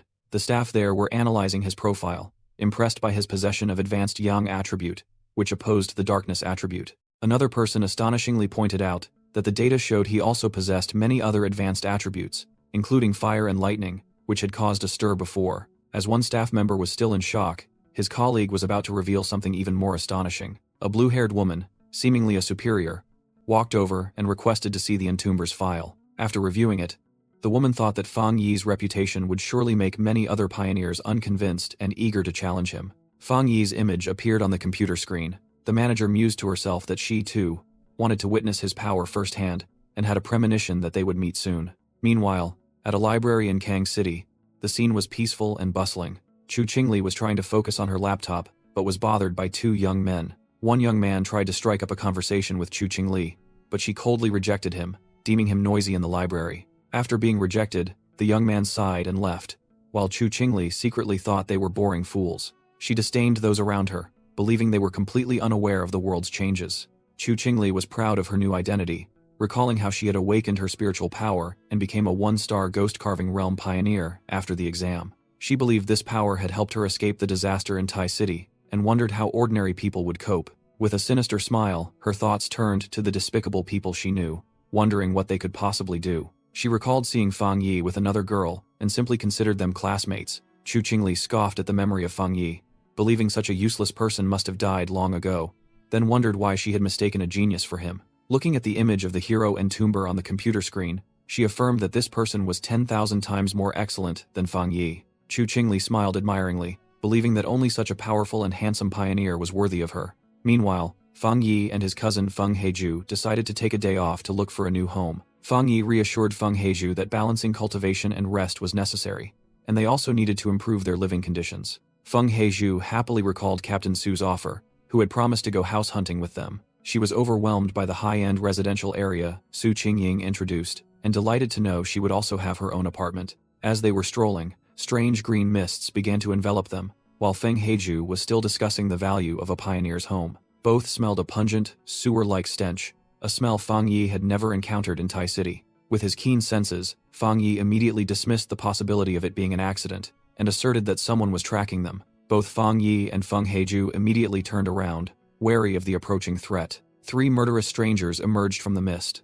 The leader recognized Fang Yi as the Entomber, and boasted that they had fallen into his poison trap. The leader attacked while mocking Fang Yi as a mere figurehead, a product of hype foolishly promoted to captain by Tai City. The leader swung his weapon, shouting for Fang Yi to hand over all the benefits Tai City had bestowed upon him. At the same time, the skinny accomplice lunged to attack Feng Heiju, but she quickly created an energy shield to defend herself. His scythe was enveloped by a surge of darkness energy, striking straight down. Feng Heiju strained to withstand the powerful attack, her shield shaking violently. Feng Heiju shouted a warning that all enemies were in the spirit-forging realm, but Fang Yi had easily blocked the leader's weapon with just one hand. The leader stared in astonishment at Fang Yi's hand, now blazing with fire, gripping his weapon tightly. Enveloped in yang fire, Fang Yi contemptuously asked what trash dared to rob in broad daylight. Without another word, he unleashed a fiery punch straight into the leader's face. The leader was sent flying, screaming in disbelief at what had just happened. The accomplice with goggles wondered in shock,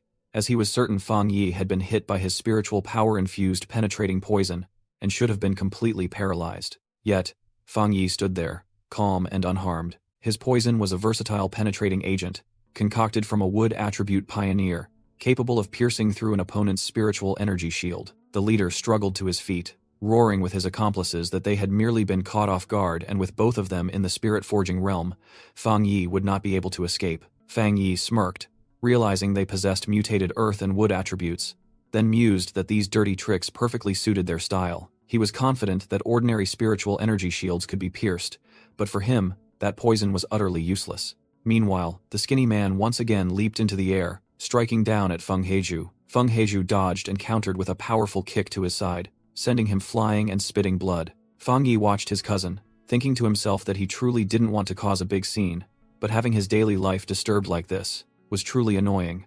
He subtly lowered his sunglasses, revealing his sharp red eyes, his entire body erupting in fierce flames. Fang Yi told Feng Heiju to step back and advanced alone towards the two remaining enemies. Fang Yi unleashed a massive yang fire orb, the shockwave knocking everyone nearby away. The energy blast spread out, engulfing the area in brilliant light and screams. Scorched by the flames, the two attackers screamed in agony, one of them realizing in horror that this was the power of the entomber. Just then, Su Qingying suddenly appeared and asked Fang Yi to leave one person alive. She explained that these individuals were priority targets being tracked by the Spirit Association. Su Qingying stated that the association had begun registering all pioneers for better management, especially the unruly elements. Fang Yi coldly warned the defeated attackers that they were lucky to be alive and should never bother him again. As medical personnel arrived to take the injured away, Su Qingying remarked that the entomber spared their lives only out of respect for the association. She thought to herself that they were truly foolish to dare provoke someone officially sponsored by the Spirit Association. Responding to Feng Heiju's question, Su Qingying revealed that these individuals would face life imprisonment and have their remaining value exploited. Hearing this, Fang Yi smirked, secretly praising the association's method of utilizing everything. Su Qingying mused that Fang Yi was the future of the nation, and she couldn't understand why there were still idiots causing trouble despite the association's extensive promotion of him. She resolved that the association must dedicate resources to win over powerful pioneers like Fang Yi and could not let fools ruin this good relationship. Afterwards, Su Qingying cheerfully announced that she would take Fang Yi and Feng Heiju to choose a new villa and a new car. She secretly decided that she must use the attackers as an example to deter others. Su Qingying presented two options: a penthouse in the city center and a private 3-story villa perfect for cultivation. She showed the illuminated model of the 16.8 million villa and confirmed that both properties were fully furnished. Without hesitation, Fang Yi declared that he would take both. To Feng Heiju's surprise, Su Qingying quickly agreed, promising to secure special permits from her superiors. Finally, Su Qingying led them both to a luxury car dealership, saying that the association had partnered with them and they could choose any car. At the luxury car dealership, the appearance of Fang Yi and Feng Heiju immediately drew the attention of those around them. Two male employees observed from afar, commenting on Fang Yi's extraordinary aura despite his simple attire, guessing he was some powerful young master. When they suggested Fang Yi was there to buy a car for his girlfriend, a female colleague standing nearby overheard and looked annoyed. This girl suddenly realized that Fang Yi was Chu Qingli's ex-boyfriend, who had ties to the military and was welcomed by the principal. She couldn't believe she had run into her roommate's ex-boyfriend just as he was out shopping. She recalled the words she had used to belittle Fang Yi, claiming he wasn't worthy of Chu Qingli, who was now the campus belle. Feeling offended on behalf of her friend, she quickly snapped a picture of Fang Yi next to Feng Heiju and the supercar, assuming he was buying it for another girl. In a lecture hall, Chu Qingli received a message from her friend reporting that Fang Yi was at a VIP dealership buying a car for a beautiful girl, but she replied dismissively. She coldly texted back a rhetorical question, "So what?" Chu Qingli secretly scoffed, believing Fang Yi had only survived the disaster by luck and was now acting as a kept man for some wealthy person. With a smug smile, she believed the gap between them was something he could never bridge. She walked away confidently, thinking that once she stood at the peak of the pioneers, these trivial matters would cease to mean anything. Meanwhile, Fang Yi and Feng Heiju arrived at one of their rewards, a new villa, causing Feng Heiju to scream with delight as she ran up the stairs. Inside the luxurious interior, Feng Heiju was stunned into silence. and Feng Yi casually mentioned that they still had a penthouse in the city center for a change of scenery. Feng Heiju excitedly ran upstairs to explore, and Feng Yi smiled, seeing her finally act like a child instead of a miniature adult. He mused, recalling that he had never met his cousin in his previous life, and speculated that she must have been a reliable pioneer then too. Feng Yi secretly vowed not to let her be crushed by responsibility and die again in this life. Just as his phone rang with a call from Garen, he answered, and Garen immediately congratulated Captain Fang on his promotion, saying she had heard about the 2 properties the Spirit Association had given him. Leaning back on the sofa, Feng Yi casually replied that it was a good habit the association should continue to cultivate. Garen said she understood that a powerful pioneer like him would disdain material wealth, but admitted it was the best reward for improving living conditions, then promised to send him some spirit fruits that were about to be harvested for him to try. Over the phone, Garen reflected on the power gap between pioneers, acknowledging that someone like Feng Yi was on a completely different level. She revealed that she had an internal mission and wanted to know if he was interested in participating. Feng Yi guessed her true intentions and asked her to get straight to the point, so Garen asked if he knew about the Tianbao Tower in Kang City. He immediately recognized it as the city's largest shopping center. Garen explained that the building had been sealed after an anomaly invasion killed many people, turning it into a ghost building. Once the bustling symbol of Kang City, the Tianbao building was now desolate. Covered in dark energy, the local spirit association was forced to completely seal off the area. Afterwards, Feng Yi flew to Kang City, introducing himself as being from the Star God War Zone to carry out the mission. He met the 4 people sent to cooperate, secretly recalling Jilan's instruction to conceal his true strength. The group of 4 couldn't sense Feng Yi's level, only knowing that everyone was hiding their power. The purple-haired woman from the military zone greeted him politely, while her teammate judged that the other 2 also belonged to the military zone based on their attire. Feng Yi, however, recognized that the other 2 had an aura similar to Su Qingying, guessing they belonged to the Spirit Association. The brown-haired man confirmed they were from the Kang City Spirit Association, sent by Officer Jilan to cooperate with him. The group boarded an armored vehicle, speeding through the rain toward the mission location. The association man, who was driving, announced that they would be temporary teammates for this operation. In the back seat, Feng Yi and the 2 people from the military zone sat in silence, the atmosphere somewhat tense. The association woman turned around and suggested that they should at least agree to support each other once inside. Feng Yi secretly assessed the situation, finding the personnel combination too complicated and the abilities of the local association members seemingly uneven. The silver-haired man from the military zone glanced at Feng Yi, looking worried. He whispered to his teammate, doubting whether Feng Yi was the master Jilan had mentioned, and the girl replied that he just looked like a student. The silver-haired soldier continued to ponder, realizing that Feng Yi had no official armband and his aura was suppressed, making his strength undetectable. Meanwhile, his female comrade wondered in surprise if Feng Yi was the burial sealer who saved Tai City, but then doubted it because he was too young. Elsewhere, Garen recalled Feng Yi's achievements and admitted that such a person truly intrigued her. At the Star God War Zone's district office, an emergency call suddenly rang on Garen's desk. Garen picked up the phone, and the other end reported in a panic that the Tianbao building had completely fallen, with 53 dead and anomaly concentration reaching 12000. She narrowed her eyes, realizing the situation was once again escalating seriously. Garen confidently assured that the people she sent this time would not fail, making the caller curiously ask who they were. She coldly replied that once a mission was assigned, the other party didn't need to ask further. That was the rule of the Star God War Zone. At the same time, a giant red and purple anomalous energy vortex was engulfing the Tianbao building. Back at the scene, Feng Yi's team had arrived. Standing before the cursed building, Feng Yi silently observed, secretly assessing that the situation was very serious, and the entities inside were not weak. The whole team looked up at the skyscraper, speckled with large bloodstains, with one person pointing out that those were indeed bloodstains. A female association member explained that this 40-story building was the tallest in Kang City, and over 2,000 people had been evacuated. However, she added that many people had not cooperated, and the rescue teams sent afterward never returned. The silver-haired man asked if anyone inside could be contacted, but an association member replied that it was impossible and the casualty count was only an estimate. He recounted that on the day of the lockdown, he had seen fragments of bodies gnawed by anomalies falling from a window. Since then, the anomalous aura inside had grown stronger, turning the place into a hell in less than a week. Feng Yi sharply criticized the Kang City Spirit Association for being too negligent in reporting casualties based only on what fell out, leaving the association member stammering that they had no other choice. He secretly thought that the actual death toll was certainly much higher, as ordinary people trapped inside were no different from helpless lambs before beasts. With a determined gaze, Feng Yi declared that there could be no further delay, and the entire team would enter immediately, as anomalies would evolve by devouring humans. The silver-haired soldier held Fang Yi's shoulder, demanding that he tell them his strategy. Fang Yi coldly replied that there was no strategy, as they were blind to information, and had to go inside to assess the situation first. The soldier remained unconvinced, continuing to criticize Fang Yi for not being officially registered, and claiming he lacked practical combat experience. The purple-haired female soldier immediately interrupted her comrade, emphasizing that time was running out and Fang Yi had taken on this mission because Officer Jilan personally recommended him. Fang Yi secretly thought that internal conflict was the most taboo thing before a mission. He decisively turned and entered the tower, declaring that anyone who didn't want to go in could stay outside. The heavy door of Tianbao Tower opened, revealing a deadly scene with countless bodies and bloodstains. As soon as she stepped inside, the silver-haired female association member felt uneasy at the chilling silence. Immediately, a giant shadow lunged down from the ceiling, ambushing the group. The silver-haired soldier looked up in astonishment.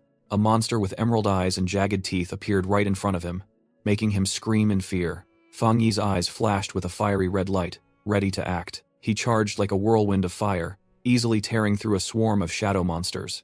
Amidst the battle, Fang Yi maintained a calm and utterly confident expression. Another monster was torn to shreds by a blue energy net. Fang Yi finished his attack, his flaming sword now enveloped by dazzling lightning bolts. The silver-haired soldier and the silver-haired female association member stood frozen, unable to believe the battle had ended in the blink of an eye. The purple-haired female soldier was also stunned, wondering how Fang Yi could suddenly conjure such a sword.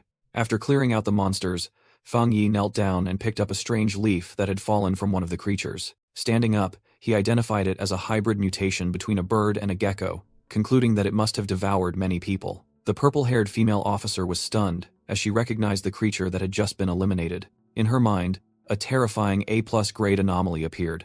The whole group watched in stunned silence as the monster's corpse completely disintegrated before their eyes. The silver-haired officer realized in horror that an A+ grade anomaly was equivalent to Spirit Creation 2-star, while he had only reached 1-star, meaning Fang Yi could defeat him with a single blow. He skeptically asked if that flaming sword was the Tianhuo Dao and if Fang Yi was the legendary burial sealer. The association member also expressed surprise, as in their impression, the sealer was a reclusive master who never parted with his sword. Fang Yi explained that after his breakthrough, he had fused his spiritual power with the Tang Dao to transform it into a spiritual weapon that could be summoned at will. He immediately urged the group to move faster, and they obediently followed, secretly glad that he was on their side.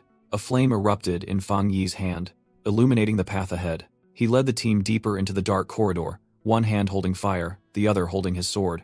They stopped before a blood-soaked staircase, and Fang Yi secretly calculated that casualties might have exceeded 500 people. His face turned cold, his fiery red eyes reflecting seriousness. Upon reaching another area, the purple-haired female officer pointed out something strange. Blood was everywhere, but there were no bodies. Suddenly, another shadow monster lunged out from the darkness right behind them. The female officer frantically screamed to warn Fang Yi of the danger behind him. Without hesitation, Fang Yi spun around and unleashed a destructive attack. The monster was instantly torn apart by flames and shadow spikes. Standing over the anomaly's corpse, Fang Yi left the entire team stunned by his power. He turned back to them with a sharp gaze and asked if anyone noticed anything unusual. Fang Yi explained that although the two anomalies just now were elite grade, they were still not strong enough. He deduced that with such a small number, the rescue teams couldn't have been completely wiped out. Then, he presented a shocking conclusion to the group. This place was probably not the real Tianbao building.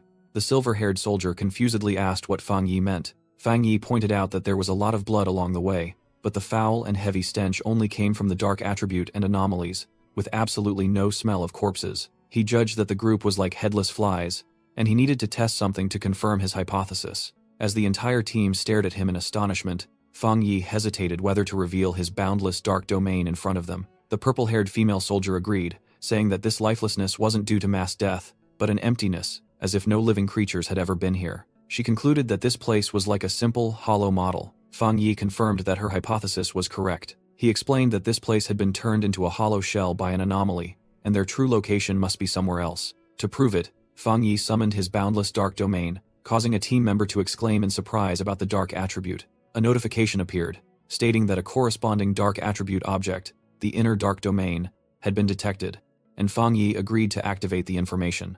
The information revealed, the inner dark domain is a space created by the dark attribute, a nest capable of absorbing the original space. To truly enter the inner dark domain, one must find its gate. Fang Yi understood the problem. He realized that to enter the real Tianbao building, or for those inside to escape, everyone needed to find that gate. He explained that those who went ahead were affected by the darkness, their minds and emotions distorted by illusions, causing them to mistake windows for exits. This explained why everyone who escaped through the windows died. The purple-haired female soldier was stunned, realizing they had been killed inside the inner dark domain long ago, and asserted that they must now find the gate Fang Yi mentioned. A warning sounded. The inner dark domain had been attracted by a corresponding object and began to manifest. Fang Yi immediately sensed its approaching presence. Immediately after, a giant dark energy vortex suddenly appeared and engulfed Fang Yi. Meanwhile, the others were also attacked by the dark attribute, feeling as if something was trying to escape their minds. Fang Yi's eyes glowed brightly as he confronted this power. He and the entire group were pulled deep into the center of the energy vortex. After the shock, the brown-haired association member wondered if that was a direct dark attribute attack. He was astonished to realize that the burial sealer was completely unaffected, and his female teammate confirmed that Fang Yi had saved them. The silver-haired soldier also agreed, admitting that without Fang Yi, they would have been overwhelmed by the influence of darkness long ago. Fang Yi concentrated pure yang fire energy into his hand, declaring that he had found the target. He shouted, "Break!" and unleashed the flames downwards, incinerating the dark threads. The powerful yang flame in his hand pierced through an invisible barrier. He lunged forward, transforming his entire arm into a blade of fire and aiming at a weak point in space. His attack shattered the surrounding space like glass, revealing a different scene. The silver-haired soldier and the purple-haired female soldier were stunned by the sight of the false world crumbling. Fang Yi calmly observed the results of his actions. The illusion completely vanished, revealing a colossal, terrifying gate with ghosts hovering above it. In his hand, the pure yang fire condensed into a blazing sword.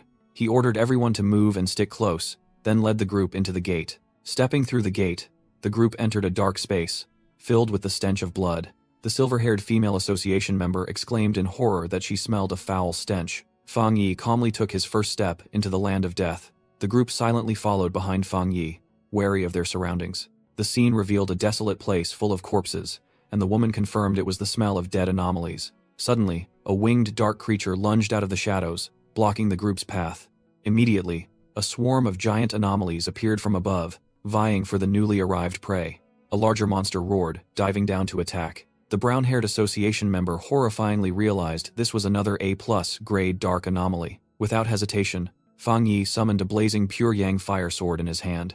He unleashed a powerful stream of fire directly at the charging monster. The pure yang flame immediately enveloped and incinerated the dark creature. The monster shrieked in pain as it was consumed by Fang Yi's flames. Fang Yi charged forward, swinging his flame sword amidst the swarm of anomalies. He delivered a blazing punch, eliminating another enemy. With astonishing speed, Fang Yi danced with his sword, creating streaks of fire that cut through the horde of monsters. He spun around, unleashing a vortex of fire that swept away everything in its vicinity. Finally, Fang Yi unleashed his full internal flames, creating a colossal sea of fire that incinerated everything. The purple-haired female soldier was stunned, realizing the flames were so powerful they instantly melted the anomalies, and they didn't need to lift a finger. The silver-haired soldier noticed that Fang Yi's flames also contained another type of fire, like erupting lava. Fang Yi retracted his blade, and the flames in his hand gradually extinguished. He looked at the charred corpses, grieving for the innocent people who had been murdered by the anomalies and now shared a burial place with them. The brown-haired association member exclaimed in awe,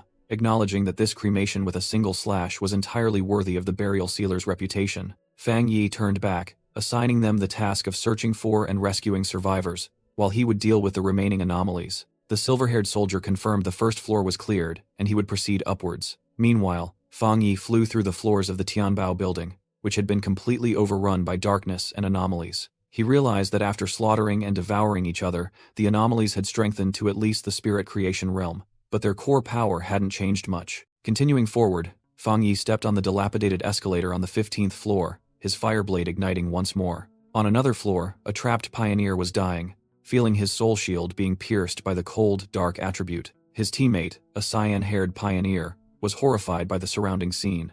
The cyan-haired pioneer discovered something crawling on the corpses, quickly warning that it was corrosive and should not be inhaled. A drop of pitch-black liquid fell from above onto the floor. Hanging from the ceiling was a dark, centipede-like creature, causing Fang Yi and the remaining pioneer to look up. The monster revealed its true form as a massive, grotesque anomaly with countless glowing red eyes. Fang Yi smirked, finally finding an interesting opponent. The monster roared, unleashing a rain of dark spikes. Fang Yi calmly stood his ground against the incoming attack. He swung his blazing fireblade, ready to retaliate. Fang Yi unleashed a vortex of yang fire, blocking the countless dark spikes heading towards him. Meanwhile, the anomalous monster coiled itself within a vortex of darkness, seemingly attempting to evolve. It quickly revealed its true form as a colossal creature, facing Fang Yi and the burning heavenly fireblade head-on. Recognizing the opponent's attempt to stall, Fang Yi, with his blazing red eyes, concentrated yang fire energy in his palm. He declared he wouldn't give it a chance and charged forward, unleashing a massive fiery slash. The monster could only widen its red eyes in horror at the destructive attack. The flames completely engulfed the anomalous creature, leaving only its final roar echoing. Fang Yi coldly remarked that he had overestimated it, as it couldn't even slow him down. Suddenly, a strange noise startled the silver-haired soldier and the assisting association member, causing them to turn around. Both cautiously looked into the darkness, wondering if it was a survivor. From a slightly open door, a young man hesitantly poked his head out and asked if they were pioneers. He stated that there were still 5 of them hiding there, all shivering in fear. The rescue team saw the survivors, frozen in terror inside a hidden room. Fang Yi smiled reassuringly, saying they were here to rescue them, and everything was fine. An association member stepped forward, introducing themselves as being from the Kang City Soul Association, announcing that the monster had been eliminated. The surviving young man stammered, asking in an instant, disbelieving what he had just heard. He shouted in amazement, asking how they could have eliminated all those terrifying monsters with just one blow. Meanwhile, outside the building, the surveillance team joyfully reported seeing the burial sealers fire on every floor. Another employee nervously reported that the latest data showed he had reached the 40th floor, an unbelievable speed. The surveillance team announced the burial sealer had reached the top of the building in less than 10 minutes. But they also detected an S-class anomaly surging there. Fang Yi faced the enemy, beginning to recognize its identity. He wondered if the colossal creature in the shape of a bone bird before him was the Anomaly King. He realized that the parasitic insects on the bone bird were actually part of its true body. He told himself not to let his guard down regarding the enemy's true nature. Immediately, Fang Yi charged forward and unleashed a yang fire energy attack. However, he was surprised by the result of his attack. His attack was blocked by the Anomaly King's energy defense. From a distance, a group of observers watched in astonishment, as even the Anomaly King couldn't deal with Fang Yi. The man in the group wanted to act, but his teammate suggested intervention was futile against the Anomaly King's power. Meanwhile, Fang Yi smiled, declaring the probing was over and unleashing his lightning energy. He summoned a colossal bolt of divine thunder that struck the monster directly. The Anomaly King roared in pain as it was engulfed by the lightning. Fang Yi coldly ordered it to stop screaming, as it was too annoying. He mocked that if it could be defeated so easily, it didn't deserve the title of Anomaly King. Fang Yi commented that its power wasn't even comparable to the bat disaster he had faced before. He decided to let the monster experience the pain of helplessly awaiting death. Witnessing the scene, the man in the observation group was horrified, realizing it was a one-sided slaughter, and wishing Fang Yi was one of them. The woman with purple hair also marveled, commenting that every one of his attacks was perfectly calculated and absolutely symmetrical. The association member was horrified to realize Fang Yi was even stronger than the Anomaly King, as he didn't even need to target its weak points. Despite roaring and attempting to regenerate with green energy, the Bone Bird Anomaly King couldn't escape destruction. Fang Yi coldly watched the monster's futile efforts, wondering if it thought he was playing around. Immediately after, he unleashed a blue lightning bolt with earth-shattering power. The Anomaly King was completely submerged by the lightning storm, only managing a final desperate cry. The destructive lightning bolt struck the top of the skyscraper, the epicenter of the battle. The energy explosion spread, wiping out all traces of the anomalous entity. As the storm cleared, the dark clouds were swept away, making way for the brilliant dawn. Witnessing the scene, the association members could only marvel at the insurmountable gap in power between them and a true prodigy. One of them recalled the S-class anomaly incident in Tai City, where an anomaly larva was sealed. That person concluded that Fang Yi's resolution of the recent battle was an unrepeatable miracle. Fang Yi turned back, announcing that the bone bird had been destroyed and they could contact the outside. The woman with purple hair, Song Yue, immediately called to report that the incident had been completely resolved.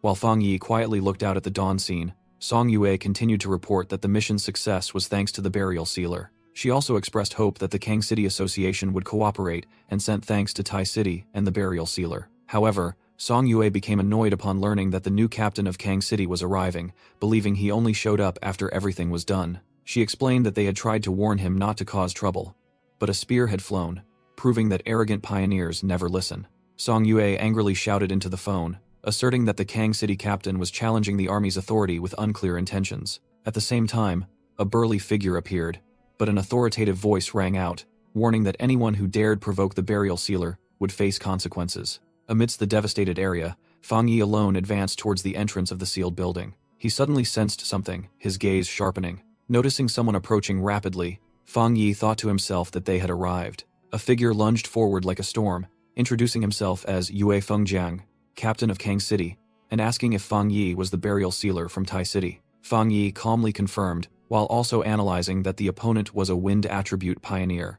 concealing some of his spiritual power at the spirit creation realm. Yue Fengjiang immediately launched a probing attack with wind energy. Fang Yi easily dodged and neutralized his opponent's attack. Yue Fengjiang swept past, not expecting his attack to be blocked. He thought to himself that the burial sealer was just a kid, and decided he would use Fang Yi to build his Yue family's reputation. Yue Fengjiang spoke, thanking Fang Yi for resolving the crisis, while sarcastically remarking that a captain from Tai City coming here had overstepped his bounds. Fang Yi coldly replied that when he arrived, Kang City had no captain, and he was merely following the army's orders. Yue Fengjiang feigned friendliness, stating that the Yue family greatly respected talent and had no ill intentions. Afterward, he revealed his true intentions, wanting to borrow Fang Yi's blade. Yue Fengjiang unleashed his dark spiritual power, threatening that if Fang Yi refused, he wouldn't be able to leave Kang City. Fang Yi maintained a calm expression in the face of the threat. He smirked, mocking the word borrow. Immediately, Fang Yi unleashed his yang fire power, creating a blazing inferno. Yue Fengjiang was utterly astonished by this terrifying power. Enveloped in flames, Fang Yi responded ruthlessly that he would borrow Yue Fengjiang's entire clan. Fang Yi launched a fiery kick, shouting "Rise!" but Yue Fengjiang easily blocked the attack. Seeing this, Yue Fengjiang merely smirked, thinking things were getting interesting. Witnessing the clash, Song Yue hastily ordered her subordinates to inform the military region and evacuate the survivors. Fang Yi coldly warned them they had 10 minutes if they didn't want to lose a captain, causing the black-haired member to panic. Understanding the threat, Song Yue immediately covered her subordinate's mouth and signaled that she understood. While retreating, the group discussed how Yue Fengjiang, newly appointed, had caused trouble, and wondered if they could teach the burial sealer a lesson. With a flash of blue lightning in his eyes, Fang Yi declared that Yue Fengjiang's fate would be decided shortly. Yue Fengjiang arrogantly challenged, demanding Fang Yi use his full strength if he wanted to kill him. Fang Yi lunged forward with incredible speed, swinging his fiery blade at the stunned Yue Fengjiang. Fang Yi's eyes flashed with determination and killing intent. The attacks of both men collided, creating a terrifying explosion on the rooftop. Blown backward by the immense power, Yue Fengjiang wondered about the terrifying sensation he had just experienced. He was inwardly astonished by the pure yang energy and explosive power, admitting for the first time that his body felt fear. Amidst the sea of flames, Fang Yi's silhouette appeared with glowing red eyes. Fang Yi mocked that with all his strength, Yue Fengjiang probably wouldn't last 10 minutes. Yue Fengjiang bared his teeth in a sinister grin. He suddenly recognized Fang Yi's blade, confirming it was the new weapon secretly developed by the Spirit Association. Fang Yi simply looked at his opponent in silence. Yue Fengjiang couldn't believe that a weapon with such terrifying power, capable of splitting mountains and parting seas, could be given to a child. Yue Fengjiang resolved to seize Fang Yi's spirit weapon, believing his trip was not in vain. He unleashed his full power, challenging Fang Yi to fight with all his might, or he would kill him to take the blade. Meanwhile, at the Tai City Spirit Association, news of the Kang City captain's clash with their people caused a stir. The leader's subordinate wondered about Kang City's intentions, while he assessed that this matter was serious and could involve the Star God Warzone. A subordinate rushed in to report urgent news, prompting the leader to turn and question him. The leader questioned his subordinate about Kang City's response, believing there was still a chance if they acted quickly. The subordinate relayed Kang City's arrogant reply that their captain would not lose, enraging everyone in the room. The leader slammed the table in anger, calling the people in Kang City short-sighted fools for underestimating the danger of an S-class anomaly. The subordinate suggested they were merely overconfident, and revealed that Yue Fengjiang had just broken through to the 3-star spirit-forging realm, and had a powerful family backing him. The Tai Association leader scoffed at the opponent, having only just broken through the threshold of 3-star. He was certain that the burial sealer's true power far surpassed his current realm, and since the Kang City Association didn't understand the meaning of that title, their captain wouldn't just lose the match. He asserted that Yue Fengjiang might even have to pay with his life. Returning to the battle, Yue Fengjiang was suddenly sent flying, spitting blood for no apparent reason. Yue Fengjiang was astonished to find himself surrounded by countless fiery slashes from Fang Yi, which he couldn't possibly break through. He felt his spiritual energy vanish instantly upon impact, as if being devoured by an invisible force. Yue Fengjiang couldn't believe that a technique capable of completely nullifying an opponent's swordplay existed. While the opponent was still stunned, Fang Yi calmly announced that they had arrived. Yue Fengjiang looked up and was shocked to realize he was standing in front of the Spirit Association building. Unaware of how far the battle had taken them, Fang Yi declared that out of respect for Tai City and the military region, he would give Yue Fengjiang one last chance. Without giving his opponent a chance, Fang Yi unleashed a powerful kick. Amidst a whirlwind of fire, he declared that he would settle things when someone kept dodging. Yue Fengjiang was completely bewildered by the sudden turn of events. From the ground below, civilians looked up in astonishment at the brilliant energy explosion in the sky. They felt the temperature surge and realized in panic that someone was using magic. A white-haired man witnessed the scene, recalling seeing this flame on the news and believing that the spiritual energy recovery was real. Fang Yi coldly gave Yue Fengjiang 5 minutes, while sarcastically remarking that his opponent had asked him not to use his full strength. Yue Fengjiang could only grit his teeth and mutter in helplessness. Wielding his fiery blade, Fang Yi mocked that Yue Fengjiang was already this pathetic with only 30% of his power. Yue Fengjiang was stunned, unable to believe that someone at the 2-star spirit forging realm could possess such terrifying power. His face showed extreme terror. Fang Yi's skyfire saber descended, creating a massive vortex of energy. Meanwhile, at the headquarters of the Divine City Spirit Association, employees in the control room were working. Their systems detected a massive surge of energy in Kang City and continuously issued warnings. Officials at headquarters confirmed it wasn't dark energy and were confused as they had received no reports of anomalies. A subordinate urgently reported that Kang City's new captain was trying to kill Tai City's burial sealer to steal the divine saber. The high-ranking leader roared in anger, deeming Kang City suicidal and ordering them to stop immediately. He decided someone had to be dispatched immediately, as this was a serious incident. A woman named Gu Yuro, nicknamed the Ocean Mystic, appeared and volunteered for the mission.